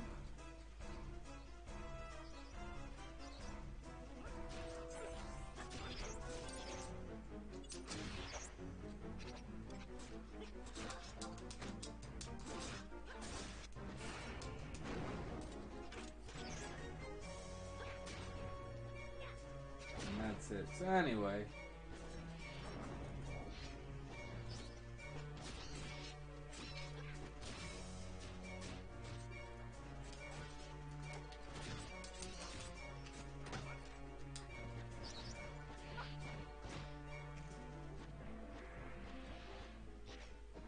Wait, SE's doing an Amantrove revamp? This is the first I've heard of this, what was it? Wreck Reaver? I don't know. This is the absolute first time I've heard that they're doing Amantrove. Well, where did you hear that? Was that on their like monthly newsletter or whatever thing they do?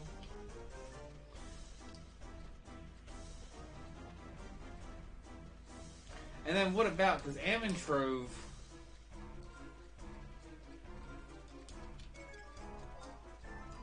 Oh geez, that capped sparks. I need to go dump that too.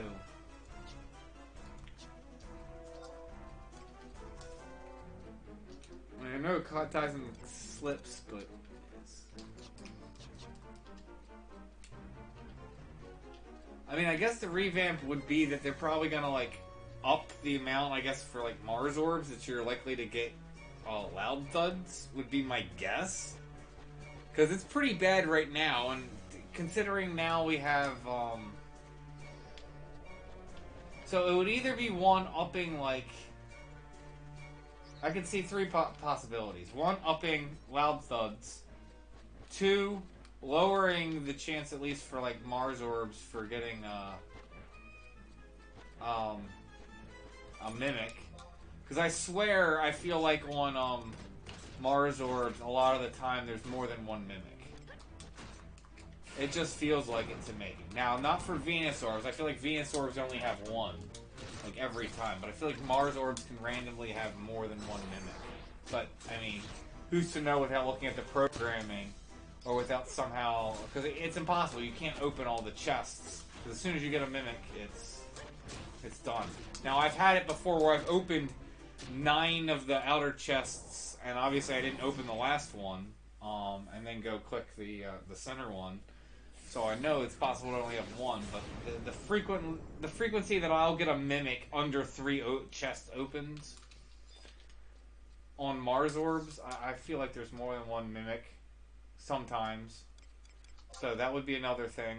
The other thing would be just to revamp it would be to add more drops to the drop pool. Like I don't like stuff that's coming from what's it called? Odyssey would be like an example of that. Dropping some of that gear or something like that. I'm trying to think what else. But yeah, more drops. More drops from more locations. Maybe drop some Dynamis Divergence stuff.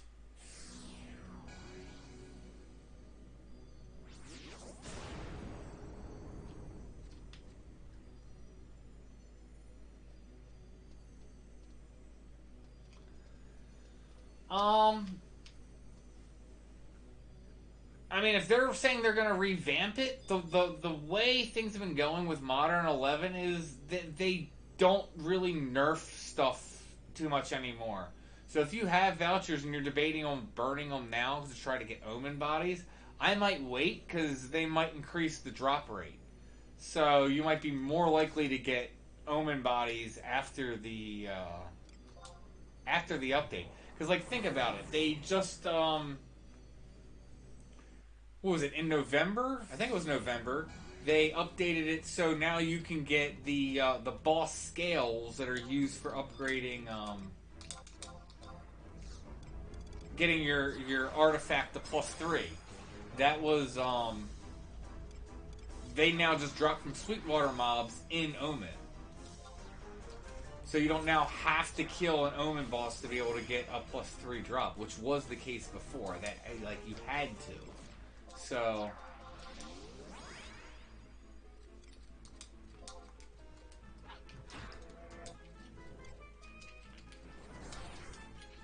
considering they're constantly improving it, I would say, and they're gonna make a change, I personally would hold. I wouldn't think they're gonna nerf it. I get it. So you're scared. You're scared that they're going to add more drops and not increase the drop rate of omen bodies, so it's going to dilute the pool. So it's going to make it that much harder to get omen bodies. I can understand coming to that logic. That might be the case, but I feel like if they do add more drop, I don't know. They might increase it. Who knows? If it was me, I personally would wait, but I can understand going with that logic with the pool getting diluted and wanting to burn it now because you really want omen bodies. That is a you know.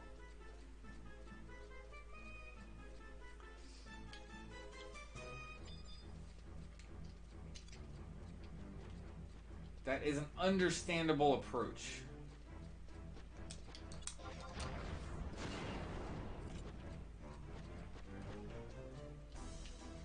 I mean, again, I'm also thinking for me, because I'm not that focused on omen bodies.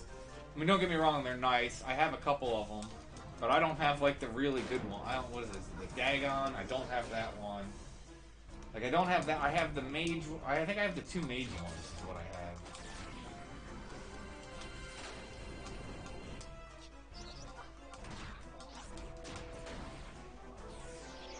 I'd like to get the one for, obviously Dagon would be great, and then the one for, like, the thief one. The ranger core one's ridiculous too for range attacks.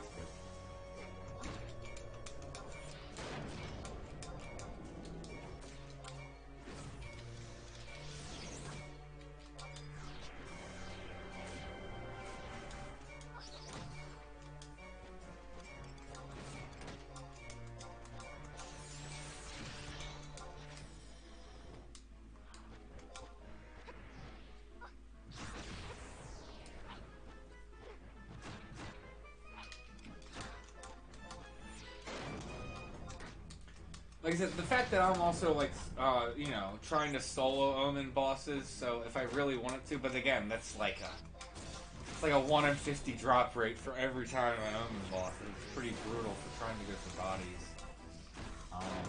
So yeah, if you really want the omen bodies, I don't know. If you want the omen bodies and you really don't think you're gonna care what's potentially getting added to the pool, then yeah, I might go ahead and go. For me personally, I would wait, but that's me personally. If that's what you really want, is that you just want omen bodies and nothing else, and yeah, you're worried about that, I would then start burning them if I were you personally.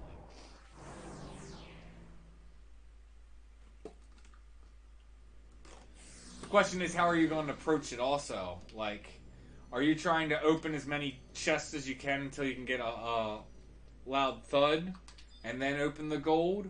Or are you just going to, like, open one of the outer ones and then just open the gold? Because I'm not sure if everyone's aware of this. I'm probably more aware of it than not. But the gold chest in the center can just be a loud thud by itself.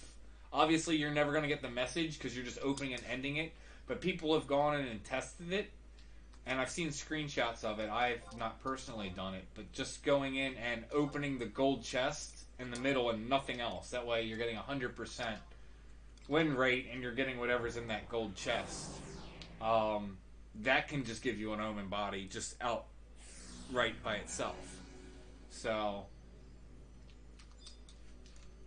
how do you approach it? I don't know. I always like opening the outer chest first. I don't think I've ever, I think I've one time gone and just opened the gold chest in the center, so.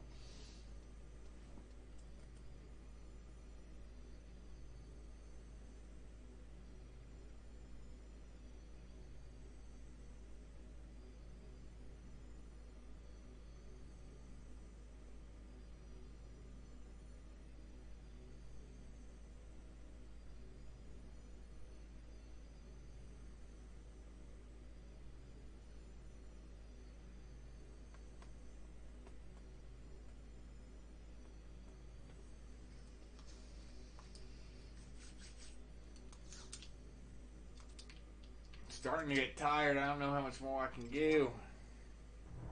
Try and go until probably 1 a.m. Or the belt drops.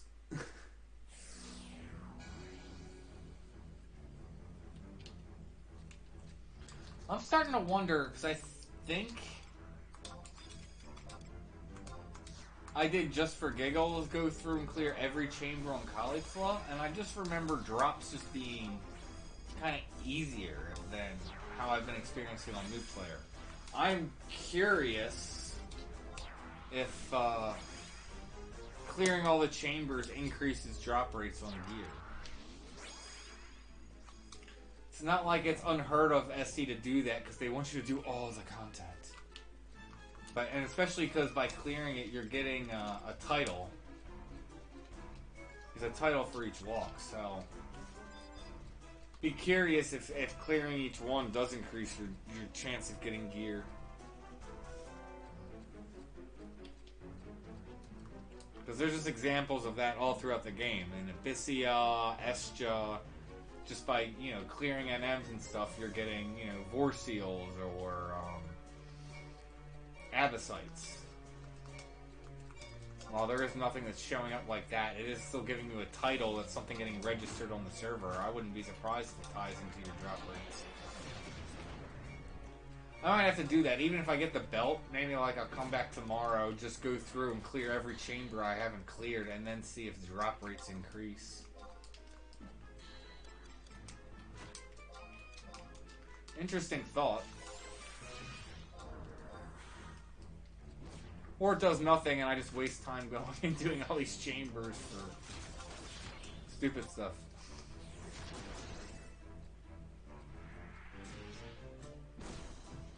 That's the other thing that was always interesting in 11, is the fact that there's all that stuff kind of like that, like, oh, drop rates and increasing drop rates and moon phases and all that stuff.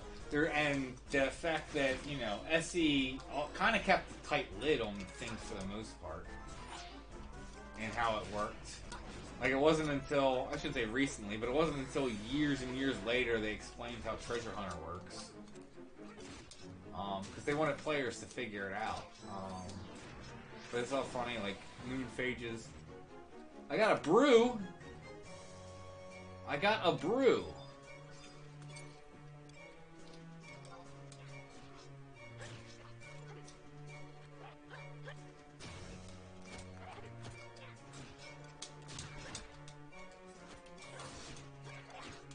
I hope that's not a temp item that you lose, because then it'll be like you just pop it now.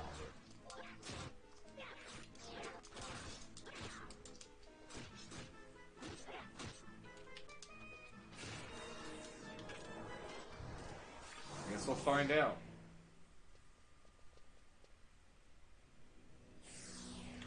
Well, if we got a brew, I think then before I'm ready to call it a night, I should go do Chamber 15 and pop the brew if I'm still holding it. Go mess up all the mobs in that zone. All the Cataray. Go kill Sin. I think one of the mobs' names is Sin.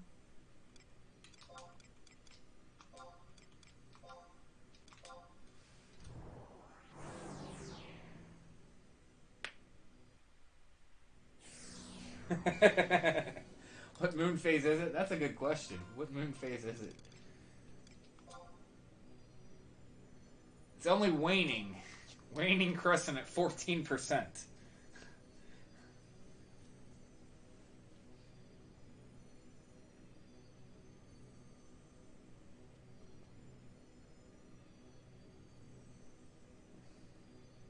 So if you want to get a brew, you gotta come in Walk of Echoes. You gotta go do it at 14% waning crescent on Waters Day, while making sure you face southeast when you kill the mob.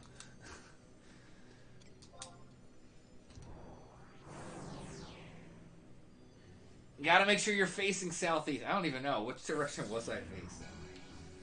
I think I was facing the direction I'm kind of facing now, which is northeast, but it was over there, and I think I was like, yeah, I think I was like facing this way when the mob died. So yeah, make sure you're facing northeast.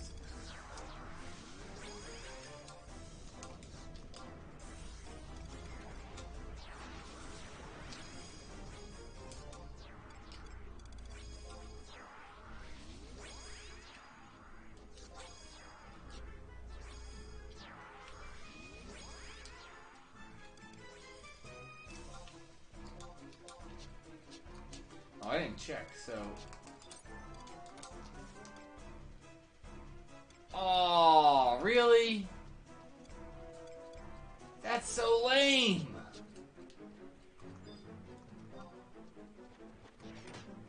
So if you get a brew and Walk of Echoes, pop it, like, immediately. Since it's just gonna go away when you get zoned out. Oh, man. That's super lame. It really wouldn't have been worth it anyway. I mean, I would have just let him... Rather than us taking an extra 5 seconds since everyone was on the mob to kill it, I just would have ran up and, like, killed it in 1 or 2 weapon skills. But, really? That's gonna be one of the temp items you're gonna make it go away is a brew. How rare that is. I guess they did that on purpose since they don't want them people to... But is that even really breaking it? Having one person be able to go in on a chamber of their choice and kill it? I mean, I don't know. I've probably done, you know, this campaign with Newplayer. I've got to be in just over triple digits in doing whatever runs. I mean, how many have we done tonight? At least 30, I would say. Maybe not that many, but... I don't know, it's been a lot, and,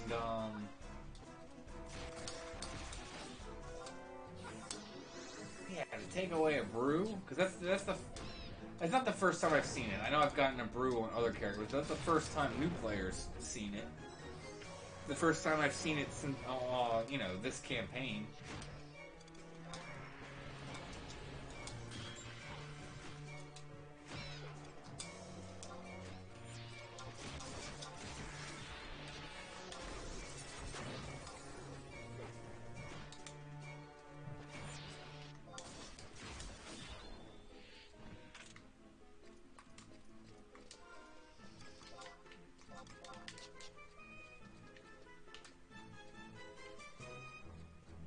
I need to go burn my, the brews that I got, that they gave us for, like, Estia and Rise and Jima.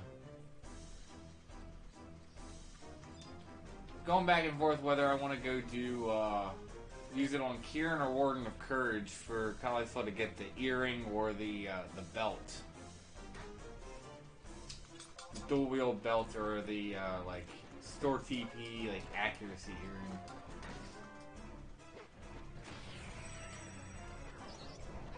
Because I have both of those items on Cloud Chief, but Cauliflower doesn't have either one.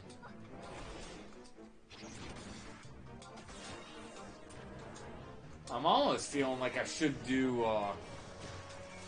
just go for the belt on Kieran, because Warden of Courage, I know, is easier than Kieran to Low Man.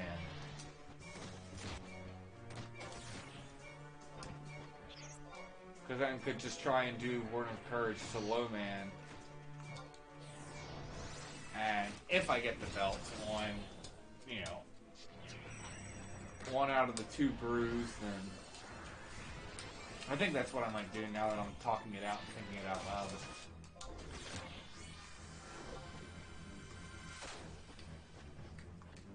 That's something I should try and plan to do too, is study a little more how people are soloing Warden of Courage and then go and try that. I think it's been done on what, Red Mage and Scholar? At least that's what I've seen in terms of YouTube videos.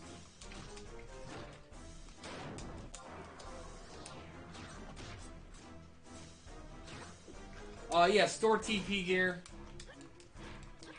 Here, I'll show you. A lot of it's from, what's it called? Like this gear, the Flama gear. See, that's got 6 store TP. That has 9. This doesn't have any. That doesn't have any. 6 there, 5 there, 5 there. See, that doesn't have any. Yeah, so that's it. So all that. So the way she's currently is, she's in a 5-hit build. So if I don't miss the first hit on a weapon skill, it would only take 4 hits to get 100 TP. So that's 2 rounds of attacks. If I'm getting double attacks for both those rounds, would put me at the right point.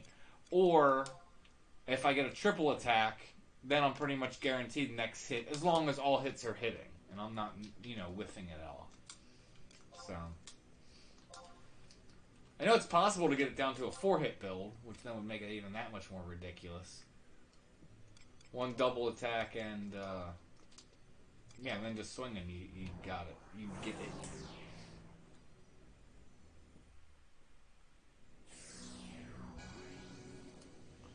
But yeah, it's not that hard to get, like I said, set up this. And the thing is, you could always, like, all the Flama pieces have more store TP. It's just, I'm at the point where I'm at a 5-hit and I'm happy with it. I'd rather have the triple attack from that, and then all the double attack from that. So 6 double attack there, 4 triple attack there. Plus these pieces have attack on it, where the Flama pieces only have accuracy. They don't have attack.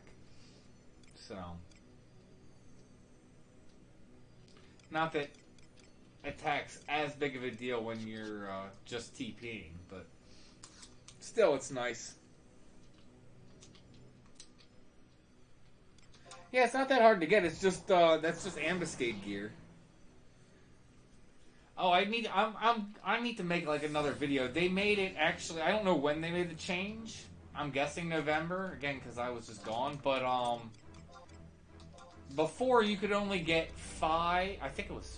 Yeah, you could only get 5 either metals or fiber, which are used to upgrade the whatever armor piece that you want. Get on him while I finish summoning.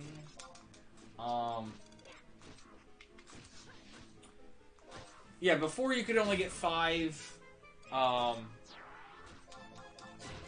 metal or 5 fiber from hallmarks.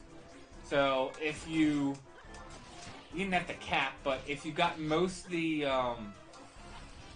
items from total hallmarks, you would get 5 from there of each. And so then the 5 from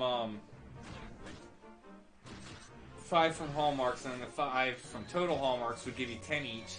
So that would be 1 upgrade for each set per job that you could do, just off of like hallmarks and total hallmarks to a +2 piece, because it takes 10 items to go from a +1 to a +2, and then you could get 10 more from gallantry. So you could have before in theory gotten like your first time ever doing ambuscade for the first month. If you like grind out and get as much as you can, you could be at you could have 4 +2 pieces, 2 from one set, 2 from another set. Well, they changed it. I don't remember the number now, but it's over 100 metals and fibers each you can get from hallmarks.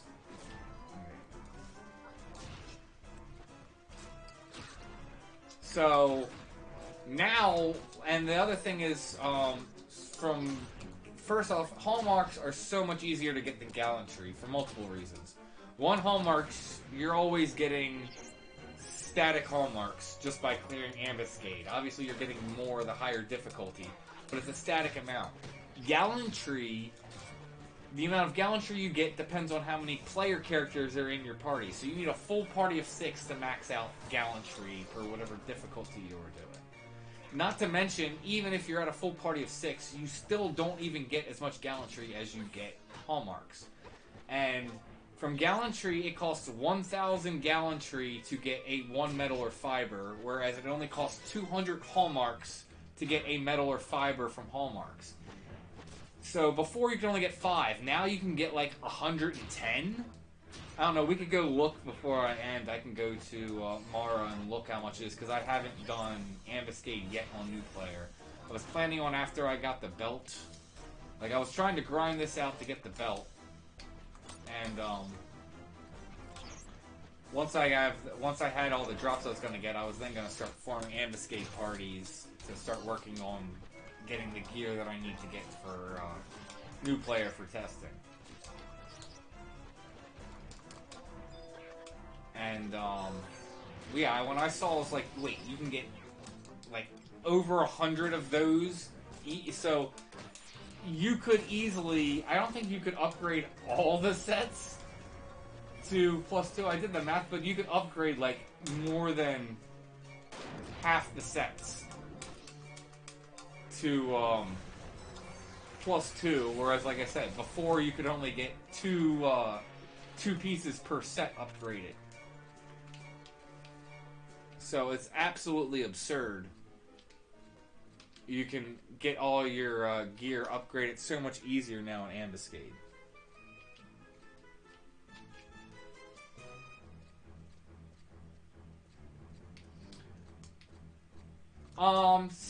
So I probably, if I was not Sam sub, I probably would not be at a what's it called? At a 5-hit.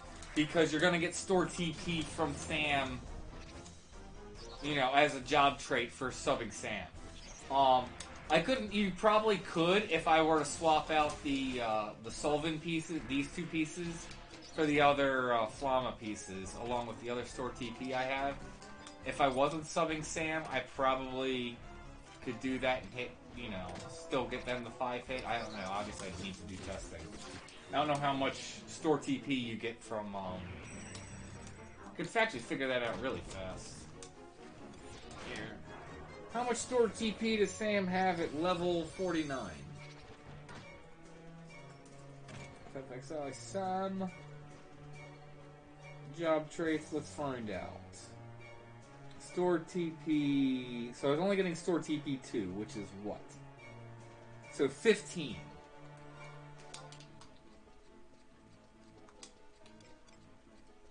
So 6... 8. So it's 14.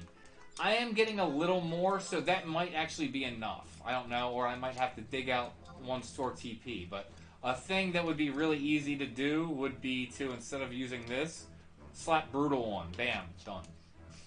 So I could not sub Sam, still be in a 5-hit build. But I would have to be using full Flama. And maybe have to get one more store TP, but I don't even think I would.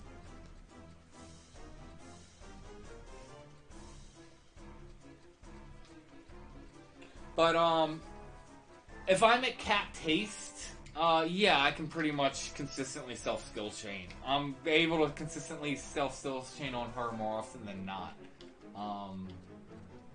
Is the best way to, yeah. But I gotta be at, like, capped haste, or at least close to capped haste.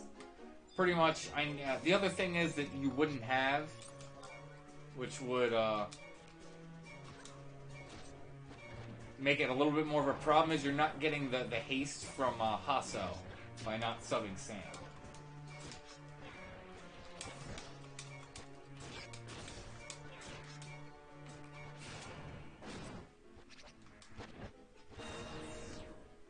So there is that, but that's still, you could still get haste from other means, like... What the heck? Oh. Must have gone for his healer or tanks or something.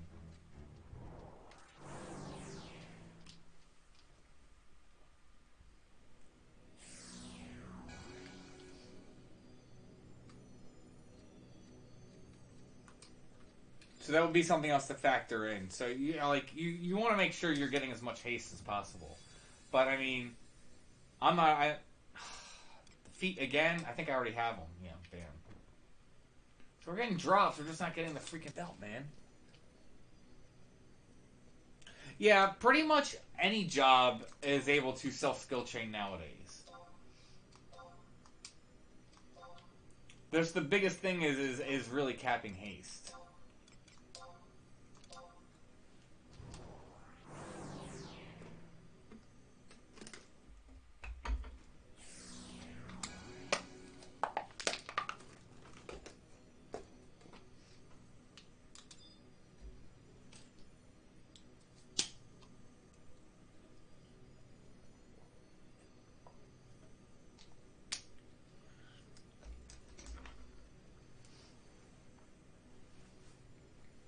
But yeah, it's not like it was back in 75 days. Like, you can just get your TP so fast nowadays. Just wreck stuff.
Yeah, I think this is gonna be my last run. Sucks, I wanted to do something else and not just spam out Complex 13 for 4 hours. But... oh.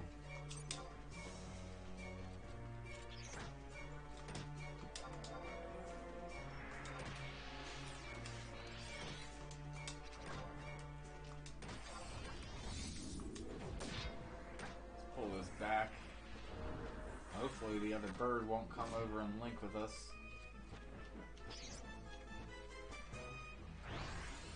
Come on, you damn harpy.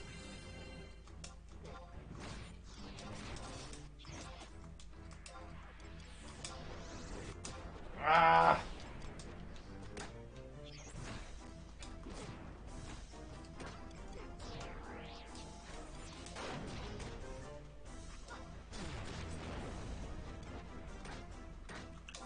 Another thing that is helping for getting TP back is retaliation on war. So I'm just randomly getting free hits if I retaliate. Back. That was a weird knockback. That was like to the side. Didn't even feel back. I don't know if the wall contributed to that. I'm not even that close to the wall. Did I get double light? Nice. Double light.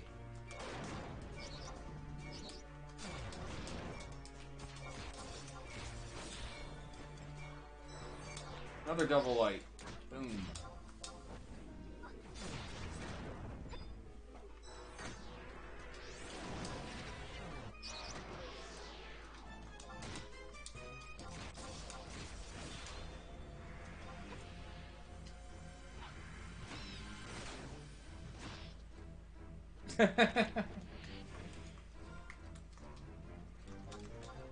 See, at least this has like variety in moving around.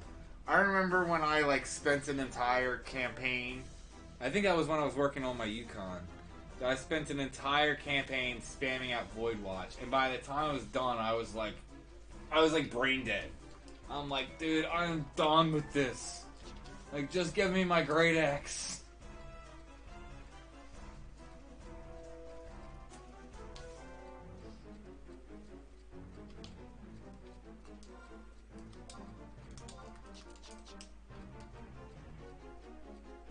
Because this at least, like I said, you're moving around. There's a slight level of variety. Dude, do you have enough birds there?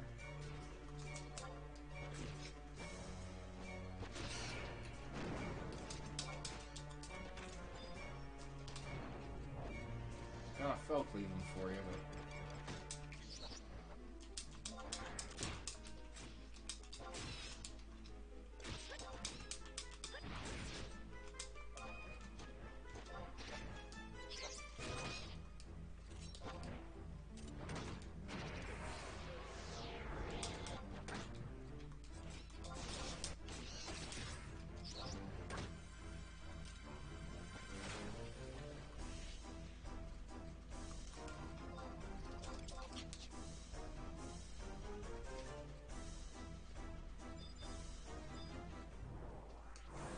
room.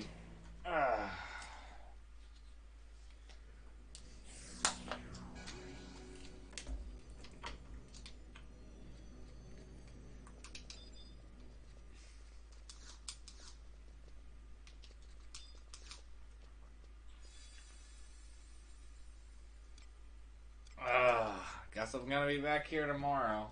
Alright. Let's go to, let's see exactly how many,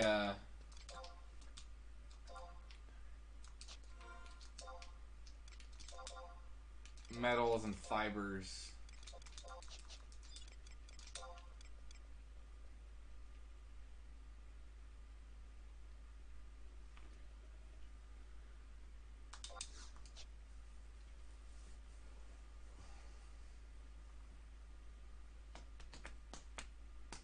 Like I said, I might go through and try and clear every chamber, and we'll see where that puts me.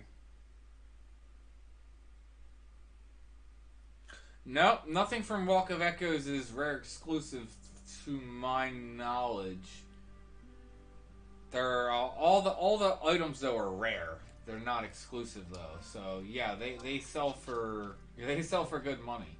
The thing about it is trying to get a +1 from Walk of Echoes when the campaign's not going. Good luck. You need it. I think it's impossible to get a +1 unless it's either surged or endowed, and the frequency on that happening is low. And then when it happens, you then need to get lucky and get the freaking drop. Like, so let's see. Wait, what? Yes. No, wait, what? No, we want items for purchase. Next.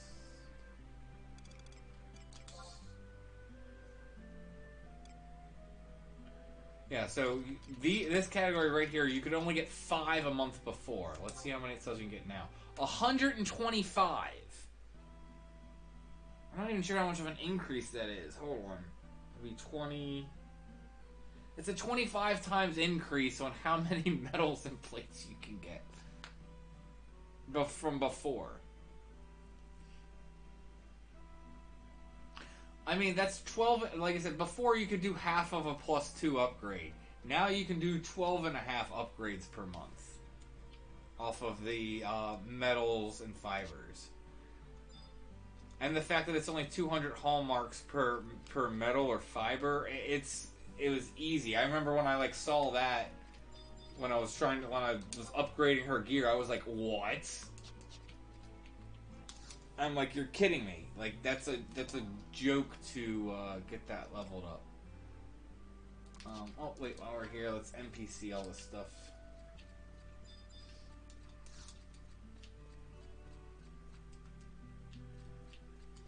No, I think they want us to have us fun, but I think they also want to monopolize our time. Like, oh, you really, really, really want that ultimate weapon? Okay, well, you're gonna put in, 500 hours or whatever. I'm just throwing out a number, not.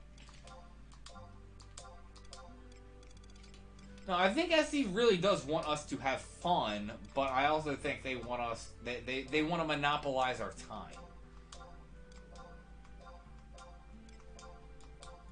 But yeah, grinding the same event like Void Watch for, 4+ hours a day for every day for 3 weeks is, yeah, please put a bullet in my head and put me out of my misery. Essentially.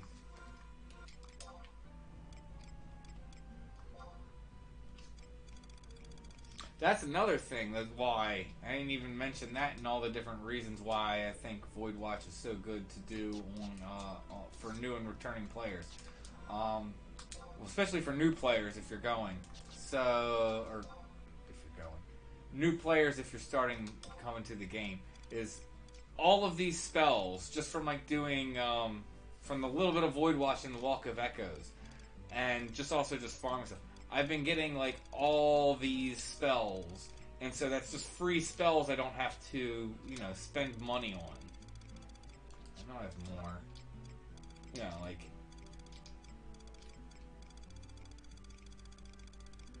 These are all spells that I've just gotten from, doing that. So that's even less money I'm going to have to spend for when I start leveling up those other jobs. So, again, just another reason why I really like Walk of Echoes. Plus, the thing about it is, if you are just going for money and not going for a specific drop, you can jump around in chambers. Unlike if you were farming heavy metal plates or rift cinder, you are spawning the same NM. Now, what is it? You could, if you're going for pouches, you can go in Sky and you have a choice of 3. I think it's 3 NMs. Now I'm curious. Void Watch. Void Watch.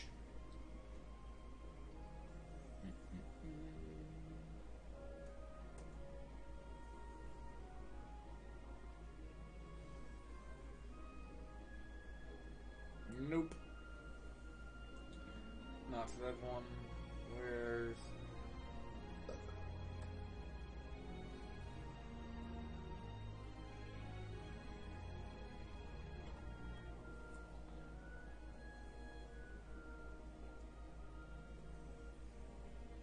Wait, this isn't right either.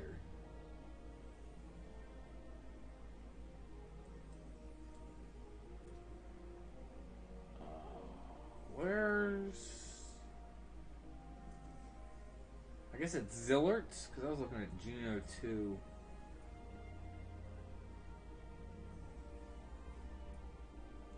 Forgot how many chapters there were. It's Tav or Ergon. No, it's not Providence. That's way past it. Oh, here it is. Yeah, Zillert's tier 3. Yeah, it is 3.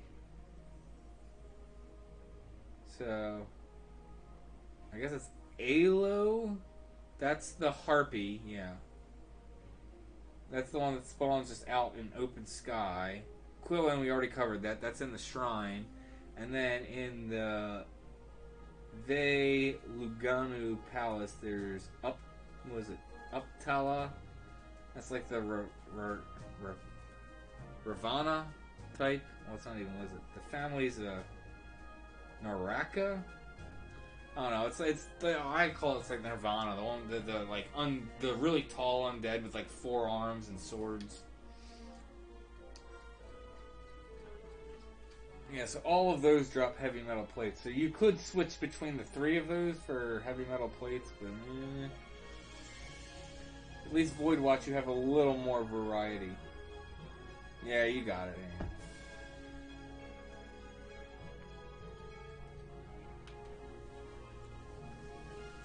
So what was this? Hold on, this in chat.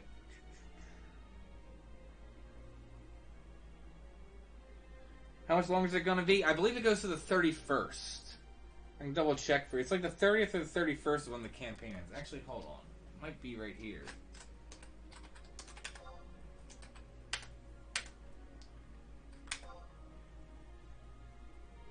Isn't that it?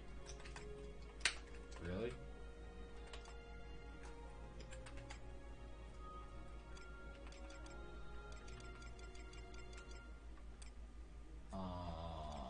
What?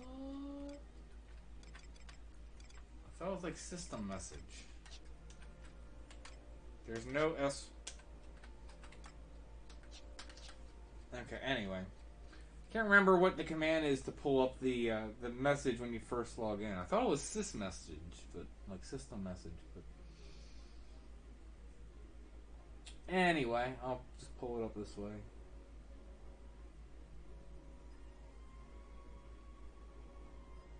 Oh, so we got new Voracious Resurgence. Oh yeah, I see. I hear what you're saying here, and then revamped to Amontrove. Interesting. No info yet. So, probably in the next couple of days there'll be info on that.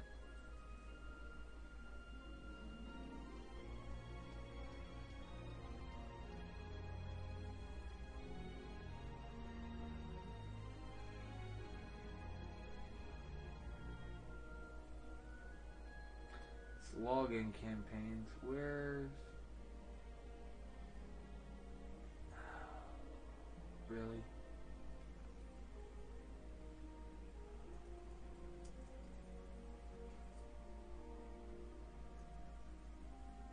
I said, I believe it's the 31st.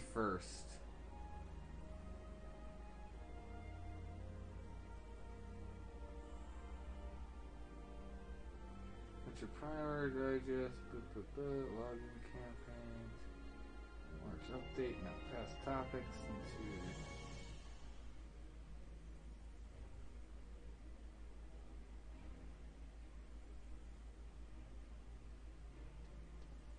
Yeah, so it goes to Thursday, March 31st at 7:59. So, I mean, I believe that's basically JP midnight. So,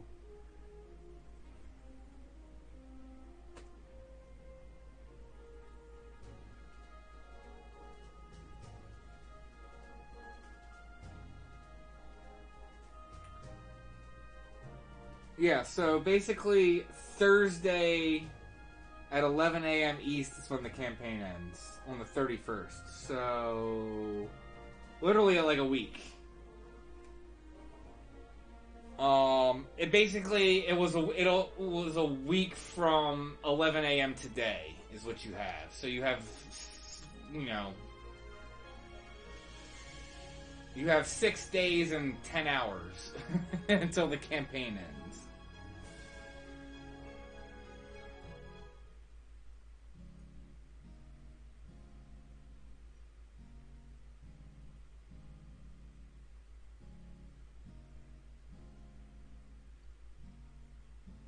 I mean, it depends on the price of what's it called. You mean for the rift draws or for the plates? You need 60 of whatever. So if you need 60 draws on my server, we can just say it's 450k. So no, that wouldn't be 50 mil. That would be like 22 mil. Well, the boulders.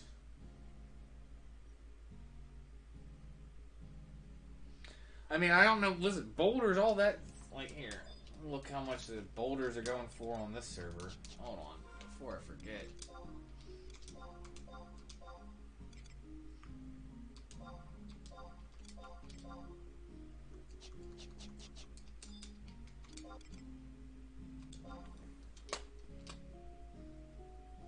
I enjoy Bahamut.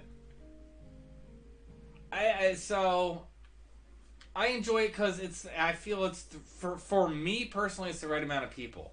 I'm not dealing with like the overpopulation that Azura has, and also because I don't have the overpopulation, I'm not seeing too much RMT. I see very, very, very little Merc stuff. I mean, it does happen. Don't get me wrong. It definitely does. But, like, I don't know if it changed. When I was on, Azura, like, Merking was, I feel like Merking was happening more than RMT was happening, and RMT was out of control as it was anyway. So, between all of that, that was just ridiculous and driving me crazy, especially because by the time I left, no one was doing content anymore. I liked Azura when I first transferred to it, but that was because people were doing content. Like, I would log on, and within 5 minutes, I would see at least, 10 different shouts for different content. Whether it's going for clears for Aeonics, or Ambuscade, or whatever. There was always, content shouts going on.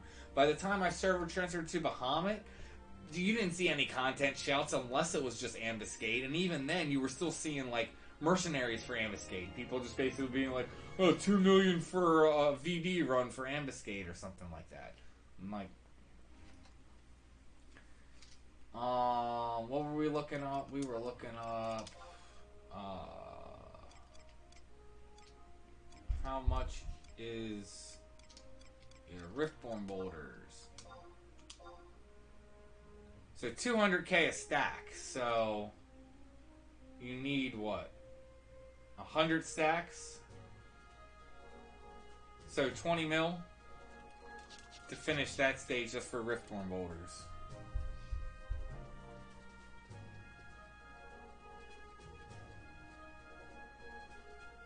Oh, hey Velner, thank you for the raid of 20 people. Wow.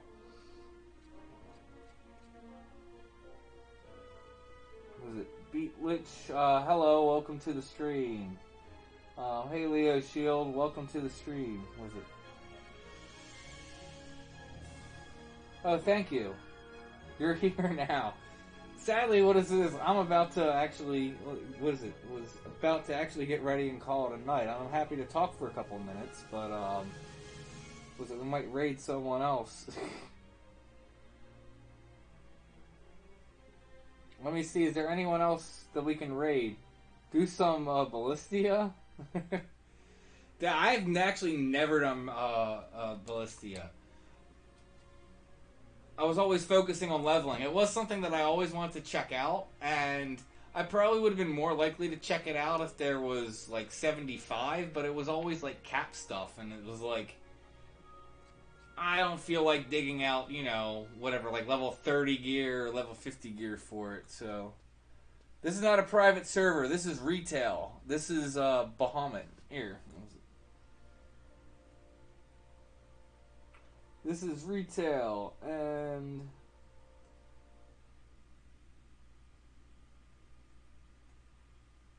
yeah. Oh, you're just trolling?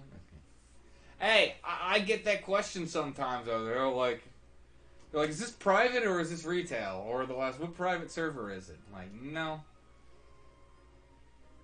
This is definitely retail. I don't even know. Does any private servers do, like, the master stuff? Like, you see all these people with their stars over their head. But, is this Bahamut or retail?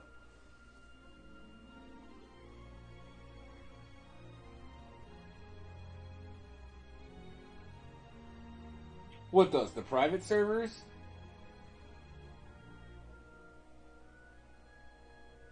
I personally am not a fan of private servers just because of like everything just feels cheap, just the way it's done. I don't know, and there's just old glitches and having issues and stuff like that. I just never personally enjoyed it. Oh, private servers with Master 99.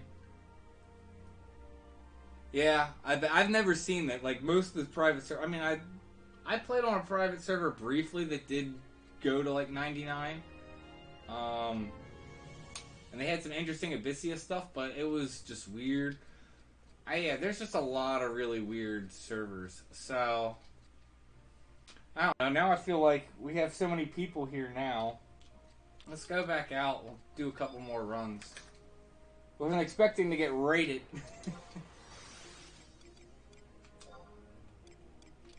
But thank you very much for the raid. Very much appreciated. I'm with you there, Velner. Absolutely.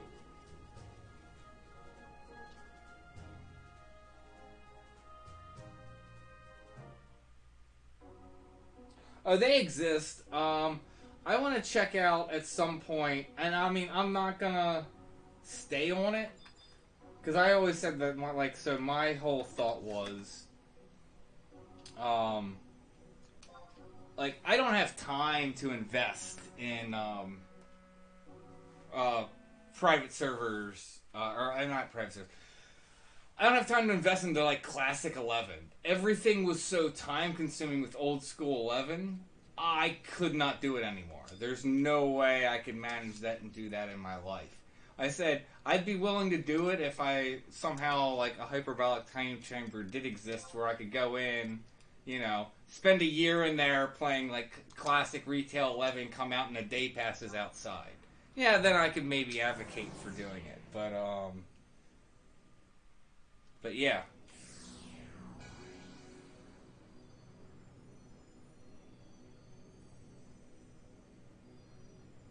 Let's keep him up all night. You're gonna make me call out for work tomorrow? Oh, there's someone in there. 34%.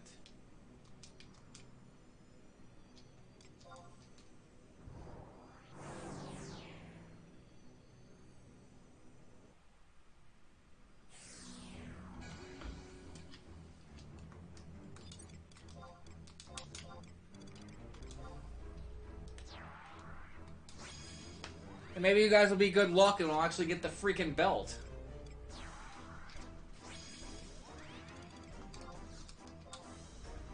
Whoops.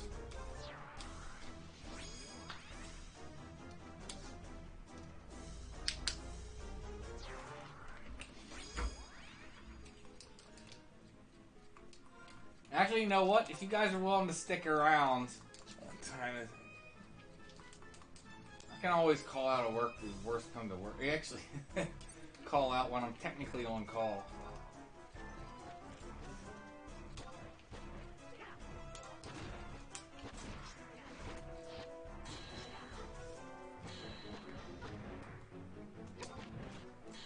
We got a diesel blue in here.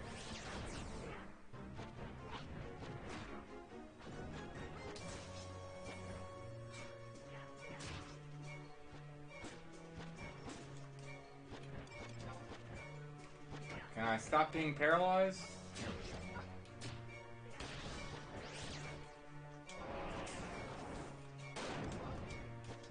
that wrong? No.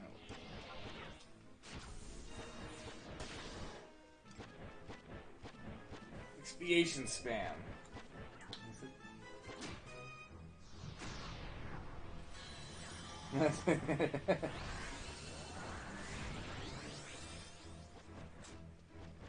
I called out on work to do some work. Would I also play 11?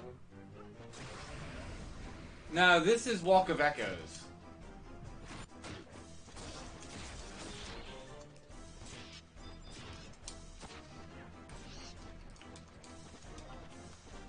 I do need to do Ambuscade on Newplayer, but I've already done it on my other character this time. That's what our stream was last week, was doing Ambuscade.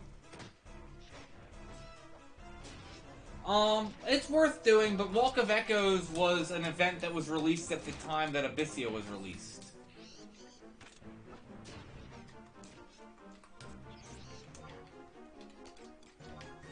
So it's kind of like partners with Abyssea, sort of. I mean, they kind of tie in together, but they don't. It's weird in that aspect.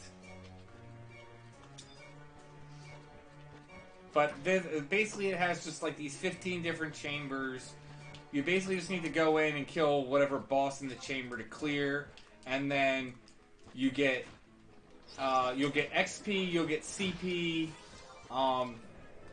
you'll get, and then you'll get a bunch of random items. You'll get 5 random items. Most of them are either going to be crafting mats or like these pouches for items.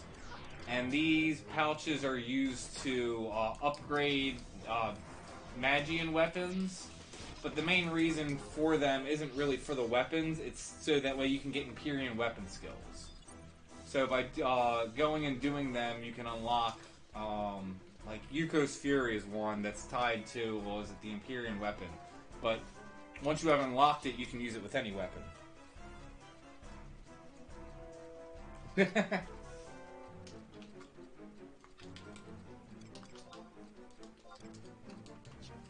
So we still got 20 viewers. Okay, I'll go do what I was saving as an interesting event to do if I got the belts and we had plenty of time. Since you guys rated me, I'll go ahead and do that. So let me finish this run. This is the last mob. As soon as this thing right here dies, we clear. Because for this particular chamber, there's 3 Harpy NMs. You gotta kill all 3. We saw from status that Cries killed one before he even entered. You just saw me kill the other one with him, and now here's the 3rd one, so...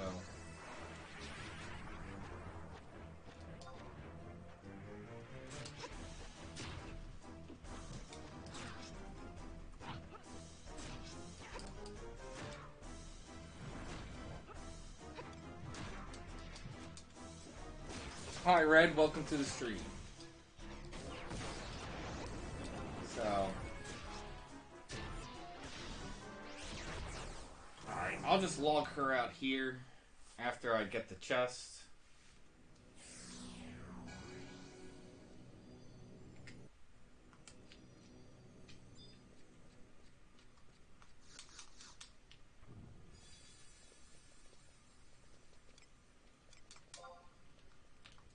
And you guys didn't give me the belt. Okay.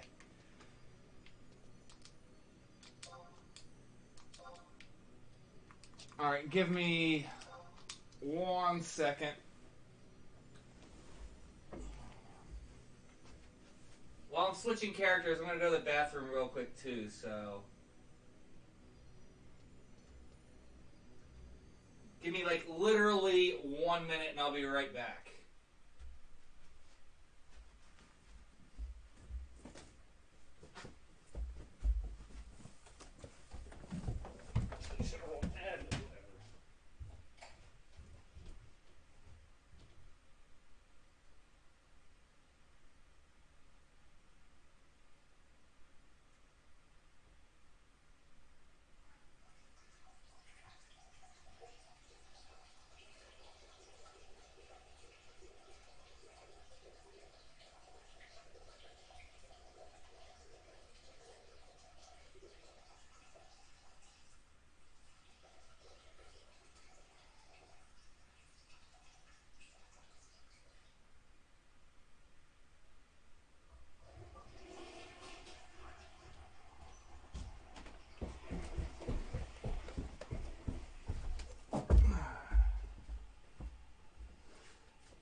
Alright.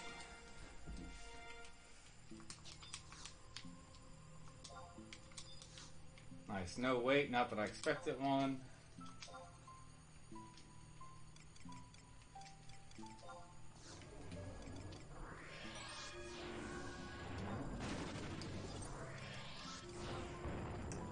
So let's go do an Omen boss attempt.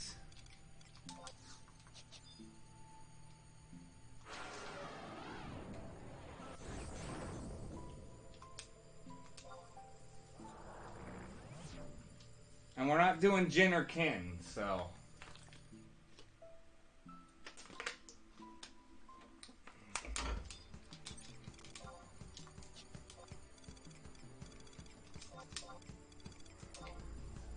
We'll see how well this goes.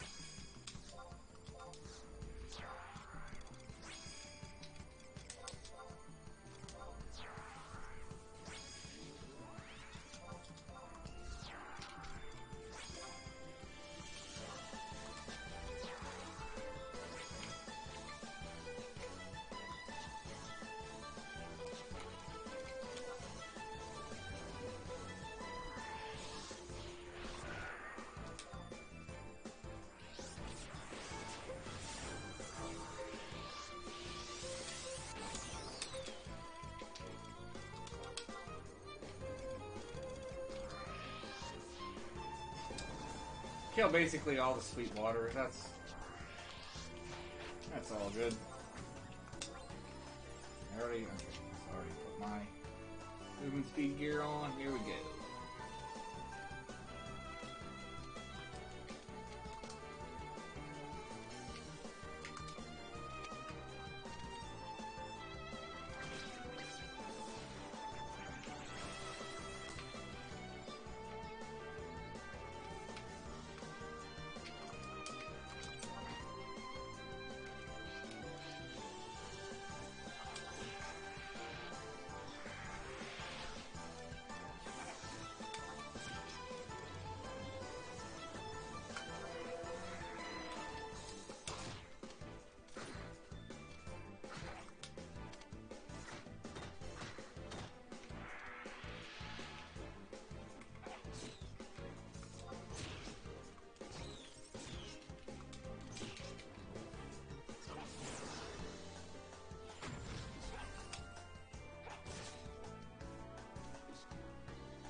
Yes, I am on blue. I should have weapon skill. Oh well.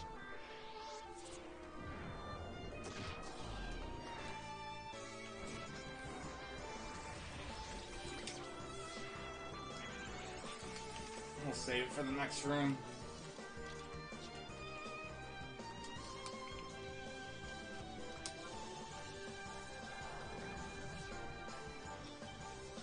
But yeah, Blue is my main character on, or main character. Blue is my main job on this character. I essentially have two mains at this point, so...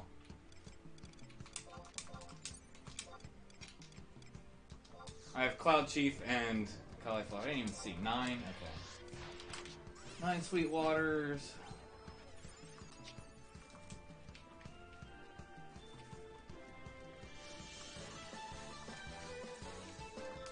I think that's enough. Oh yeah, it's definitely enough.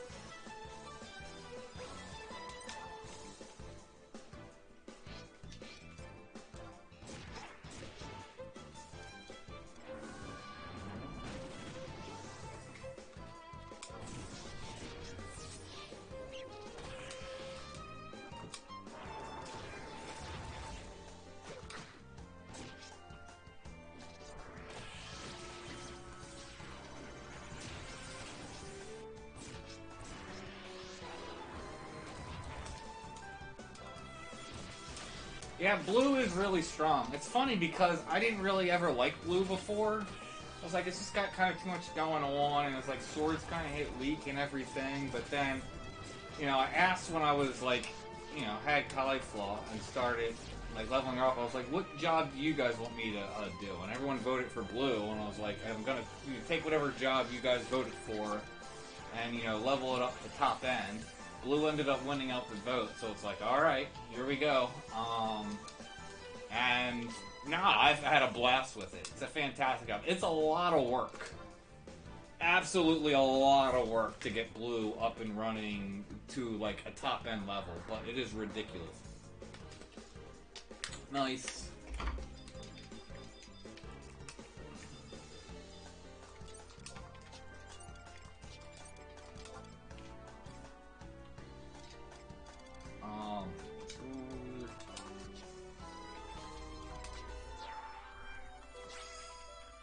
I'll keep T-Zone on for a second until MP's not as ridiculous.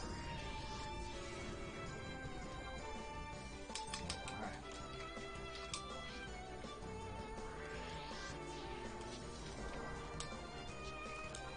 Hopefully you won't be a dick like you were the last time I was doing this. Hopefully he will throat stab her relatively soon, so yeah, nice. Oh no. Oh no, I ended up having hate and you impale me.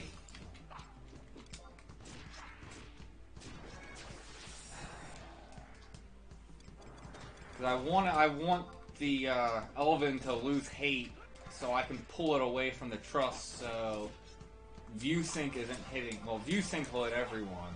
It's carousel won't hit the trust.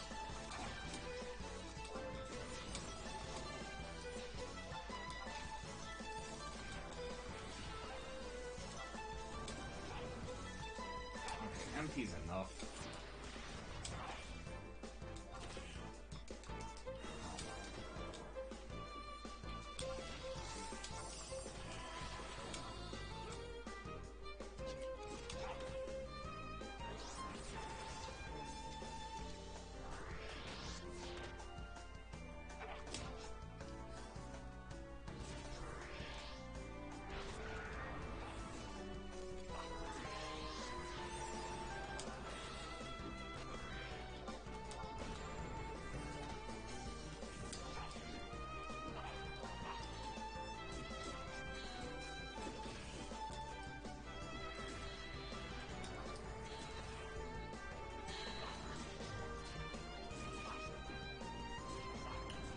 Oh, what I would recommend if you're trying to learn blue spells early on, this is what I did. I mean, I just got to level 99 as fast as possible. And then, when I came in and then, because I already had, obviously, this all unlocked. Shoot, come on. Alright.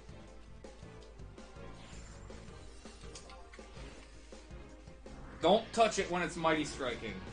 View Sync Carousel can wipe your trusts. You don't want to feed it TP.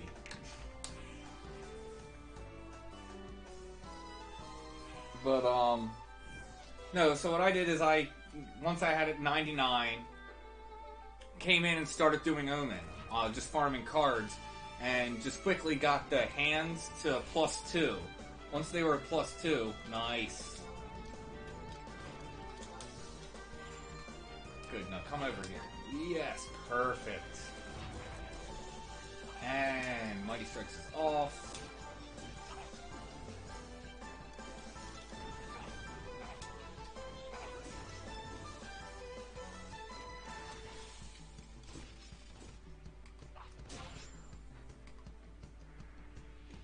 But yeah, so I +2 the relic hands, and then they're like something that's like +16 to wrong weapons go.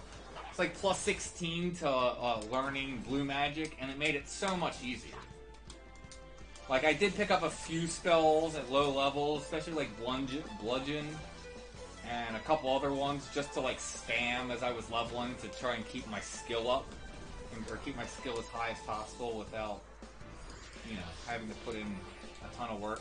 But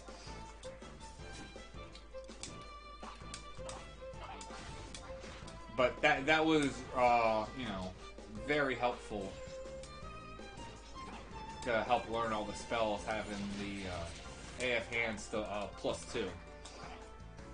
And that was before you could get scales just from random Sweetwater mobs. It wouldn't be that hard or crazy at this point for anyone to come in and get it to you know, +3 before leveling. Now that you can just get scales from random drops, it'll just be a matter of farming that many extra cards.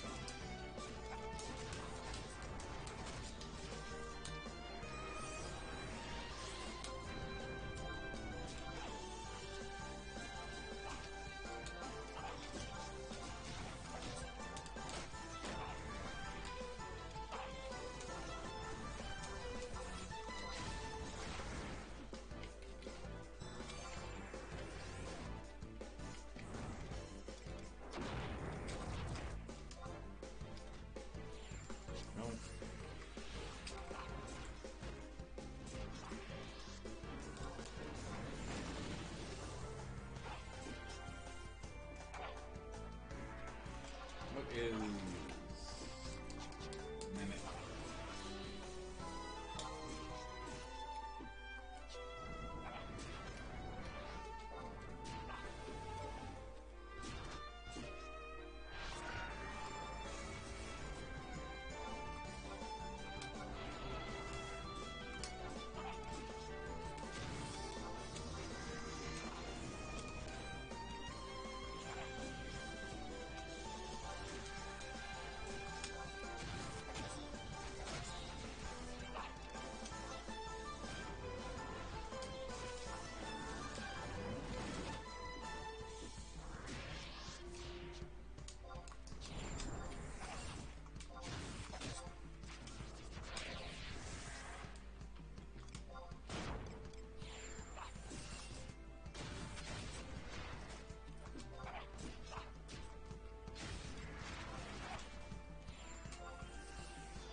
Really?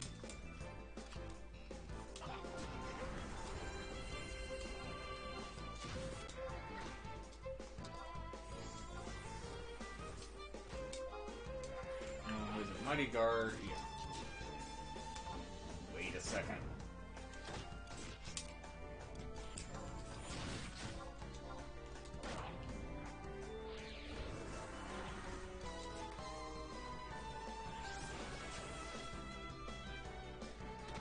Ah!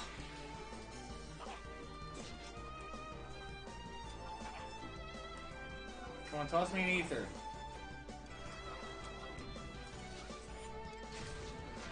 Alright.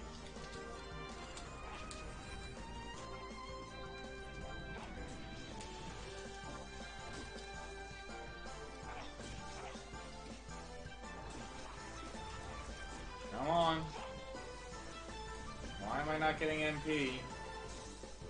There it is. That's a problem.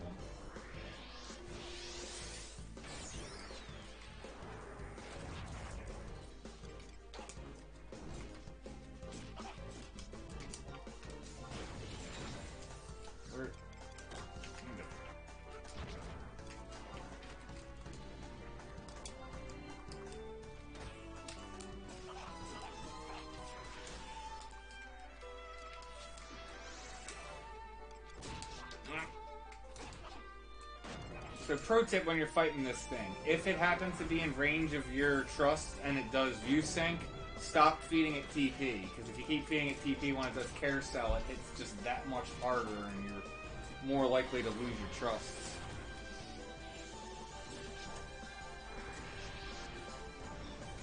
Sweet. Kill me. Get over here.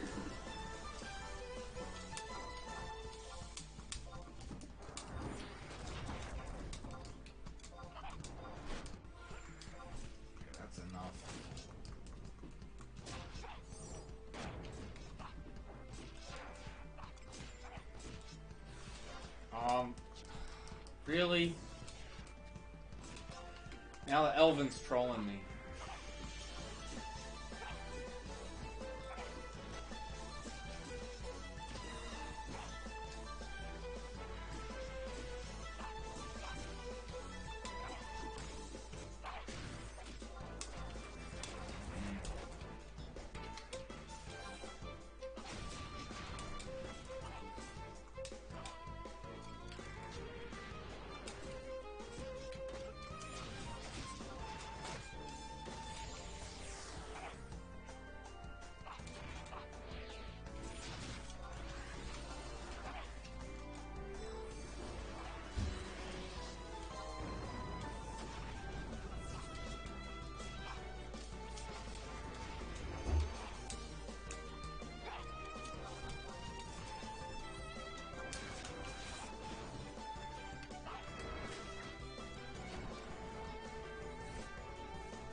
Huh.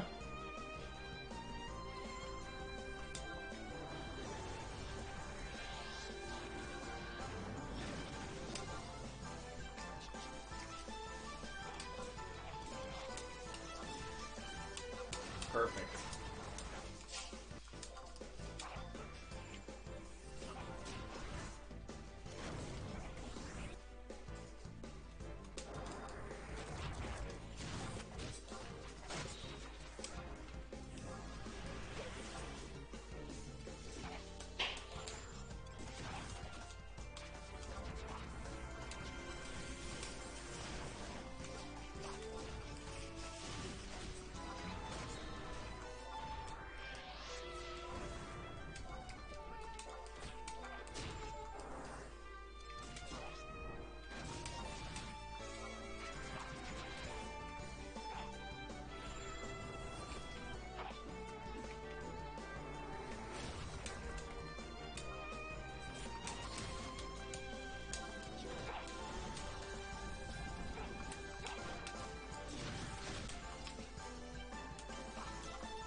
That's why he's not going down as fast. I haven't been keeping defense down up. Oh well.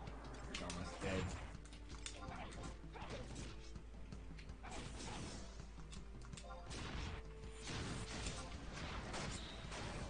Alright, guys. F you.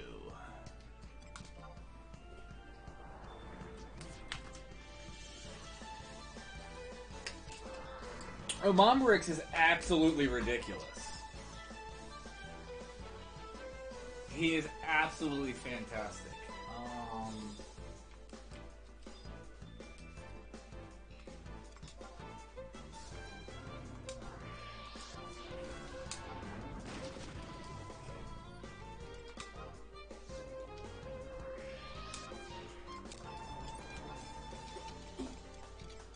Wait, I didn't even look.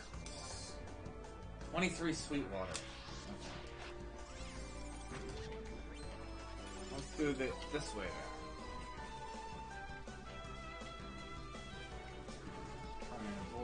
Transcendent. Over here. Nice. Missed the Transcendent.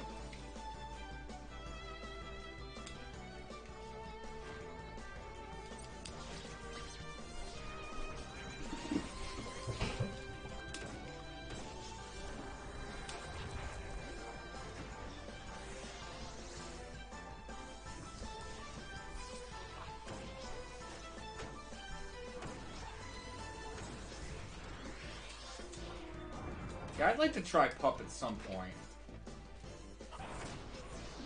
Ooh. Okay. Forgot these things do meltdown. Ooh, what the...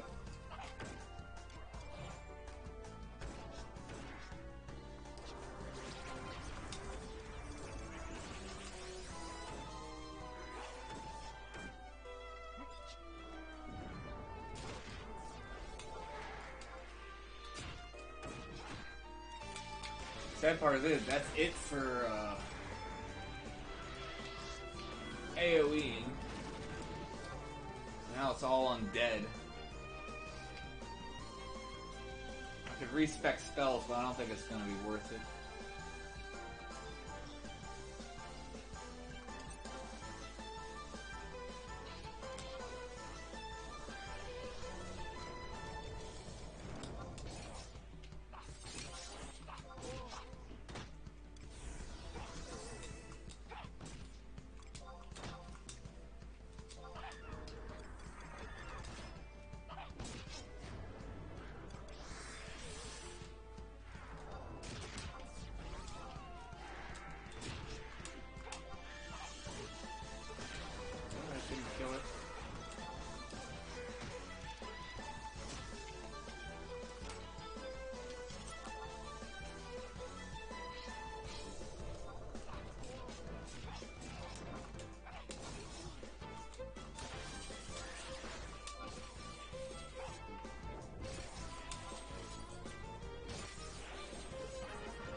This is literally going to be my second attempt at ever soloing FU.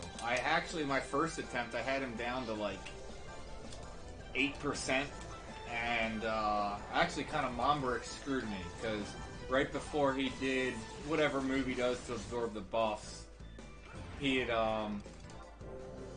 given everyone all attributes up, so, and that happens to everyone. Well, we got 2 Transcendents. I don't even know. Can you? I don't know if I can sleep these with Dreamflower.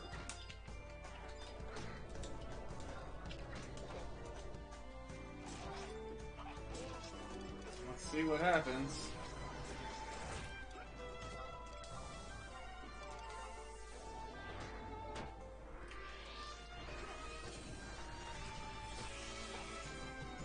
You can sleep them? Wow. Okay, maybe I should be AoEing them, although they're gonna resist Tenembral.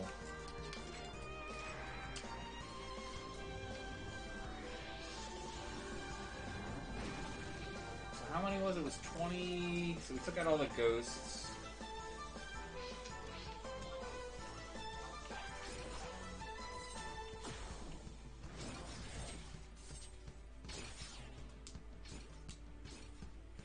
Because there's 7 Sweetwaters. There's what, 20 some. So I'm gonna have to kill all of these and then a couple extra, and that should be good.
Surprised I'm sleeping undead with a dark-based sleep. It's kind of weird.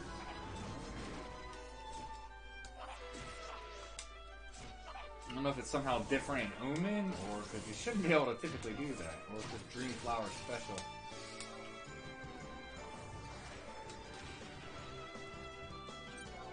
I don't know, it's like, what, 2 or 3 of these guys? We're gonna go in with a little less than 35 minutes to go try and kill FU.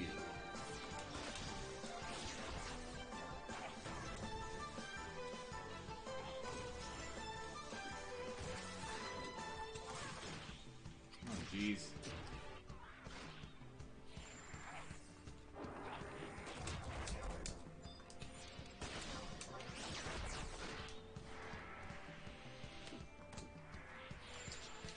Can I sleep him?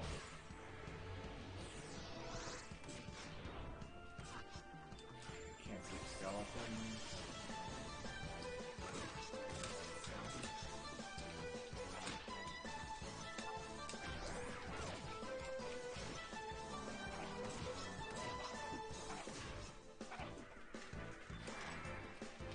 So they're all on her.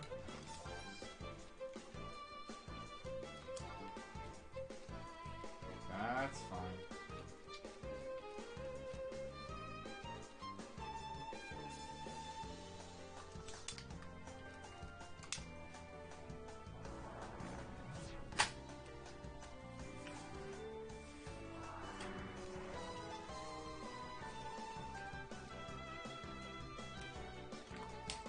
Alright, attempt number 2.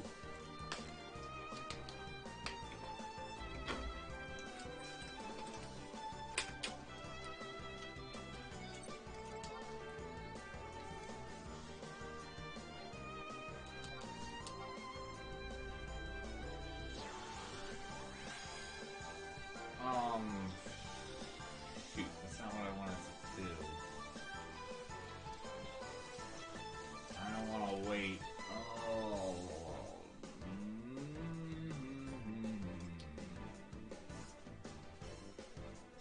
Whatever.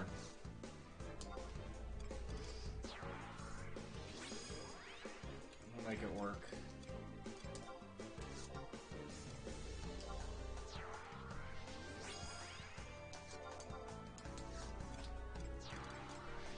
So I'm more concerned about time. So how many buffs? I'm gonna take 4. Let's make it.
Wait, what? No, no.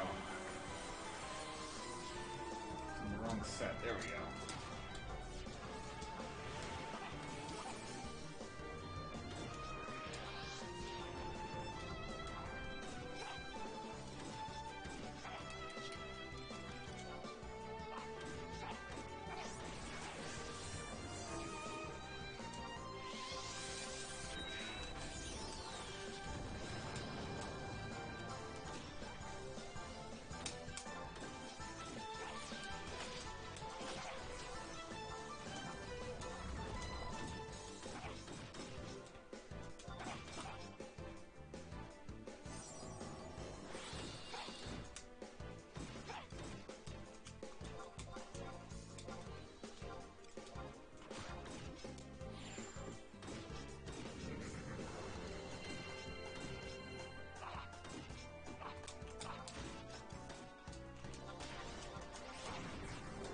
Nice. I got that in before his shield was off. Very, very nice start. Thank you.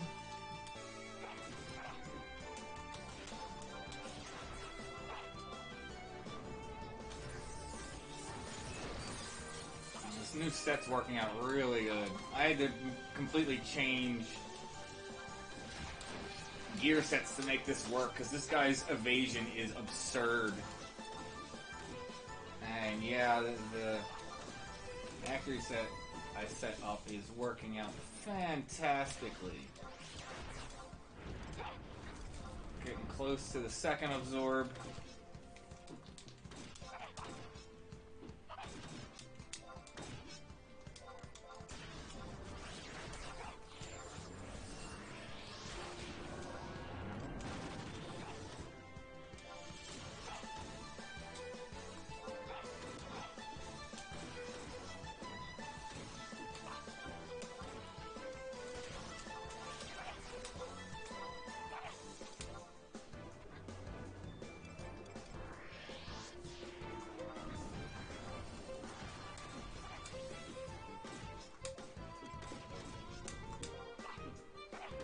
Nice.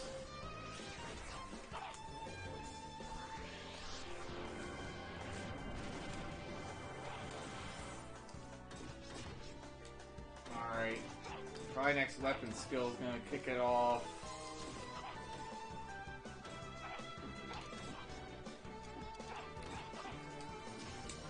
Oh no. Yep, there it is.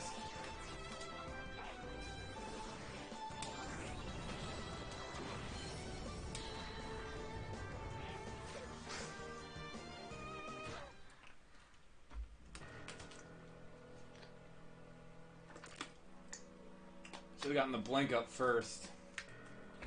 Problem is, he hit me in casting gear is what the problem was.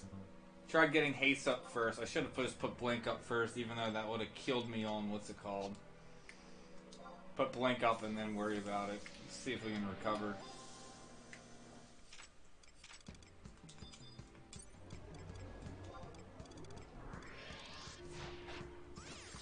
The other question is how many buffs did he absorb?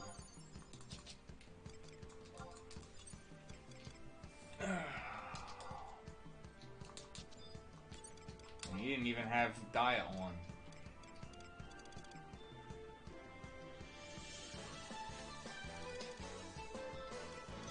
Alright, let's...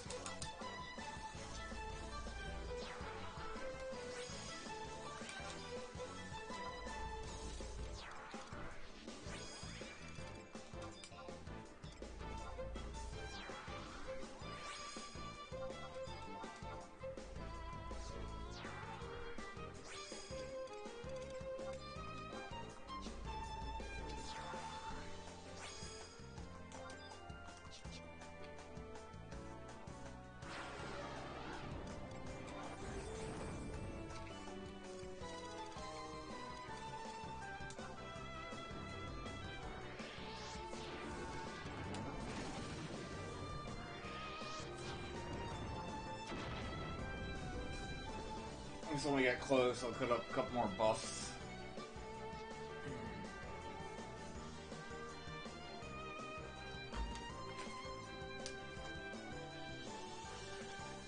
That sucks. That's gonna be a time sink. But honestly, I was doing a lot more damage than I was the first time I was attempting him, so I still think it's possible.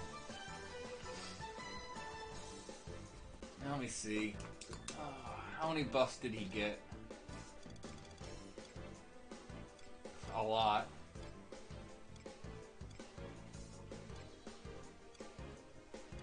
$20.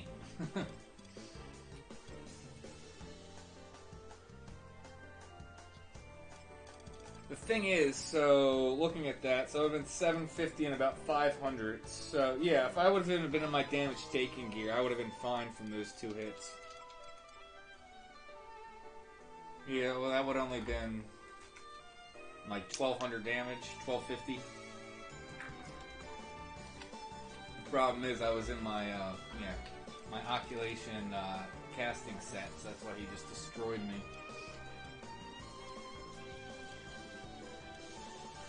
Okay, so just get Blink up immediately. Don't worry that it's going to be a retardedly long recast without having haste afterwards. Because that's what I was doing the other run and didn't have a problem with it.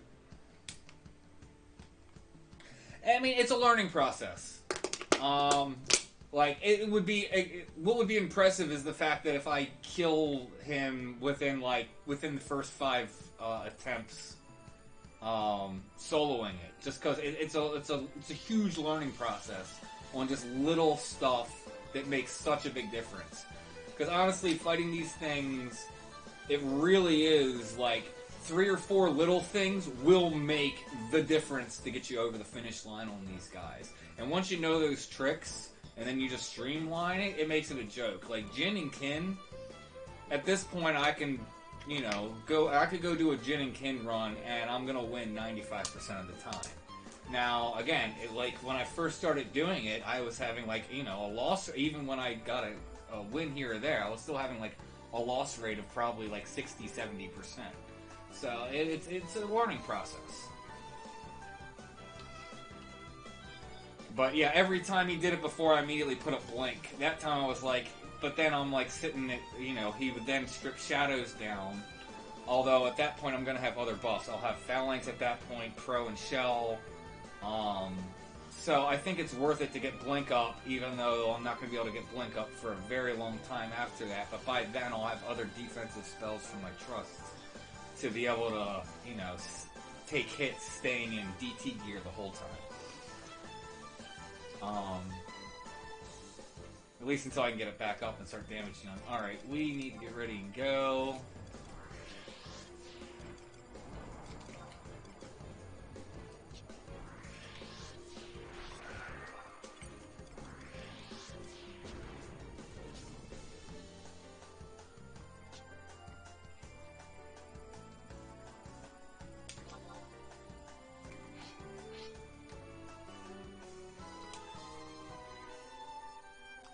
Another thing that I learned on him that I screwed up the first time, do not hit him. Do not have your trusts engage until he does the absorb move.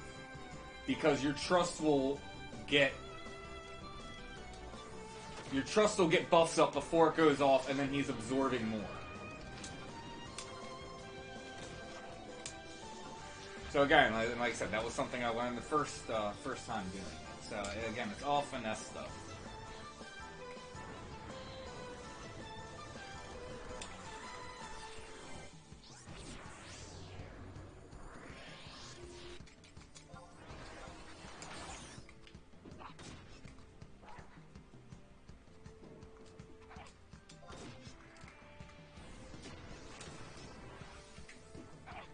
Where's his shadow?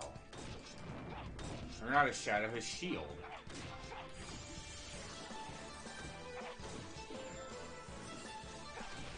Seriously, like, dude, where's your freaking shield? Okay.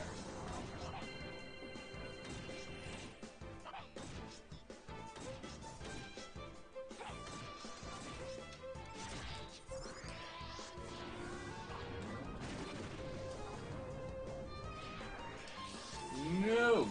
Get...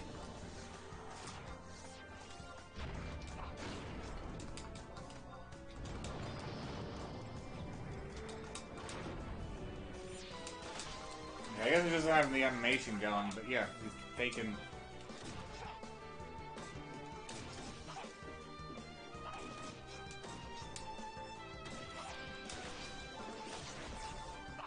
taking good damage.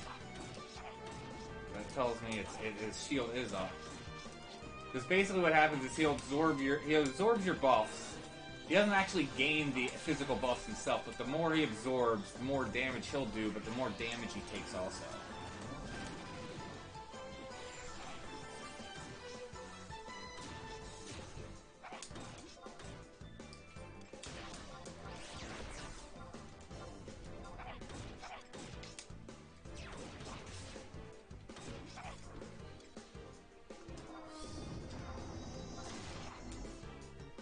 Yeah, it looks like it's off. Yeah, it's definitely off.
Getting close, that's about 80.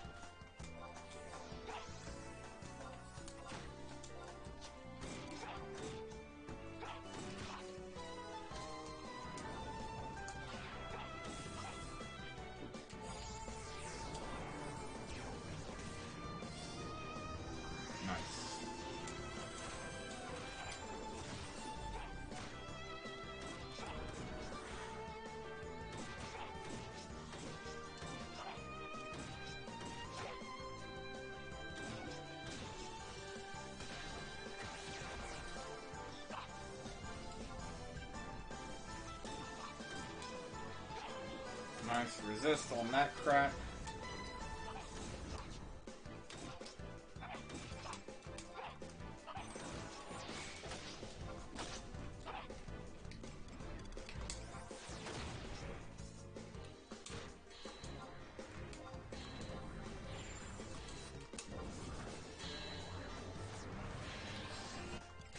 Where's my phalanx core moral? I mean, we got... it?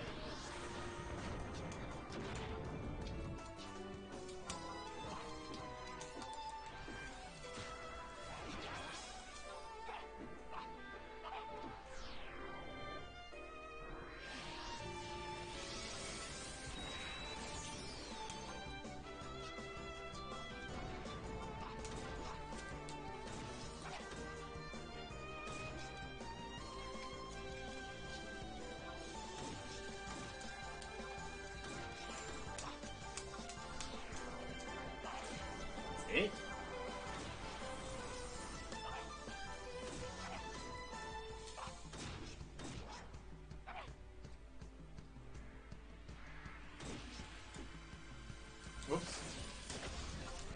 Early. Oh well. Still decent damage.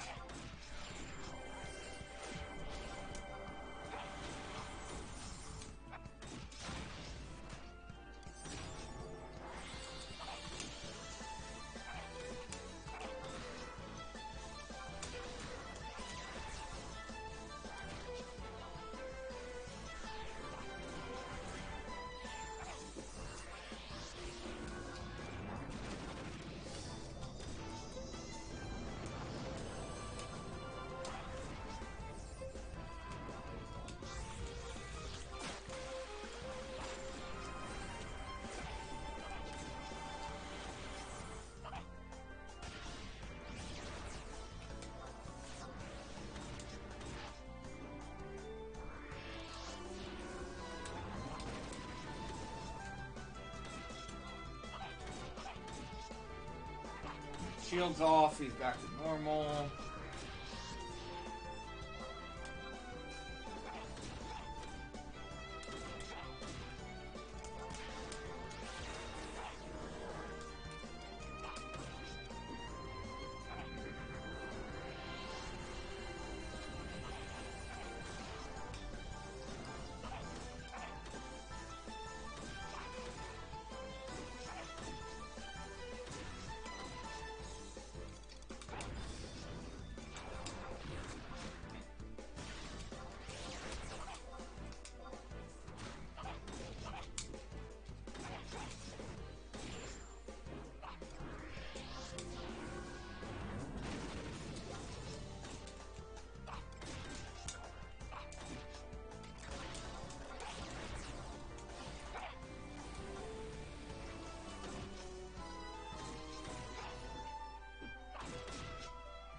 Really?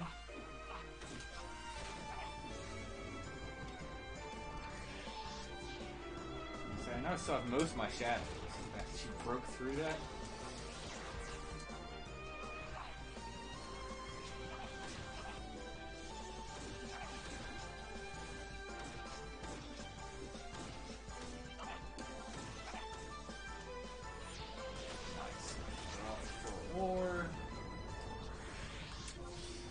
Mighty Strikes.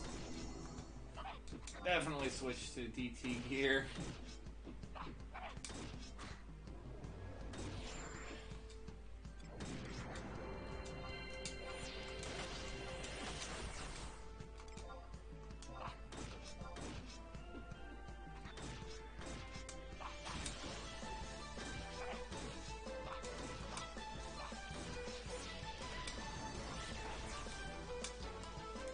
I don't know, guys. I think that wiped out my time. I mean, we'll see.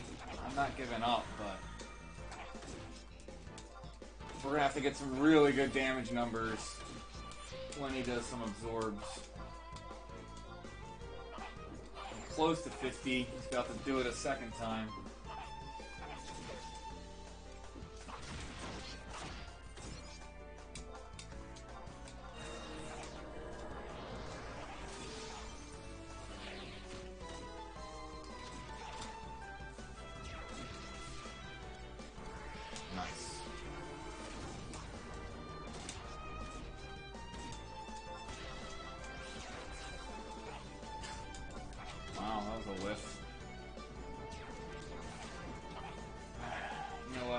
Recast spells.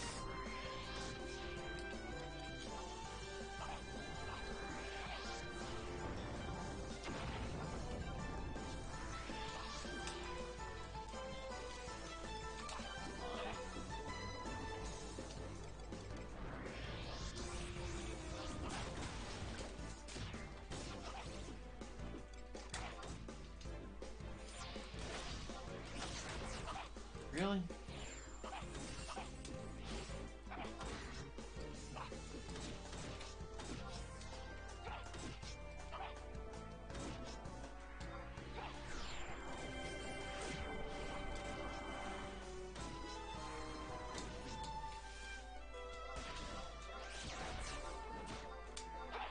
Dude, he's right there. Where is it?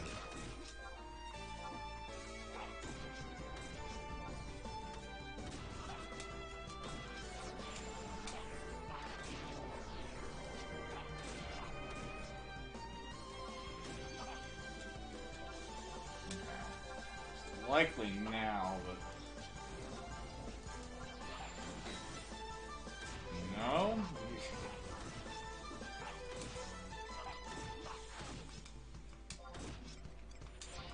There it is.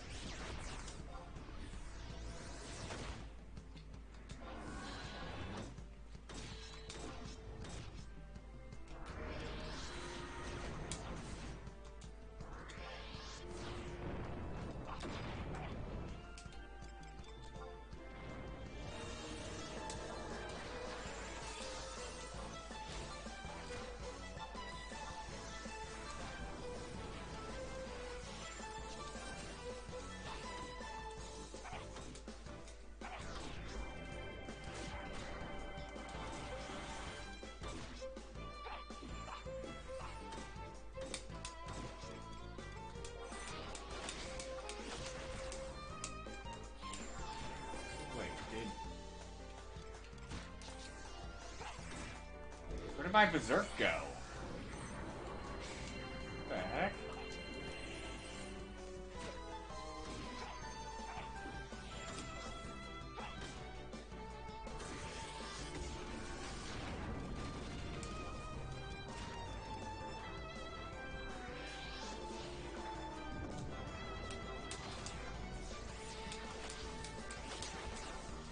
Yeah, there we go. Get that defense down. Get those big numbers.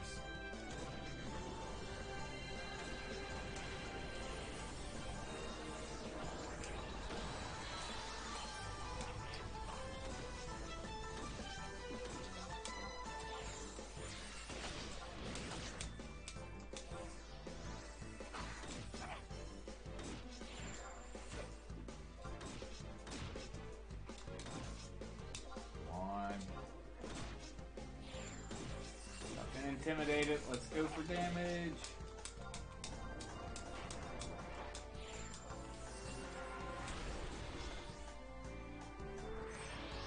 Ah.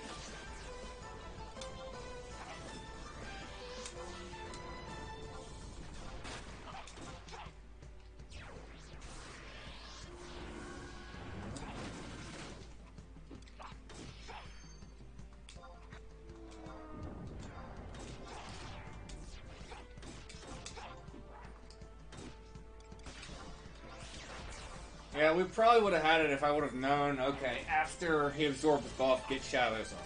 Don't get haste up, get shadows up.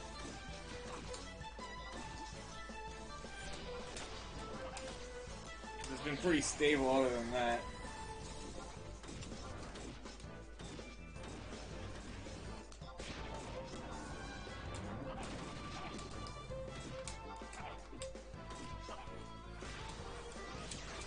Got a bit before 25.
Close to 25.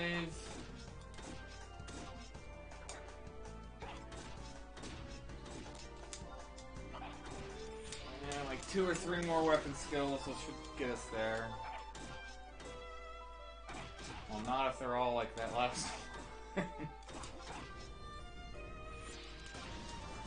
Nice. I'm so glad I'm getting weapon skills off right before magic invocations going off. That's great.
Get it. Nice. That's probably why my damage was dropped. Probably didn't have defense down. Still not hitting well.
basically, I gotta push the 10%, like, before the shield wears off if we're gonna...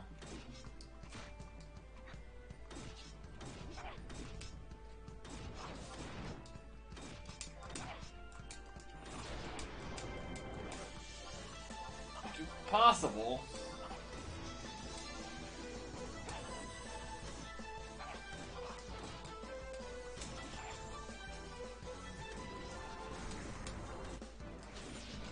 I just did it there. We might have this.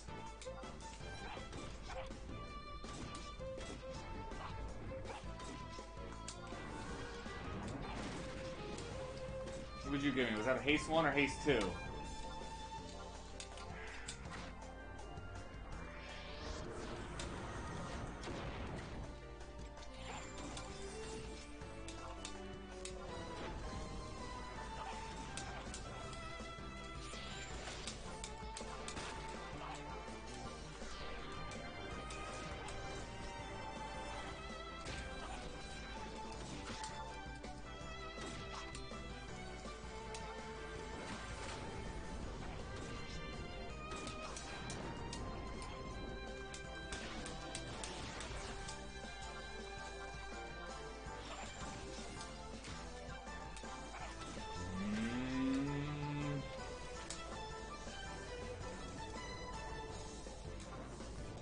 Oh, what?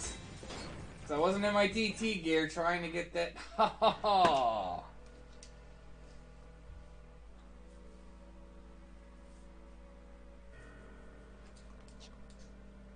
See, I wouldn't have pushed for that if we had time. Oh. Well, I got it. We'll do that next week. I'll save up my stuff and do him. Plus, I can practice with a couple canteens anyway. But yeah, close. Like I said, literally that's my second attempt at him solo ever. So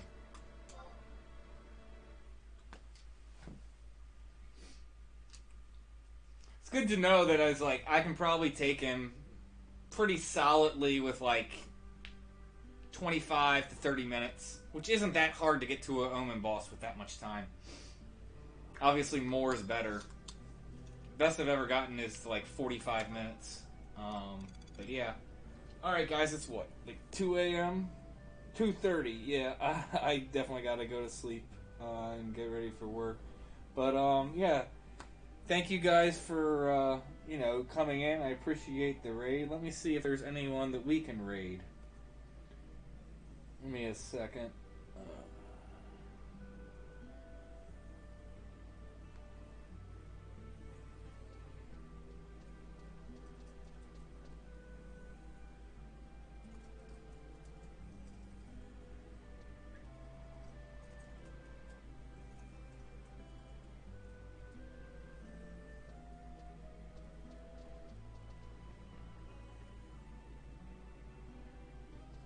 No, everyone I'm seeing is all 14. Because everyone that I know is that they're all offline. Now, I've never liked using third-party tools and stuff. It's more legit. When you're using all third-party tools, yeah. That's the other thing. It's like, you could see his HP, you know exactly when stuff's going on. This, I need to kind of just learn where the bar is, engage, yeah. It's a lot more skillful, and I think it's also a lot more useful for other people. Because the thing about it is, you can always go up. Like me not using third-party tools, someone who is using third-party tools could gain something from me. But if someone's using third-party tools and doing stuff in a way where they're extremely relying on it, someone who isn't relying on third-party tools is not going to get value out of it, is the other way that I see it, too. So, that's why I always try and do that. But, yeah, I don't see anyone else we can kind of raid. But, yeah. Anyway, thank you guys. If I didn't bother with Nimble Crush, I might have had it anyway. Again, like I said, learning. I'm trying to even think. Hold on, let me go back on my log. Did I have... Yeah, no, because it was... I was like, did I have Shadows? I think I did have Shadows, but it didn't matter. 2,249 from Blizzard 4, where that would have been, 1,100 25. Much difference in terms of damage, especially if I was in my DT, because, yeah, if I was at max health, yeah, I still would have had 1400 health. I would have gotten cures well in time. I probably would have had it if I didn't go for that Tenebril Crush, but I wanted to make sure I got it before it ended, but it cost me. Alright, guys. Thank you guys for tuning in. Thank you guys for supporting the channel. And may you guys have success in all you do. We'll do them again next week. I'll have multiple canteens, so if I have a fail, I can go ahead and do another attempt. Thank you guys. Have a good night and enjoy your weekend.